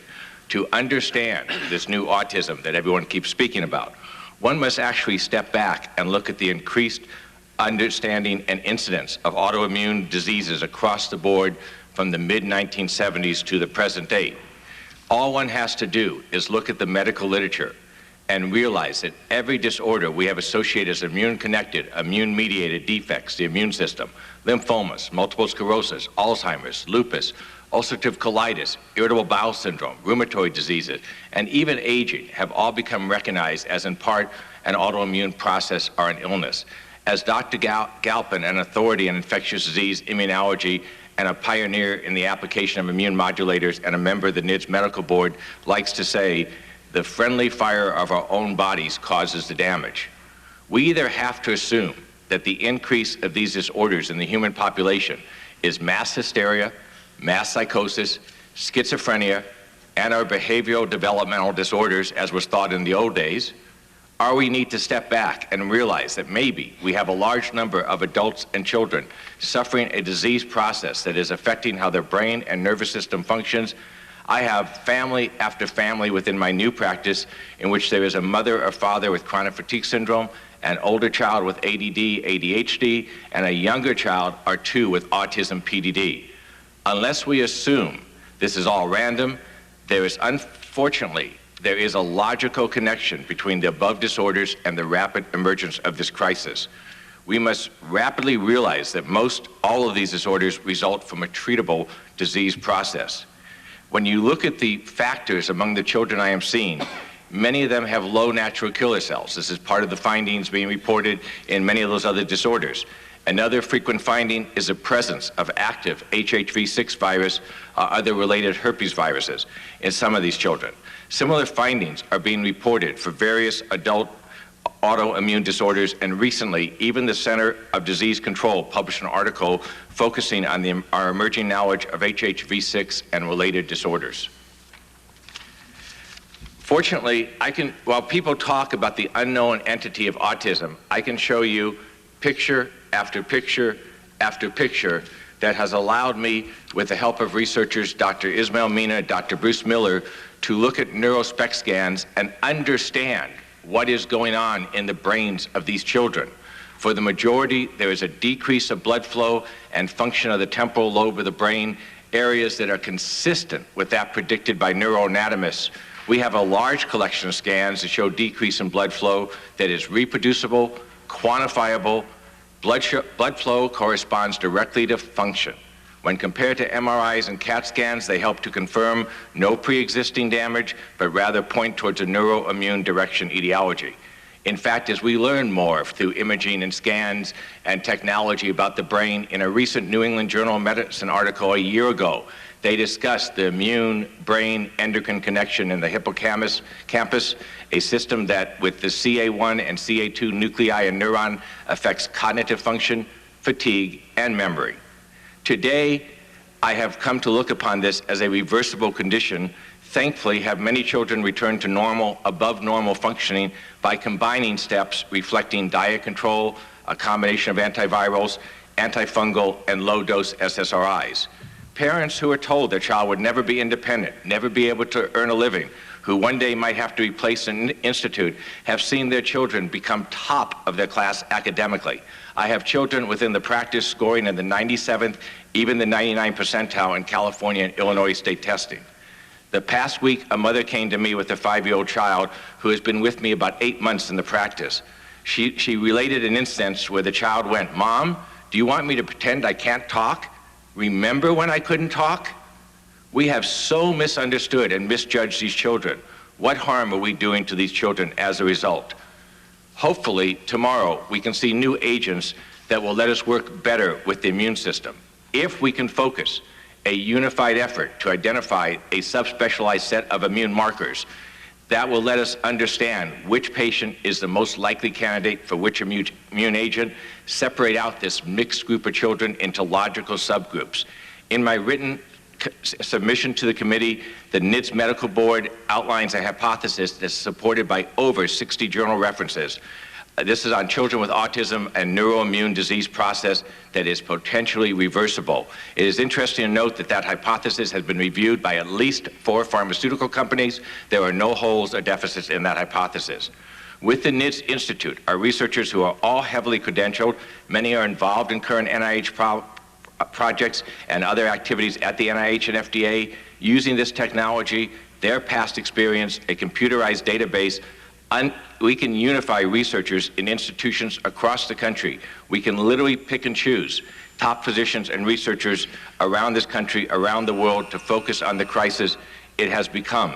For instance, I've been pleased to announce that members of the Mind Institute are hopefully looking at joining in and combining efforts, and my hope would be that many independent groups can focus in a scientific manner at answering the questions being raised by this committee today.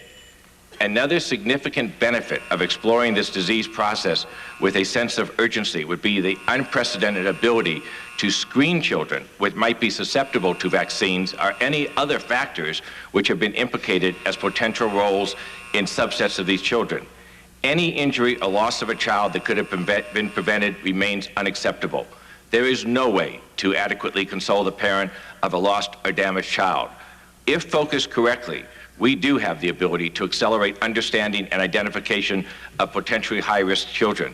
If we can identify these children, adjust the vaccine schedule appropriately, we have begun the process of stemming this epidemic and will have created a preventative health policy that would be part of our collective legacy for generations to come.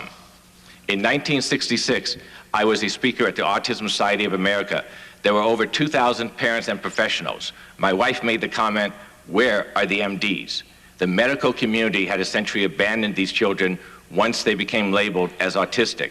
The NIDS Medical Board is designed to help logically, academically, scientifically circumvent the expected learning curve as we see physicians coming back into this field, make a radical shift in direction and orientation from what we might have been taught as physicians.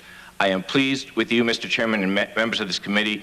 These children are supposed to be productive parts of this country's future, not a health cost and burden.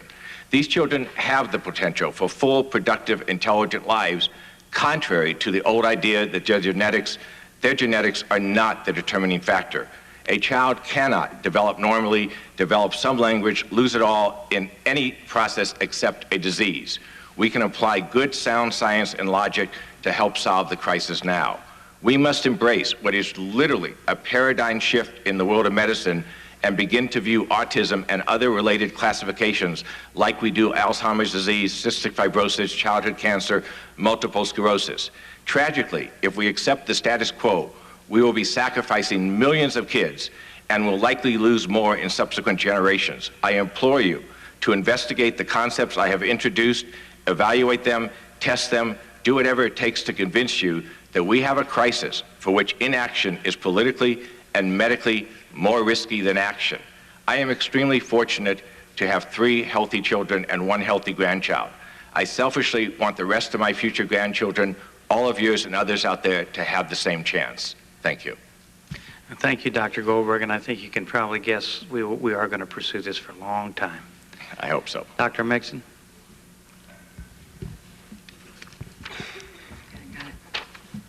Mr. Chairman, members of the committee, my name is Mary Megson. I'm a board-certified pediatrician, fellowship-trained in child development, a member of the American Academy of Pediatrics, and on clinical faculty at the Medical College of Virginia.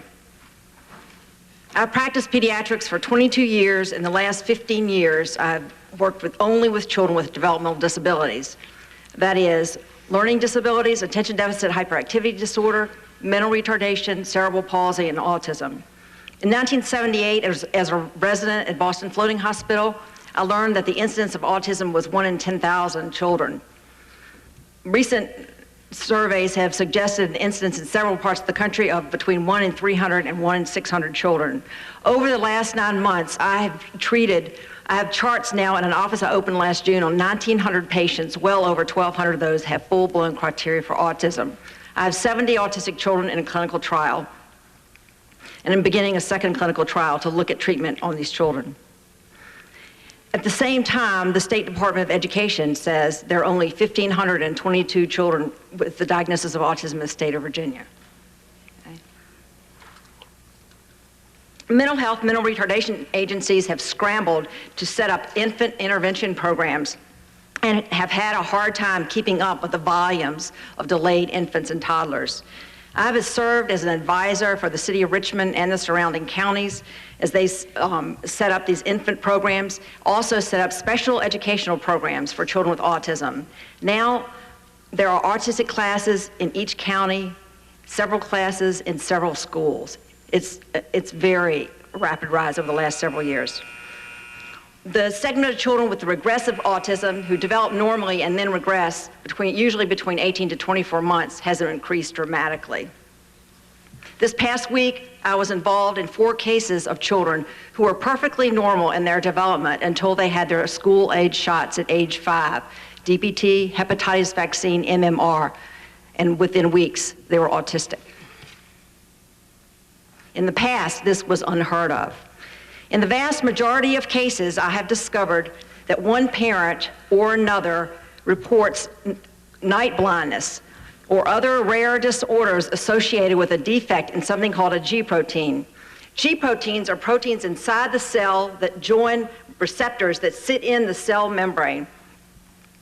They are cellular proteins that upgrade or downgrade signals in their sensory systems all over the body that regulate touch, taste, smell, hearing, and vision. They're important also in turning on or off multiple metabolic pathways, including those for glucose, protein, lipid metabolism. They also turn on and off pathways for cell growth, differentiation, and survival.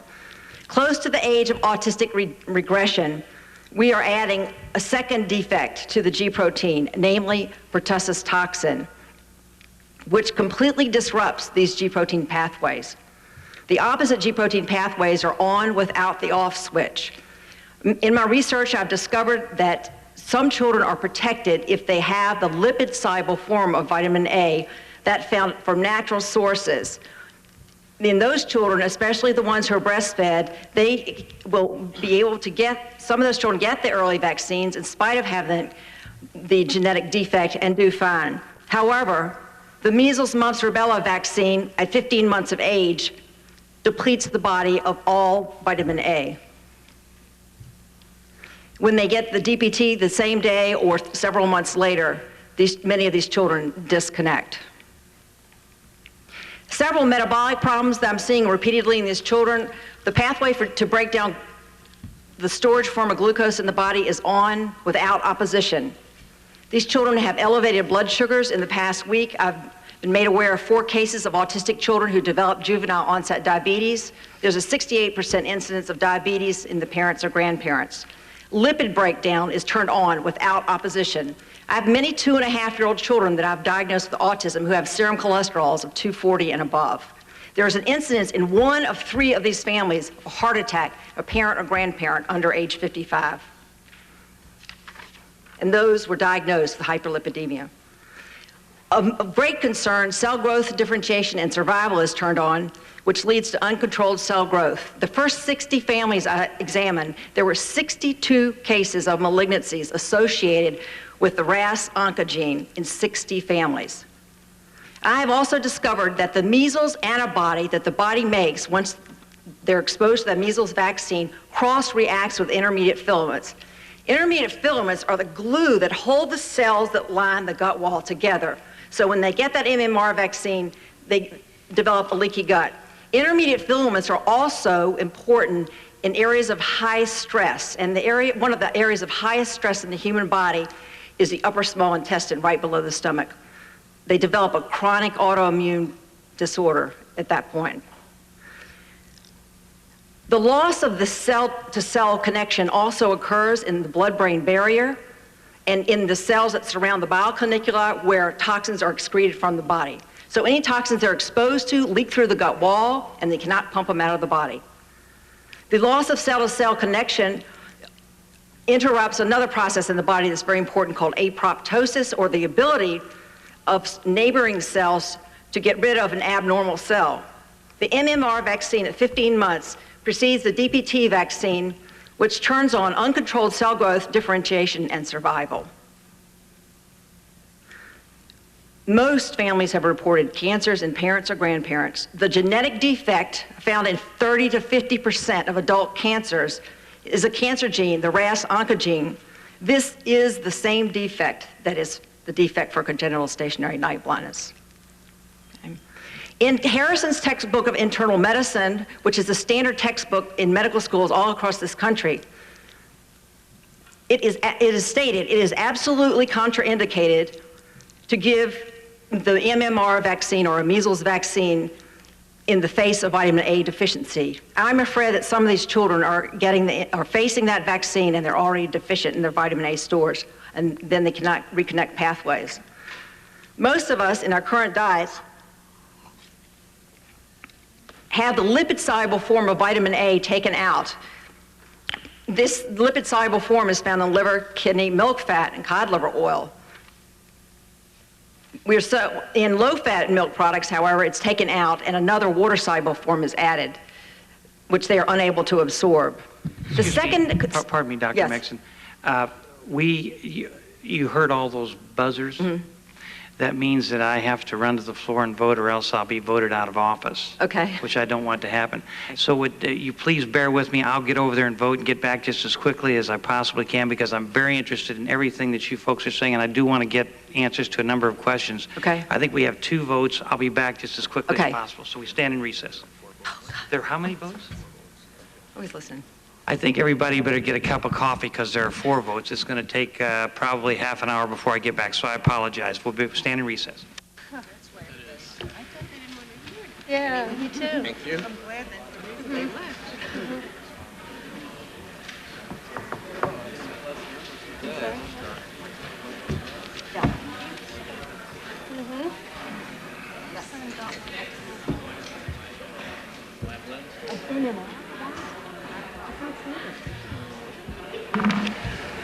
The committee will come to order. I want to really apologize to those of you who've been so patient today hearing all the debate. It must have been difficult for you, but it's also, I'm sure, been entertaining. Would you close those doors back there after everybody gets in?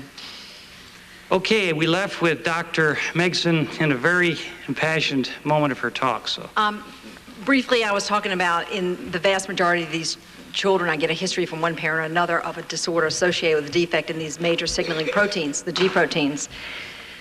As I approached my research, I looked through the eyes of these children and tried to figure out what their world was like. And now that I have talked to them and know what questions to ask these children, I understand how these G protein defects affect their perception. They have a severe loss of rod function in their eyes. And there are 4 beautiful studies that have been out there, published for several years, that show this. They're left then with cone function in which to see their world. And cones give us color and shape in our environment.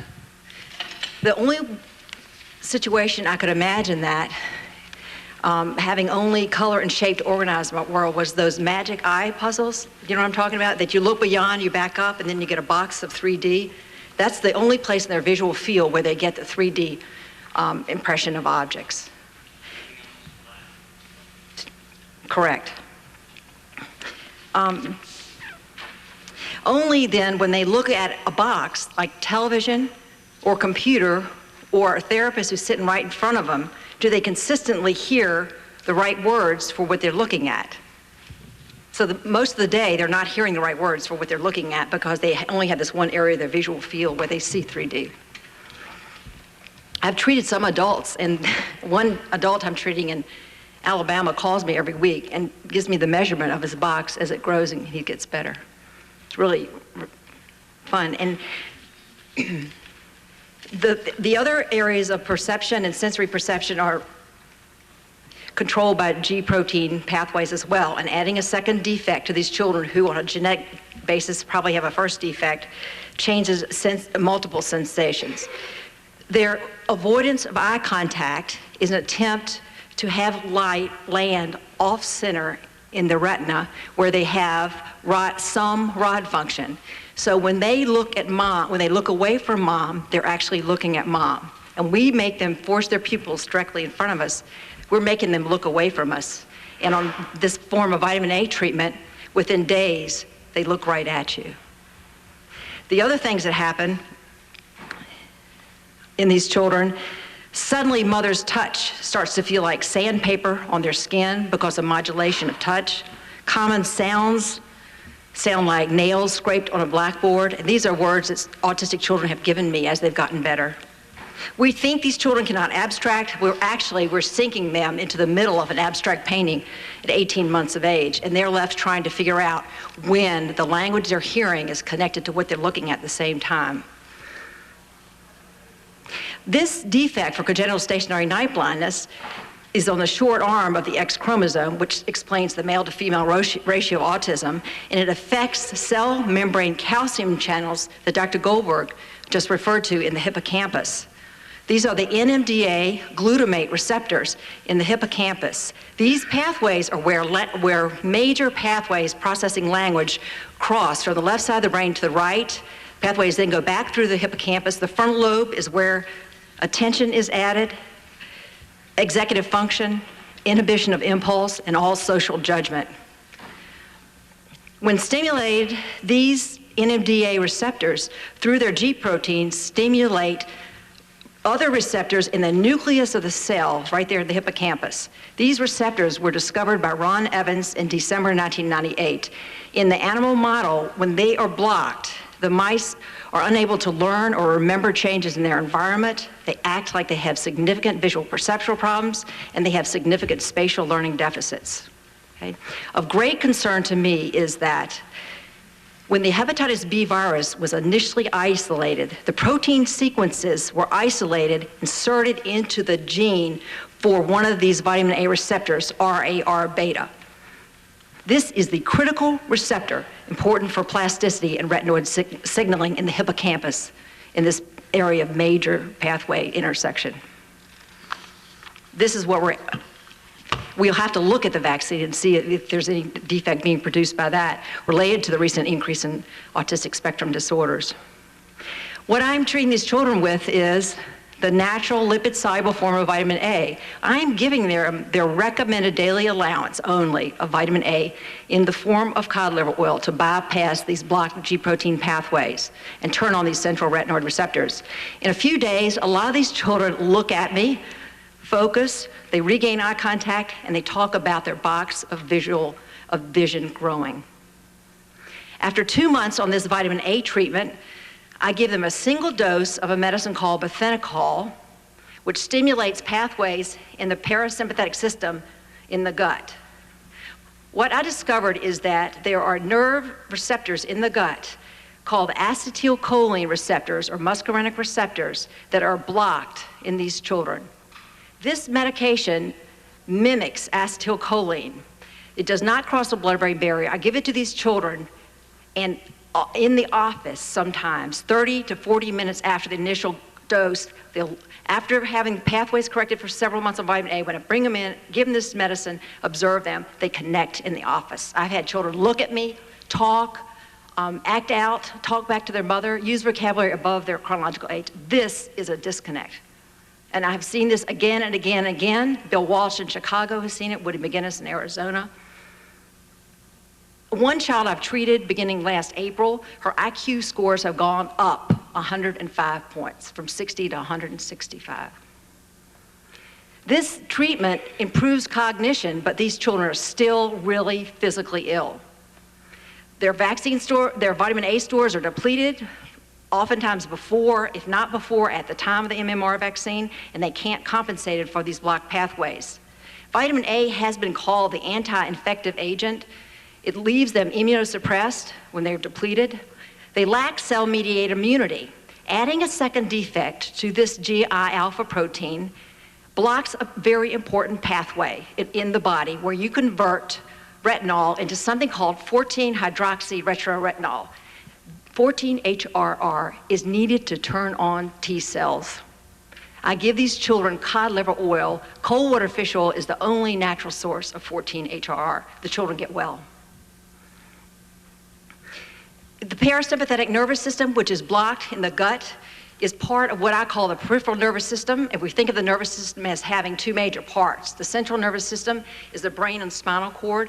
The peripheral system is divided into two parts. The sympathetic nervous system is your fight or flight response. Everything that happens to your body when you run away from danger. Dilate your pupils, increase your heart rate, increase your blood pressure. The parasympathetic side of the nervous system, peripheral nervous system, allows us to sit back, relax, focus, and digest our food. We are blocking the parasympathetic side of the nervous system, and these children are in fright or flight all the time. I've asked someone to bring these panels out so you can look at these children and look at their faces.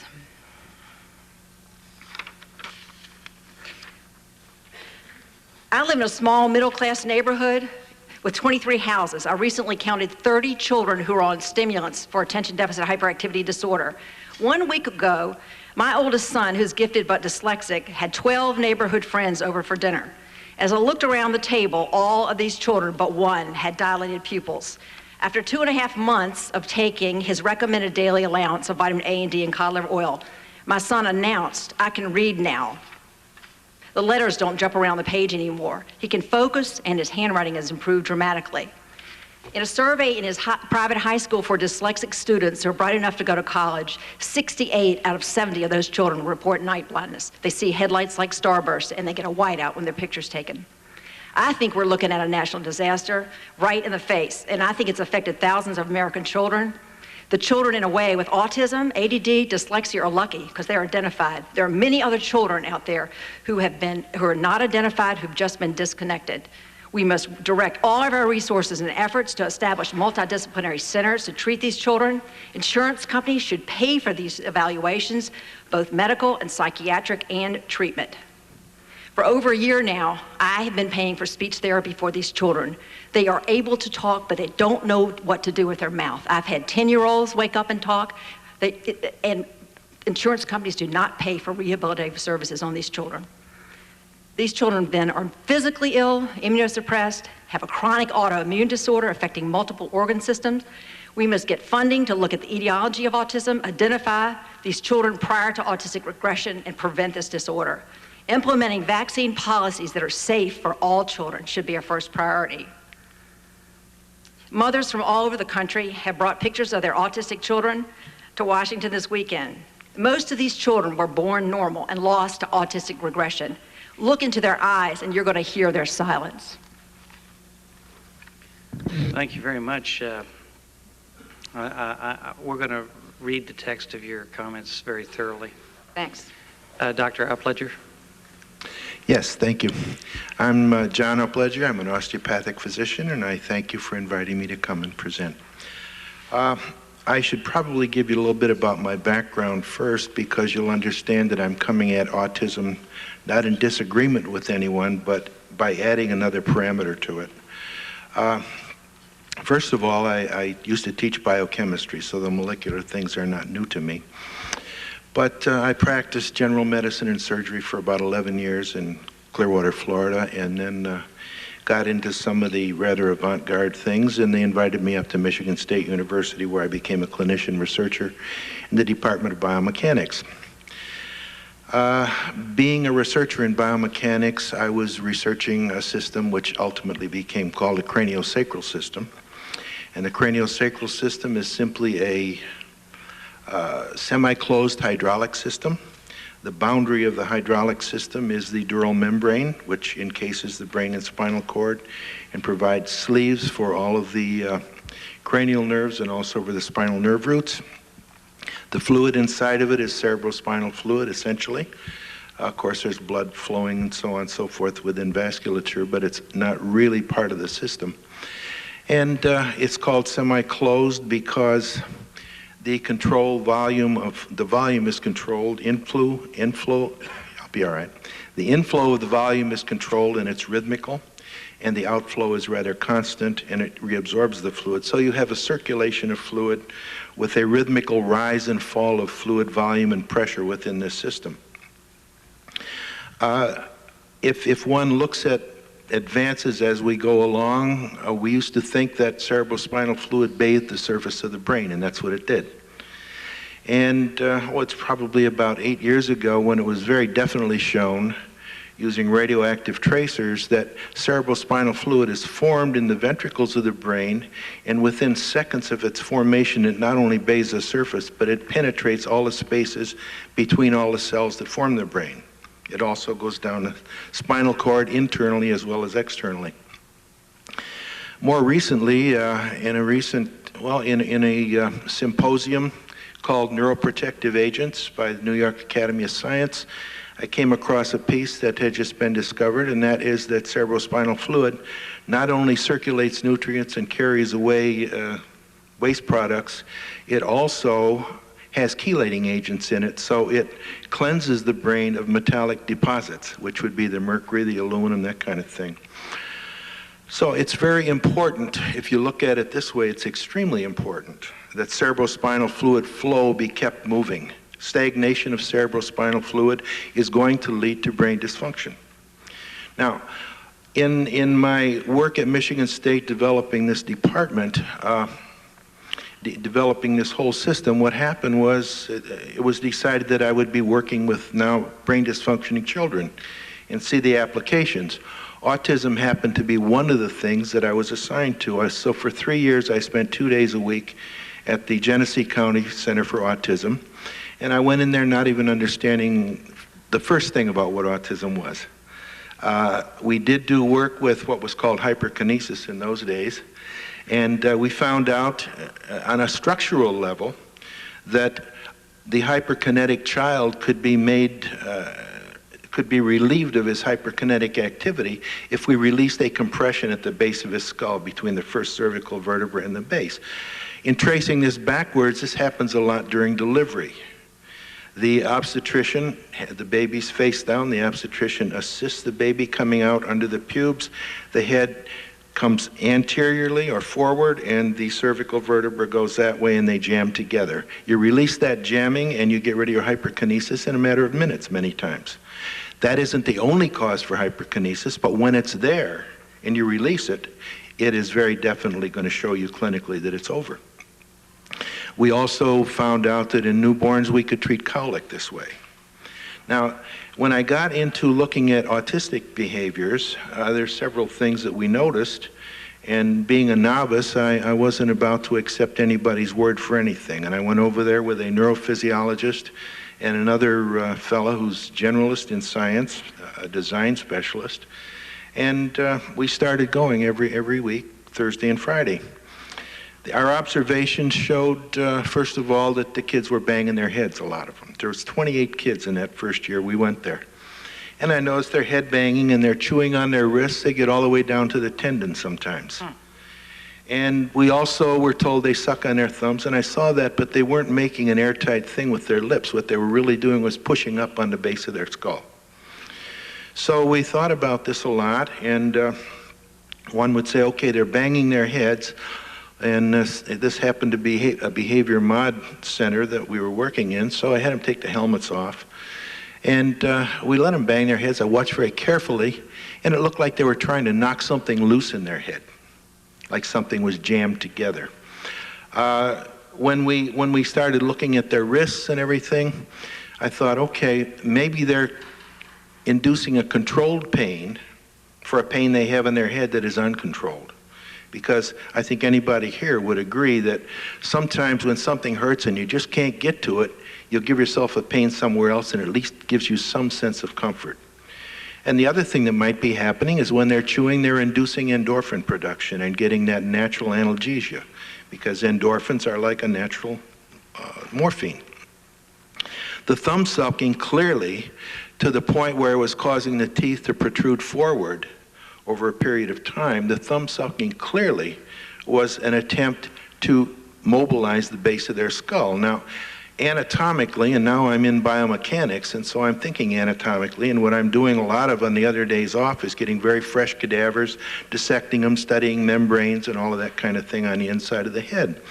So I'm tying these two things together, and so we began to get the idea that the cranial rhythm, or the movement inside that head, was not giving the amplitude that we were looking for in other children. The autistic head just didn't have the craniosacral rhythm, the activity, so it wasn't pumping cerebrospinal fluid. Hence, you would get an accumulation of toxic metals. Okay? You would also get a deficit in the delivery of fluid that was carrying nutritional agents and carrying away metabolic byproducts. You would also get a thing that we began to understand clearly, and this became the model we put forth after about the second year, and that is that something occurred to denature the membrane biochemically so that it would not expand and accommodate the normal growth pattern of the skull as it was trying to expand and the brain as it was trying to grow. So if a brain is trying to grow against a resistance of a membrane that's having difficulty expanding, you're going to cut down cerebrospinal fluid exchange, you're going to cut down blood flow. Well, we finally got into it and we started decompressing heads forward to backward in this direction. Forehead forward, back of the head backwards. And we just sit there and hold it, a small force over a long period of time. And ultimately the head would begin to expand in that direction. When it did, those things that looked like they were trying to create their own pain, the thumb sucking stopped, the head banging stopped, and the wrist chewing and that kind of thing stopped. And they stopped spontaneously after we released that particular forward to backward compression. And that was probably very close to 100% response. Now, you had to spend a lot of time to get an autistic kid to lay on a table in an autistic center and let you work on them and let them be quiet. But after we saw them 3 or 4 times, they would actually come in, lay down on the table, and take your hands and place them on your head, on their head where they wanted them. And I would go along with that. Now, the next thing I wanted to do was expand the head side to side. And I had a lot of graduate students with me all the time. I didn't know what to do with them. So I would put one student on each leg, one student on each arm, and I would just start expanding the head laterally. Well, we found out that after we got that expansion done laterally, first of all, the child would very, very much relax, and their body would go into all kinds of contorted positions and stay there. As they stayed in that contorted position, you could feel energetic changes going on throughout their body. And when they finished that particular thing, they're very liable to turn around and kiss you and give you a hug. And after that, they became sociable. So what I'm looking at is a model here that says, okay, decompress these membranes. What caused the membranes not to expand? And then historically, we started looking at it. Febrile episodes were extremely common. Now, the fever could be due to a vaccine reaction. It could be due to a viral infection. It could be something in utero that occurred when mom had a little fever when she was still pregnant. And it seemed as though it was taking about 2 to 3 weeks historically for most parents to discover the signs of the changes occurring that later were called autism after the febrile episode. So we chalked up the idea that most likely febrile episodes could cause a change in the biochemistry of the membrane so that it did not accommodate the growth process as readily as it could. Now, that doesn't fly in the face of genes at all, because I'm sure that genes control some of the accommodative process of a membrane, a dural membrane, and therefore, if they have a genetic predisposition to a membrane that's vulnerable, it takes a smaller shock to make the membrane become less accommodative. That doesn't bother me at all. We also found out, after we got this going, I was invited over to London to start an autistic treatment program for children in a craniosacral therapy clinic, and again in Brussels. And in London, I have to tell you that I wound up evaluating children that I thought were autistic from a craniosacral evaluation perspective. And I wound up with 42 children in that clinic, and I was there for about 4 days evaluating. And 38 of the parents out of the 42 said the febrile episodes were subsequent to a vaccine. And most incriminating, and this would be in the late 70s, the vaccine most incriminated by the parents, in their opinion, was pertussis. When I went over to Brussels, it was an entirely different thing. The feel of the head, the energy patterns in the head, everything was different. And almost all the autistic kids I picked up there had been delivered by vacuum extraction. That is where they put the suction cup on the head and just pull. And if you consider a plumber's tool, you know, and you clamp it on the top of the head and you pull, what you're going to do is you're going to extravasate a lot of capillary blood. And when blood breaks down, as it deteriorates, it becomes bile in one of its stages, which is extremely irritating. And so the tissue that has these red blood cells that are deteriorating begins to contract and cause scarring and lose its accommodative ability. And I think in Belgium, that was the main cause we came across, okay? In this country, it's a great variation. At the Autistic Center, where I spent the first 3 years of my experience, I would have to say that 2/3 of those kids were in foster homes, so you know we didn't know much about their background. But when I finished the contract for autism at the Genesee County Center in Flint, we opened up a clinic at the university, and there I have to say that probably 50% of the parents were totally convinced that the autism was secondary to a febrile episode, which more often than not they related to a vaccine reaction. And I don't say that that's yes or no, but I say it certainly does deserve a healthy look. Now, some of the things I would like to share with you that we did, and it's interesting that Dr. Megson talked about parasympathetics, because one of the pieces of research we did on our autistic children was to monitor with a thermograph their hand as we were stretching the membranes in their head. And as we got some releases, the temperature of the hand would go up 2 or 3 degrees Fahrenheit, which indicates that the blood vessels in the hand are relaxing. You're getting a better blood flow. And in order to get a better blood flow, you have to reduce the activity level of the sympathetic nervous system, which she was referring to, and that is the flight or fright system. So we were able to reduce their sympathetic activity by working on their head and stretching their membranes. Now, the whole thing begins to make a lot of sense if you consider then the things that we were watching happen. If we got a child's membrane stretched in all directions and he was feeling pretty good, he would take on a lot of good behaviors. And if we got that to happen, and then if we didn't, our research was held up always from June till September when school was out, and getting the contract renewed and all that kind of thing. So we had a lot of children who didn't receive treatment for 2 or 3 months, and they would regress. And I look at it this way, that their head is trying to grow, their brain is trying to grow, but they need a mechanical stretching activity, which is craniosacral work, to keep the membrane spreading enough so that it will accommodate that intended growth process. And if you don't have that for a while, then you begin to regress because the pressure on the brain and the reduction of fluid activity, the reduction of blood flow, all begin to reoccur. So the next thing we tried to do, and we've done this successfully, I would say with 30% or so of our parent groups, and I didn't have the opportunity to do it the way I'd really like to, but we taught them to do this treatment process once a week, and then maybe see a therapist every 6 weeks or so. And that seemed to work if the parents were willing and able to learn how to do it. It isn't hard once you get the initial job done. Then it's a question of maintenance, which is not too difficult. And that's one of the things we look for. Now, I left the university in 1983 and took time out to develop a prototype for a holistic health center for Unity churches. And then we started our own institute in 1985, the end of 85.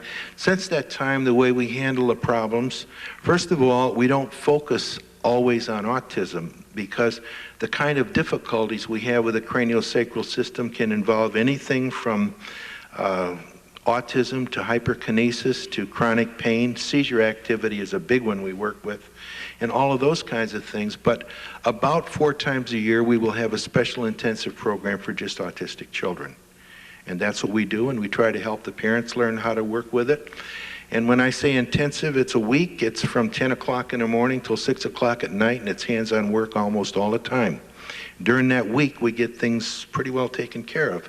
And I don't think we've had a child yet who didn't show at least 50% improvement during that period of time, and most of them do a lot significantly better than that. That's about where I am. Very good. That was a very good lecture. I enjoyed that, and we will. Thank you. We will have some questions about whether or not any of our health agencies have picked up on your procedures. Dr. Pratt. Mr. Chairman, thank you for the opportunity to present testimony today concerning autism treatment options and research. I'm here today kind of in multiple roles. First as director of the Indiana Resource Center for Autism, located at Indiana University's Indiana Institute on Disability and Community, and as a board member of the Autism Society of America. I would like to commend you and thank you for holding these hearings. I think for too many years, the voices of some of the children you see on the posters have not been heard, and this gives them a wonderful opportunity to be heard. While I have your attention, I would just encourage you to do 2 things. One is to continue funding the Centers for Disease Prevention and Control in terms of looking at the incidence prevalence of autism. One of the things is I was preparing and working with your office on providing testimony for this is that it's clear that we don't have a true idea of the incidence and prevalence of autism across the United States. The other thing that I would encourage you to do is to work with your colleagues on supporting 3301, which is the Omnibus Children's Health Bill that would provide clear direction to the CDC and the National Institutes of Health. I am probably the oddity on this panel. I'm not a physician. And I spend a lot of time in classrooms and in homes and around the state of Indiana visiting children and their families and the educators and other professionals who support them. And while I know that there is broad disagreement about whether there really is an increasing incidence of autism or not, I know that we are incredibly busy. I know that I hear from professionals out in the field and from family members that they truly are seeing many more children than they ever saw in the past. And so I have to listen to their words. In terms of the potential causes of autism, I hope that you realize that autism is referred to as a spectrum disorder. And along with that, that probably reflects the idea that there are a spectrum of reasons that children do develop the characteristics associated with autism. And that each of the professionals and family members who are here today are painting just a piece of that picture for you. And that I would really encourage you and to propose legislation and funding that would look at the possible multiple causes of autism. And along with the vaccination issue, also the issues around environmental situations, other issues that parents keep reporting as being possibly related to the occurrence of autism. I have never heard from any of the families an issue about whether they want to vaccinate their child or not. I think the issue is in terms of safe vaccinations. And as a professional in the state of Indiana, I know that there is some broad disagreements about whether there is a link between autism and vaccinations. As a professional who works with families every day, here's my position. If I could have helped avoid those 4 families who are here today from having a child diagnosed with autism because of giving them accurate information, I would have done so in a heartbeat, regardless of what the research tells us. And I think that is the issue that all of us face, is that when the research may not be proving it, when we hear the stories, we want to avoid further stories from being told. In addition to that, I would also, in addition to looking at the research behind causes, I would also encourage us not to forget about the 100,000 other individuals and their families who currently have the diagnosis of autism and the needs that they have. And I think that the families and several of the panelists today have talked about some of those needs. The first one is in terms of early intervention, and I really applaud the National Academies of Science and the National Institute of Health for starting to look at the essential components of early intervention programs that are most effective. I think that we have focused a lot of effort on looking at specific programs, and while there is some broad disagreement about which of those specific programs is most effective, I think that there is some general agreement that is arising about the components of those programs, and I hope that those things will really be looked at. And based on the testimony that I've heard during the National Academies of Sciences meetings, it is very clear that additional research is needed to try to really build a case for the various components of effective programming. The next issue that I'd like to cover is full funding for IDEA and the professional development efforts. In a recent report, it was noted that 44 out of 50 states are not in compliance with the free and appropriate education mandate of the Individuals with Disabilities Education Act. And while those reasons may differ from state to state, I would believe that part of the reasons are really due to funding. In addition to that, there is tremendous need for trained professionals in the field. And sometimes professionals are placed in the role of supporting challenging individuals, and they do not receive any training or guidance or assistance in being able to do so. And so I would really encourage that we look at providing funding support to states for continued professional development. In addition to that, you've heard from many of the parents the need for accurate information to pediatricians and other physicians. They play a critical role. They are oftentimes the first people that parents talk to when they think their child may have the diagnosis of autism. The information that they can provide to families can help to set them on either the right track or the wrong track. And so I really encourage education for them. Another issue that I hear from families a lot is in terms of insurance coverage and funding sources. And in my written testimony, I provide the example of a family in Indiana who was denied coverage for her child's appendectomy because he had the diagnosis of autism. Autism is considered as a pre-existing condition by some insurance companies, so they are excluded from insurance coverage. The families that you saw today, I hope that you realize the tremendous accommodations that they have had to make to be here today. And in their lives on a daily basis, the tremendous financial devastation that many of them face, the stresses on their marriages, and I'm so glad to see that many of them are here, fathers and mothers together. Is just unbelievable, the stress on their entire lives. And you know it firsthand as a grandparent of what that tremendous stress can be. I also need to tell you that your support is greatly appreciated by the autism community. Your support is even more greatly appreciated by your daughter today. I would also help you realize that you would realize that when insurance companies turn families away, that they look to other funding sources, whether those are state or local agencies. And in many cases, that money, that funding is non-existent, or it isn't adequate for the family support needs. Families are told that they have a window of opportunity for their children, and at that point, they run to get those services and supports that they need. And when they are denied the money, the funding that they need to be able to provide those services, they will do anything to, and risk tremendous devastation to be able to reach those goals. A population that I hope we won't forget, though, are the adults who have autism. And we have a high percentage of individuals who remain unemployed, very competent and talented individuals with autism who are unemployed, others who are underemployed or are in jobs that really don't match their talents and skills and interest. In addition, for many of them, they would choose living options that are only a far-off dream, to live in the community, to have access to the same rights and privileges as every other citizen of the United States. And while progress has been made in this area, much is still left to do. While I commend the committee for taking this opportunity to listen to families today, I also urge you to support authorizing legislations and appropriation provisions that would further the state of autism research. And while much progress has been made, remember that there is still much to do. Thank you. Thank you very much, Dr. Pratt. Dr. Hertz?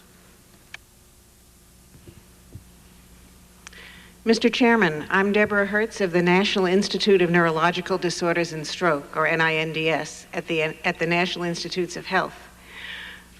I have been asked to appear before you today to give the committee and the families of autistic individuals who are here a sense of what we've learned from research, what we hope to achieve, and I want to explain that we at the NIH share the sense of urgency that autistic individuals and their families and advocates feel with regard to unlocking the mysteries of this devastating disorder. As a physician who takes care of children with neurological disorders, including autism, this urgency has a particular intensity for me as well. By presenting information about a broad array of NIH autism research activities, I will try to convey to you the strong commitment of the NIH to increasing our knowledge about autism, what causes it, how best to diagnose and treat it, and we hope not too far in the future, perhaps even how to prevent it. I would also like to tell you that over the last 5 years, the total NIH funding for autism research has nearly quadrupled. It was $10.5 million in fiscal year 1995 and $40 million in fiscal year 1999. We now know that autism is much more common than we previously thought. Estimates vary widely, but recent studies suggest that as many as 1 in 500 people may be affected by some form of autism. Recent reports suggest that the number of children with autism may be increasing substantially. It is not clear whether the reported increases can be accounted for by improved or expanded diagnosis or by the increasing availability of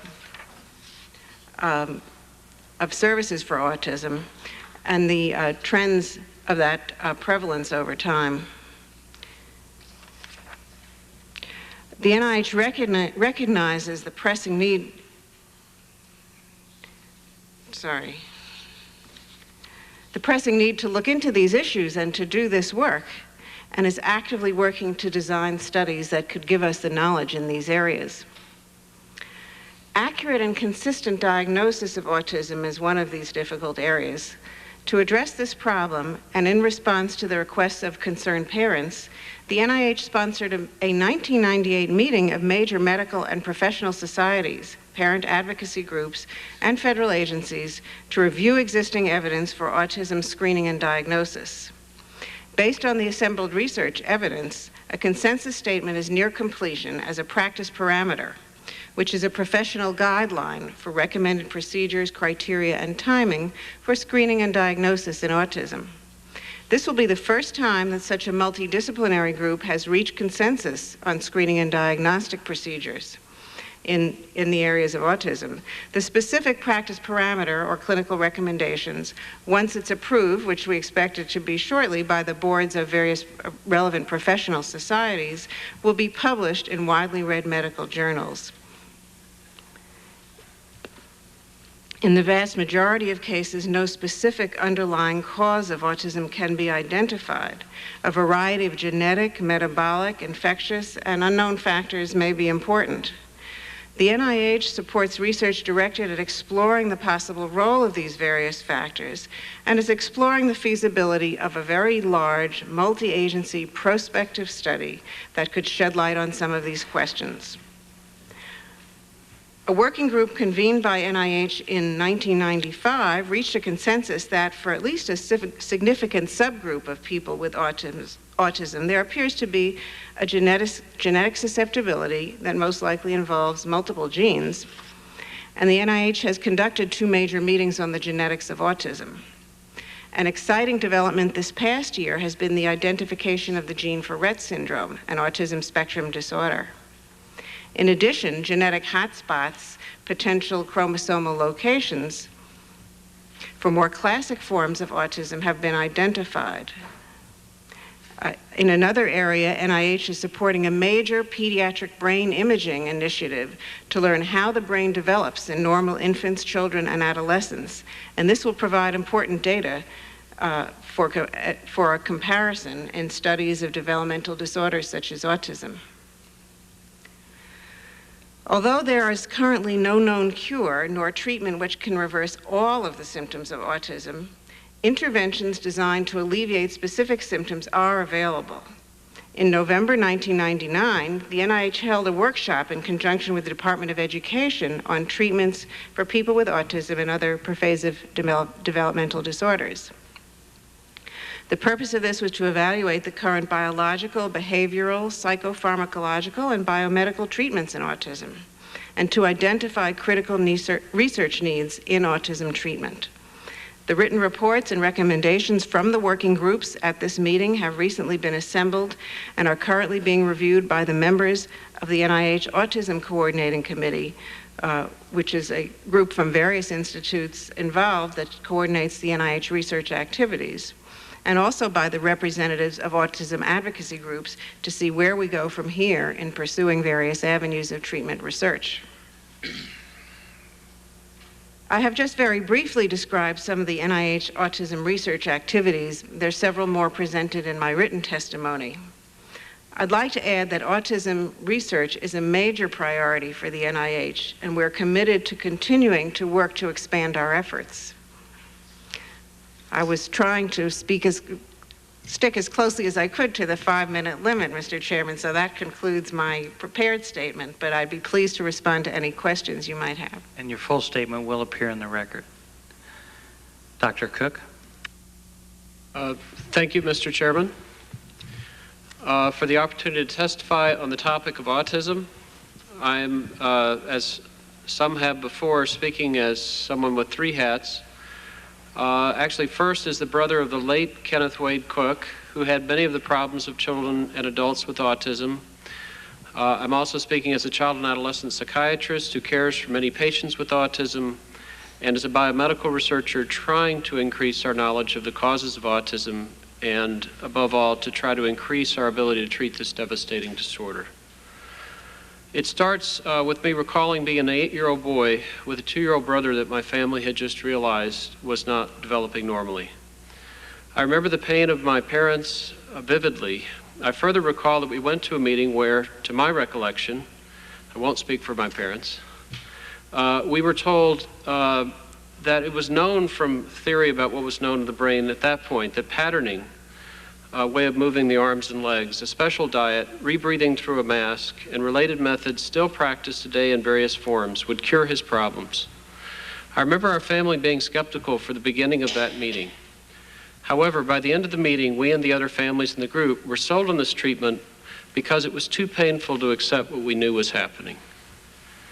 If there is anything I have not forgotten, it is that hope is something essential in working with children with severe challenges. For the children, for the families, and for all of us. I am very thankful to those who are interested enough that far back in children with developmental problems to spend so much time with my brother and my family and be with us. They knew that providing us the tools to work to teach my brother the basics of communication and motor skills was very helpful, and I suspect that many of them were practicing this method for the same reason we were. They simply had to try. I could complain about the 5 a.m. mornings in which, as a child, it was physically exhausting to perform the patterning, but I'm sure it was good training for being a physician scientist or perhaps a congressperson. However, I'm not pleased that there wasn't more time spent teaching me to play with my brother instead of trying to teach him to read, just to show that their method was working when it wasn't even close to being an appropriate next step. Our family learned, we started out, but we continued to learn and accept and love my brother deeply. I would like to add that at this time, the preferred professional response was to tell you to put your child away at birth. And some of our increased awareness, I'm afraid, actually positively, is that we don't simply ship the kids away. We felt sort of like we were going against advice to keep them in our home, which we did for 10 years. I am very thankful that children today have more opportunities for education due to congressional legislation. Excellent community support and model community support in St. Louis was vital to my family during my brother's last years. Mostly, I miss him deeply since his death.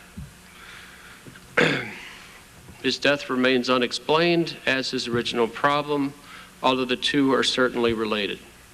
It reminds me that not only is there much suffering, there's also death with this disorder.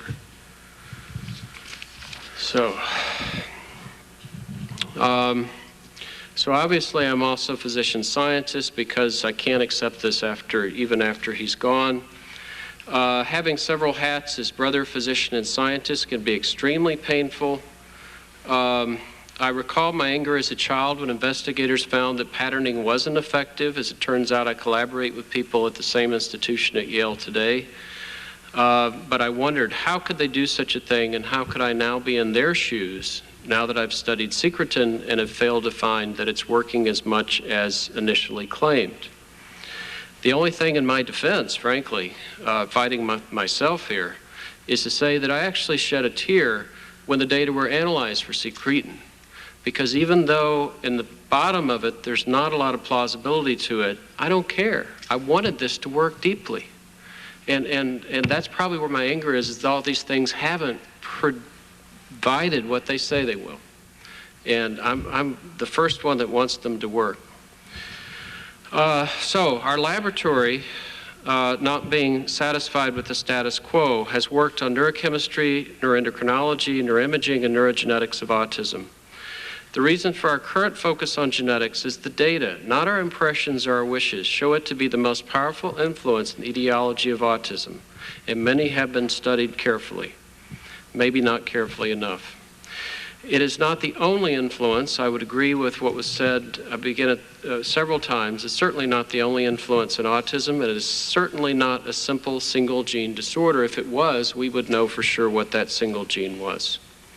However, and this is very important, it is a rare event in my lifetime to realize that suddenly molecular genetic study of autism spectrum disorders provides one of the best scientific opportunities in medicine. I must say, usually throughout my career, I've had to have my passion and my colleagues say, yeah, it's very important, but there's no scientific opportunity. We can't learn anything there. And in genetics, we're actually ahead of most other medical disorders when we study autism. In terms of why study genetics of autism, I think it's unlikely, and I would have said this before recent events, it's unlikely that gene therapy will be the result of genetic research in autism. It is also unlikely that genetics of autism will explain a relatively recent increase in measured autism prevalence. The point of genetic research is to develop treatments that will correct the missing or abnormal signals for a small set of nerve cells in the amygdala, hippocampus, and cerebellum so that the nerve cells mature. And I very much agree with those who are optimistic on this point. These are not children who have brains that cannot further develop. That's my view.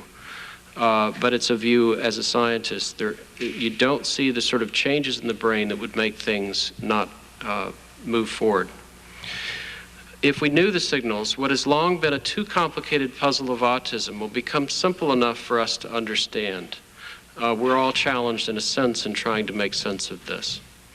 So although the simple idea is to provide gene therapy, oral delivery of more traditional small molecules, which we usually refer to as medications, is likely to be more feasible and preferable, partly because there are few treatments that we haven't wanted to take back. And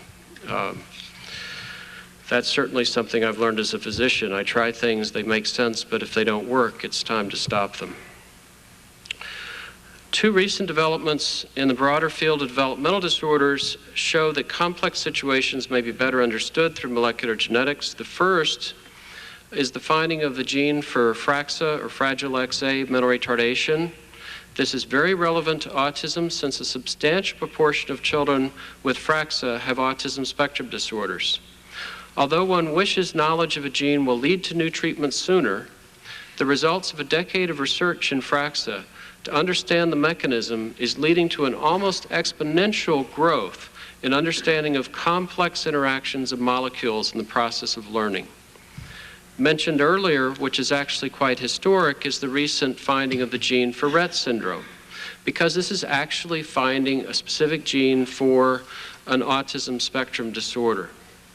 It is noticeable that it's caused by a single gene, MECP2, but that it has a course of regression in social behavior and communication between the first and second birthday.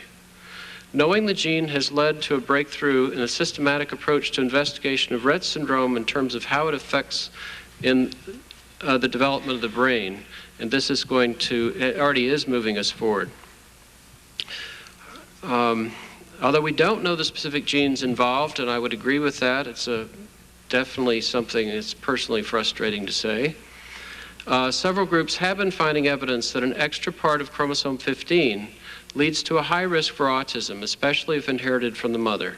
Believe me, based on the history of autism, if I could have it come out another way, I would. But this is simply the origin of the chromosome, has nothing to do with the mother's behavior as the theory went in the past. Although this is responsible for less than 4% of cases of autism, these, what are called 15q11, q13 duplications, like Rett and Fraxa, are helping us to understand autism with regression, because all three of these often have this as a component more generally. Several laboratories, including our own, are searching for a gene in this region as an example of our concern in genetics about not wanting to waste precious resources. The probability at this point of there not being a gene in this region is about 5 in 100,000 with the most rigorous blinded studies. But we're not sure yet. And that's just the way it has to be, because we may go and expend our resources in the wrong direction. We're close to sure at that level. Of course, the problem is we'll have to get beyond regions with likely autism genes to actually finding the specific changes and then getting on with the work of using the information to improve treatment, because that's the point. So it's a good thing there are people doing excellent clinical research and trying to improve educational and other interventions while we are working out fundamental causes with many others. However, it's important not to think we have more of an effect than we can back with controlled data. History of autism teaches us that zeal without skepticism may have negative consequences. The first is blaming mothers, and the second was false accusation of fathers of children with autism of abuse when their children were being given facilitated communication. That was probably the biggest problem that we had last decade in terms of things that on the face of them shouldn't have bad consequences but did. The challenges of autism research are obvious in terms of needs. I mostly want to thank Congress for the appropriation of increased funds for biomedical research generally. All of the pertinent NIH institutes are now actively engaged in support of autism research. A simple statement of needs is there are many important and feasible questions about autism not able to be asked with current resources. There are not enough well-trained researchers in the field, partly because in spite of the figures that they've increased, I think I question that it was much more than 0 5 years ago. Most importantly, questions that are being asked efficiently, such as in the area of molecular genetics and others, are not being answered at an optimal rate given current finding in this area. And that's not okay for me, because my patients are aging with me and more are being born. Again, I'm not criticizing the funding, but pointing a statement of scientific opportunity that we don't want to miss. And I thank you for the opportunity to communicate. Thank you, Dr. Cook. Let me just start the questioning with you real quickly. Do you subscribe to the theory that part of the problems of kids getting autism is caused by the vaccines? I guess that's a direct question to me, having evaded that. Yes. I mean, I've heard more today than I knew before I came. I didn't specifically address that because I have not directly studied the question. As I see the data at this point, the data do not support the idea that vaccines cause autism.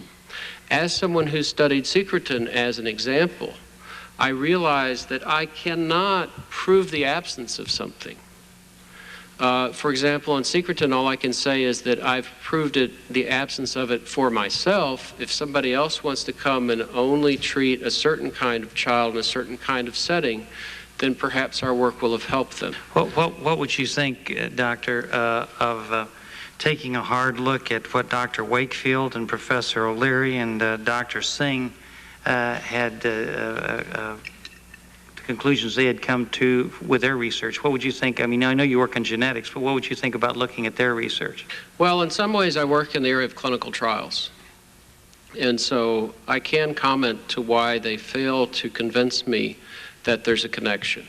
They have raised the possibility of a connection, but there's several areas in their logic that doesn't come together. And it may be that if they were up here, they would say, yes, those are gaps we have to fill. But I'm concerned that in the presentation, starting with the original paper and today, they haven't sufficiently highlighted where the gaps are. So the logic falls apart a few places. First of all, if we know that we've prevented a lot of autism by preventing rubella-caused autism, which was a prevalent cause 20 or 30 years ago, as Dr. Chess showed, then why is it now that it's MMR and all of a sudden it's measles? Okay? Now, if someone is so much pleased, and I must say it's fairly fancy methodology, in terms of pulling the measles virus out, why not show that they can pull the measles virus out from the vaccine, differentiated genetically from the measles virus that would occur without the vaccine? I mean, so these are holes, and my main thing is what I hear from the positive side is an almost total lack of self-criticism. Okay. Okay, but that's a key point of the scientific method. You don't think that their research is worth taking a look at? Oh, I think their research is very interesting, and I think it's particularly interesting to what I think, and this is an interesting epidemiological question, if there's autistic enterocolitis, and I think they have interesting data, how much of the total group of autism is it? From what I've seen, it would not nearly be enough of autism to account for an increase in prevalence. Well, you heard the testimony, and I'm going to go down the line with the rest of you in just a minute. But if I have a child that's vomiting, I very much agree with you heard the testimony of the 4 parents, as well as the testimony I did about our grandson. And within just a day of them getting these shots, their temperatures went up, and they started the violent reactions, and it got worse. How would you account for that? Is that just a coincidence or what? Well, if I'm to take that as a reason for their autism to be caused, then I will agree with the parent that told me that their child had autism because they took a 2-day trip, leaving the child with very good grandparents. They came back, the child had autism suddenly. Am I supposed to now tell them, yes, you're right, because you see the connection because of a potential coincidence? You're right, you caused it by taking 2 days off and leaving your child in very, very loving hands? I think we got to be very careful and use careful epidemiological approaches. Dr. Taylor has done the best epidemiological study. There's not another one on the other side. If there was, then I would weigh it. In fact, I'd give more weight to a positive, well-done epidemiological study. We've only got one. Well, I'm not a doctor, but it just seems to me that the scientific community ought to have their minds open to all possibilities as far as the causes of autism is concerned. And I just, from your testimony, you sounded like it's a gene problem. Oh, no. And the vaccines could not possibly be a contributing factor. No, they could, but the people that think that they could, the people that want to raise the hypothesis, and I'm somebody who has spent a lot of effort testing other people's hypotheses, I think there's a lot of duty for when people raise a hypothesis, including Dr. Wakefield. They've raised from GI studies, raised an epidemiological hypothesis. I think it's his responsibility to test the hypothesis carefully. Just as what I mean, I've thrown out hypotheses that I quite loved, and you know, they were great. They weren't all genetic. Some were immunological. But you have to go with the data. Okay. If I have the data, I'll go with it. But you know, when you studied secretin, did you use more than one dose or study more than one dose in your study?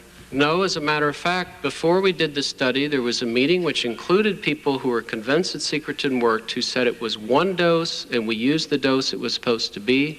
We used porcine-derived secretin, and now all of a sudden the hypothesis shifts. Now, the hypothesis shifted to multiple doses, that's fine. The people that think it's multiple doses and single doses now have to test it. And if we've helped refine the hypothesis so they can do a better study and show it works, then I'm fine with that. I recognize that basically science can't disprove anything.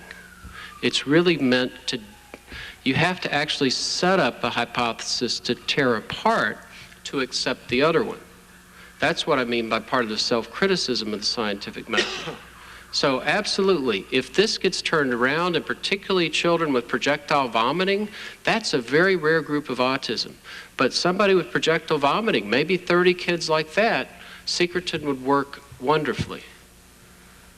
Dr. Hertz, we were talking about the study at Brick Township, New Jersey. I don't know if you heard me ask that question of the lady from, the doctor from the CDC, I believe, earlier.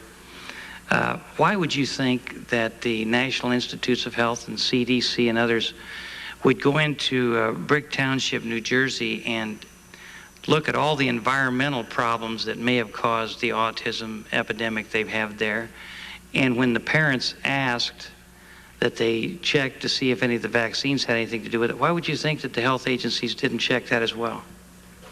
I'm sorry, Mr. Chairman, I'm not at all familiar with the study at Brick Township. That was conducted by the CDC, not the NIH, and I'm afraid you'll have to ask them questions about it.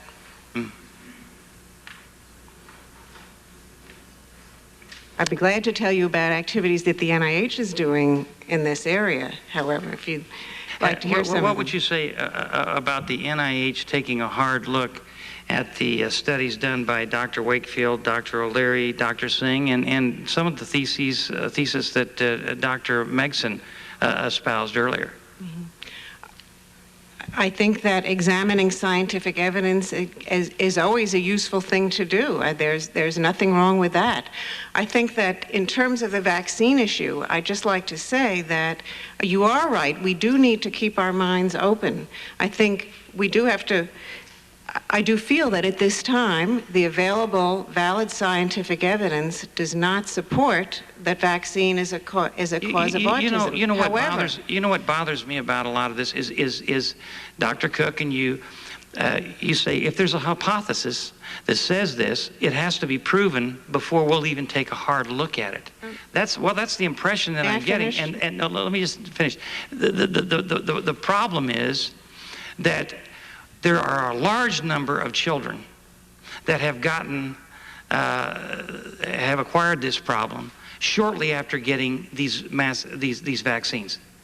And when scientists and doctors from other parts of the world come up with a thesis, I think it's irresponsible to out of hand just discard that and say, well, that's something they have to further prove because their hypothesis has not yet been proven. It seems to me that you say, hey, if there's a positive result there, if it looks like there may be something there, why don't we take a look at it too instead of keeping yourselves confined to one area? If you let me finish, Mr. Chairman, I was going to tell you about all the efforts we are making to look at that. What I was going to say when I continued is that even though that is the case at the moment, we do take this very seriously. We take the concerns of the parents very seriously. And when we have reports like this and concerns like this, we do address them. We are taking 3 steps at the NIH. We're undertaking 3 projects to look at the relationship of vaccine and autism. One of them is very immediate. That's going to be done in the centers that now exist, that the Child Health Network that has centers of excellence in autism. They have about 1,000 children enrolled. In conjunction with the centers, the Deafness and Communicative Disorders Institute and the CDC, they're going to take a look at the children who have regressed and look at their vaccine histories and study this issue, compare them to other children.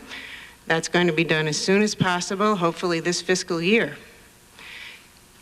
In addition to that study, something I've been working on, and we are planning at the NIH to look at the very important issue of not only vaccines, but risk factors for development of autism as well. I've had a number of people today testify from the health agencies that there's no scientific evidence that vaccines, that autism is related to vaccines. How do they know that? Now, I mean, how do you know that? A vaccine is put out on the market, and children all take it. There's an increase. Let me just finish. There's an increase from 1 in 10,000 to 1 in 400 or 500 So we have an epidemic on our hands, and yet the health agencies of this country are telling us there's no connection between these vaccinations and autism. How do you know? I don't know that there's no connection. What I know is that the evidence that has been reviewed by the British Medical Research Council and the epidemiologic evidence doesn't support a large-scale causation.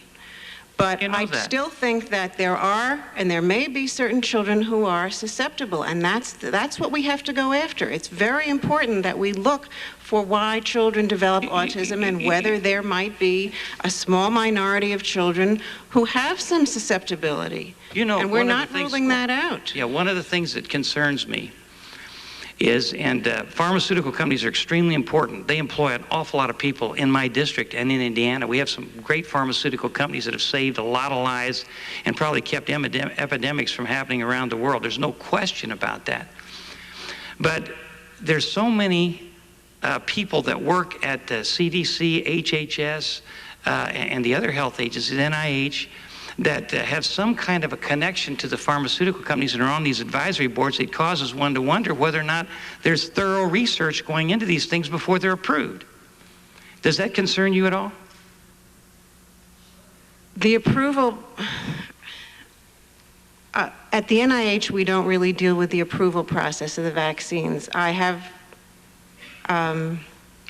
other agencies can tell you more about how they deal with that. What I really am concerned about, it's hard for me to convey to you that there's nothing I wouldn't do to stop autism from occurring and to stop children from developing this disorder. But then what I would suggest is that we're going to get all these studies. I'm going to get them. And we're going to send them to all of the health agencies, and I want the health agencies to write back and tell me whether or not, after they do some research, whether or not they feel there's any merit to these arguments. And I want them to look at, and I'll get other members of Congress to join me if necessary, I want them to look at Dr. Wakefield, Dr. O'Leary, Dr. Singh, Dr. Megson, all of the doctors that have come here today with various solutions that have worked, Dr. Upledger with his cranial manipulation. Those things ought to all be looked at because we're giving all of the health agencies in this country billions and billions and billions of dollars, and for them not to look at every avenue for possible treatment for these things, I think would be wrong. Let me just go down this end here and give you all a question here, Dr. Rimland, Goldberg, Megson, and Upledger, and Dr. Pratt. Do you think, from what you've heard today and from what you've seen in your scientific research, that there's a possibility that the vaccines are contributing to the increase in autism? Start with you. Not only a possibility, there's an extremely high likelihood. Would you pull the mic close to you? I want to hear it all. There is not, Dr. Rimland speaking, there is not only the possibility, there is an extremely high likelihood from all the evidence available, including the so-called anecdotal evidence that people like to snicker at, but which is really very important evidence, from the kind of evidence that Dr. Wakefield submitted, from the incidence information, the rise in autism as the time of initiation of the MMR and the time of rise of the epidemic.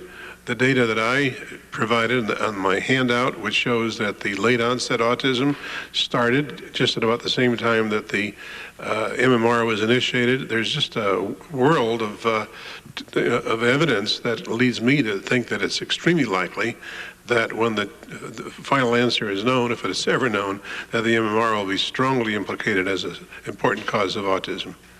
Dr. Goldberg? With caution as I say this, as a practicing pediatrician, I have vaccinated children in my practice who I considered high risk. I mean, I've literally had a godchild, 1 foot in autism, 1 foot out, vaccinated her along the way. As I stated this morning, I, however, tried to practice vaccination policies that I was taught 20, 30 years ago. You don't vaccinate an ill child, you use certain plans. I never gave a child a hepatitis B shot in the nursery yet.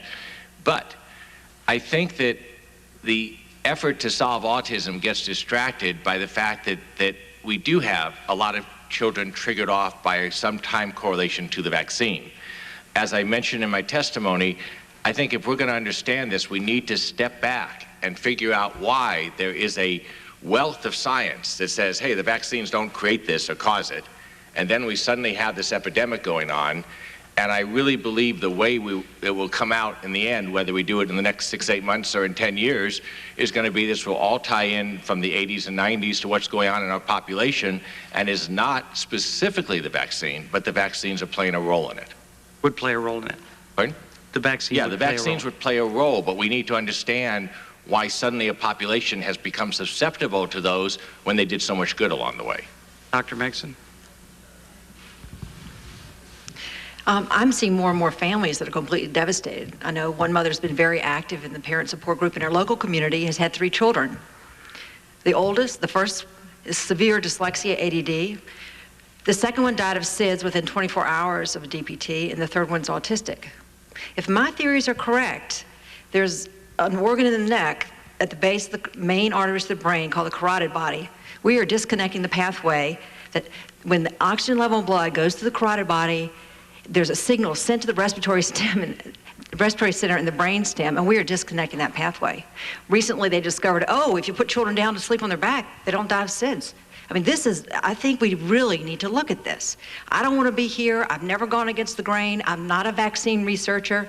But once I discovered some of these connections, I don't think any of us can turn our back. Thank you. Dr. So many families are devastated. Dr. Upledger? I have to say, yes, I do. I think that, as I stated earlier, I think that there's a group of autistic children, and by no means do I say all autistic children problems are due to membrane dysfunction. But I have learned to understand that a significant number of them do, and I can easily differentiate autism from childhood schizophrenia just based on the feel of the membranes. I think that the membrane is a place where several factors may go, and it can be, as I said, a fever virus, it can be a vaccine reaction, it can be a traumatic delivery. It can be anything that creates a change in the membrane flexibility and growth accommodation. From the histories I've taken, and I've taken histories with autistic parents since 1975, and it's more than coincidence as far as I'm concerned. I don't know how many cases we need of anecdotes to consider that the anecdote has some validity, but it would appear to be that it's infinite. We still won't believe the anecdote. I happen to subscribe to the idea that if you study the anecdote, you might learn something. And so I would go very strongly in favor of the idea that vaccines are potentially able to cause autism in terms of their effect on membranes.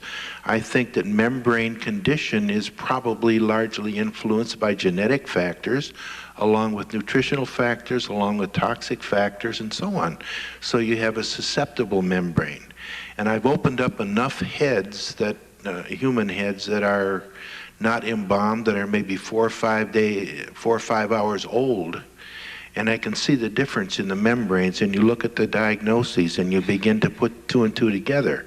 I think that one of the major things that's happened in medicine is the meningeal membrane system has been given a very short rift. It's a very important system. It just comes out recently, I can't think of his name now, but a fellow from California, UC San Diego, I think, comes out with evidence, very strong evidence, that 1 gram of duramater membrane, which is a very small quantity of that membrane, carries 100 million single domain magnetic crystals that are ferric. Now, what does it take to change that? The brain itself has 5 million per gram.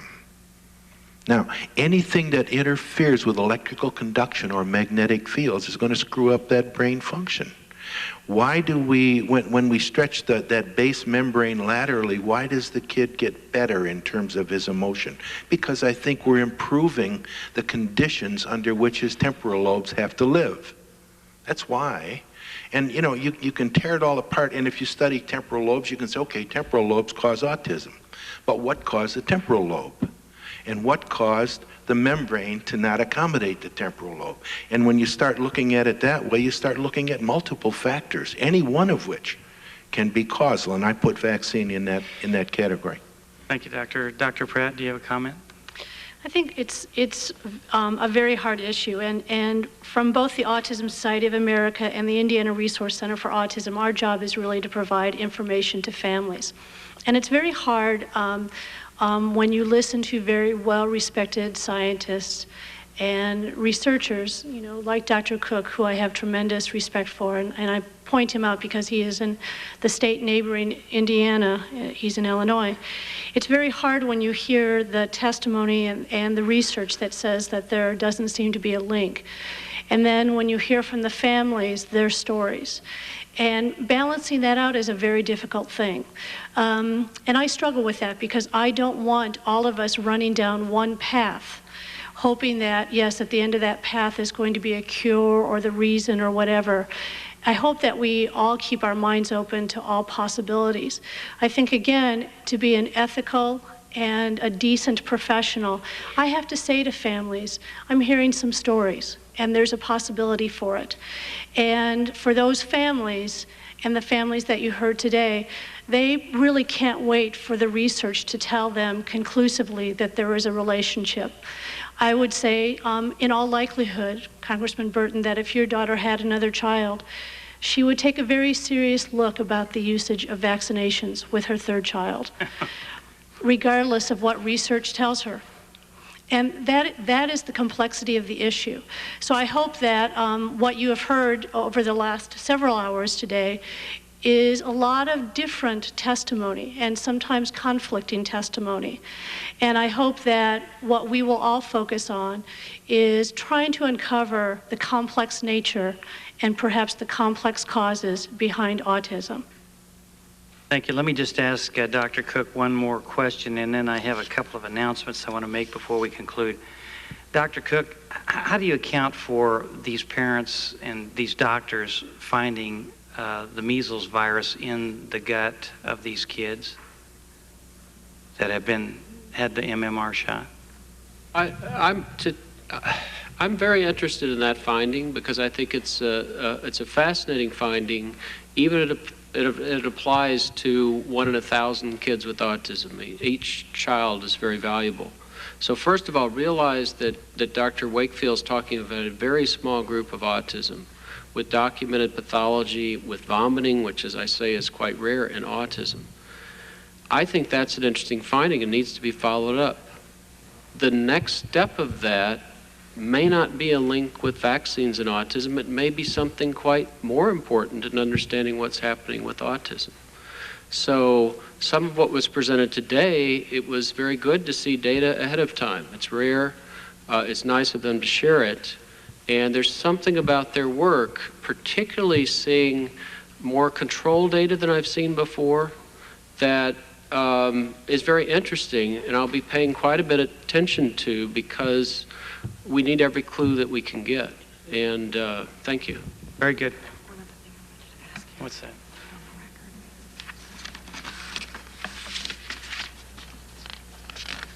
One second.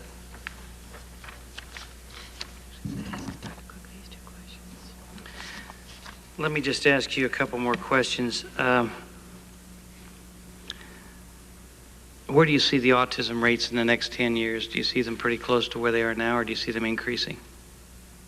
I think if we're talking about from the perspective of school districts, they will continue to rise because I think we're still underestimating across all school districts.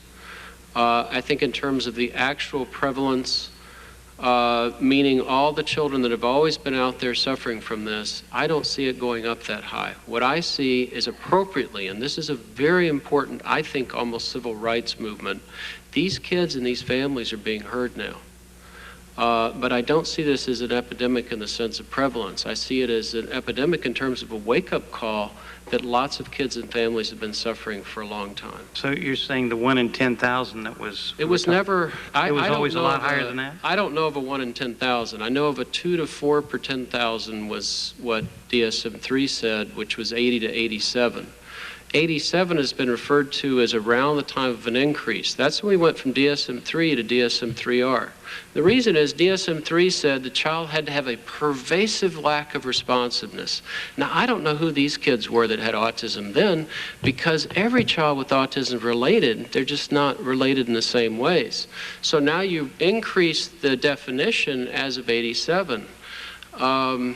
And I think I lost the question, I'm sorry. Just about the increase and the projected increase in the next... Right, so the most important thing about the 2 to 4 per 10,000 estimates is they were often done by, well, let's say someone's come into a university clinic and you estimate that against the population. What's happened, which is better epidemiology since then, is you go knocking on every doors. So I've heard 1 in 500 refer to more than just autism. But the best study, where they knocked on every door in 500,000 in Japan, found 1 in 500 for autism. And so I don't think we're estimating it yet in terms of its impact. Do any of the rest of you have any projections or guesses on that? In California, the increase started in... The mic. Keep stealing my mic. Sorry about that. In California, the increase started in 1977. And before the diagnostic changes were made, so they certainly switched from DSM-3 to DSM-4, can even begin to account for that. If I can tie in a projection, unfortunately, I can remember discussions, again, back literally in the mid-'80s with clinicians saying that when at that time the CDC, the NIH, everyone was saying this new entity out there we were calling chronic fatigue syndrome, or whatever it was supposed to be, didn't exist or wasn't in any big numbers. And as clinicians, we were saying we were going to see 1 to 3% of the population. Well, now we're in the late 90s. The numbers are getting very close to that, and we're now talking 5 or 10%. I think if this is the same crossover to the children as was seen in adults, you can make a prediction that in the next 5 to 10 years, you will hit 10% of our, you may hit 5 or 10% of our population or more. I mean, one of the most scary moments in my life, literally recently, was coming back on a flight from giving talks in Australia. And I remember that there was literally not a family that did not know a family, that did not know a family that either had chronic fatigue syndrome, ADD, or autism. My thoughts on the flight coming back were, well, where's Australia? Near the ozone hole. But my big concern was that was going to be our country 5 or 10 years later. In the last month, I have literally had 3 families come in, this is only a year and a half from that flight, telling me they don't know a family, doesn't know a family, doesn't know a family. This is a major crisis. Any other comments? Well, let me just end by thanking all of you. I really appreciate you being here. I have 2 grandchildren. One got a hepatitis B shot and stopped breathing within an hour. The other one got 9 shots in one day and had a temperature of about 105 and became autistic and slamming his head against the wall and running around screaming. That's 2 for 2. I guess maybe I'm just one of those unfortunate statistics, but I've got to tell you, I think the problem's much greater than what we believe, and I personally do believe that the vaccines do have something to do with it. Now, my position, since I'm not a scientist, is not really one that most people are going to pay much attention to, or the parents that testified here today. But what I do want to do is take all of the scientific information that we've acquired today from you, from all the other doctors, and submit that to the health agencies of this country and ask them to do a thorough study of all of them to see if there's any validity to what we think the problem is. And if they do that, and they do it thoroughly, and they report back to the Congress, then it'll be a real service to the American people. Yes, Dr. Renlund? I think it's rather interesting that most of the official authorities are taking the position that the increase in autism is unrelated to the vaccine use. And one of my favorite expressions, I don't know who said it, I heard it one time and I've tried to find who said it, but I think it's extremely true. The chronicle of man's progress is a history of authority refuted. Thank you very much. Thank you, ladies and gentlemen. Let me just announce that Two announcements real quickly.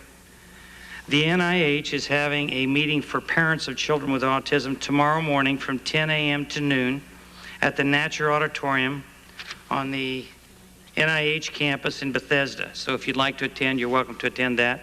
And we need to announce that the Unlocking Autism group is having a reception in HC5 in the Capitol immediately after the hearing. Thank you very much. Appreciate you being here. We stand adjourned.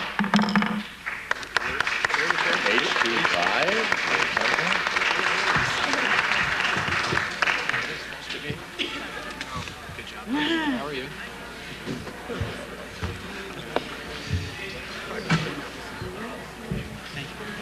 Thank you. Also let them know you should. Oh, we can ask. You got that, didn't you?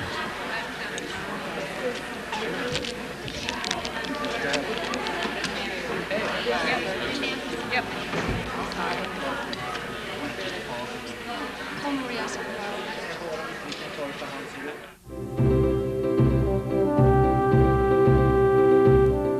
Here's the C-SPAN 2 program schedule.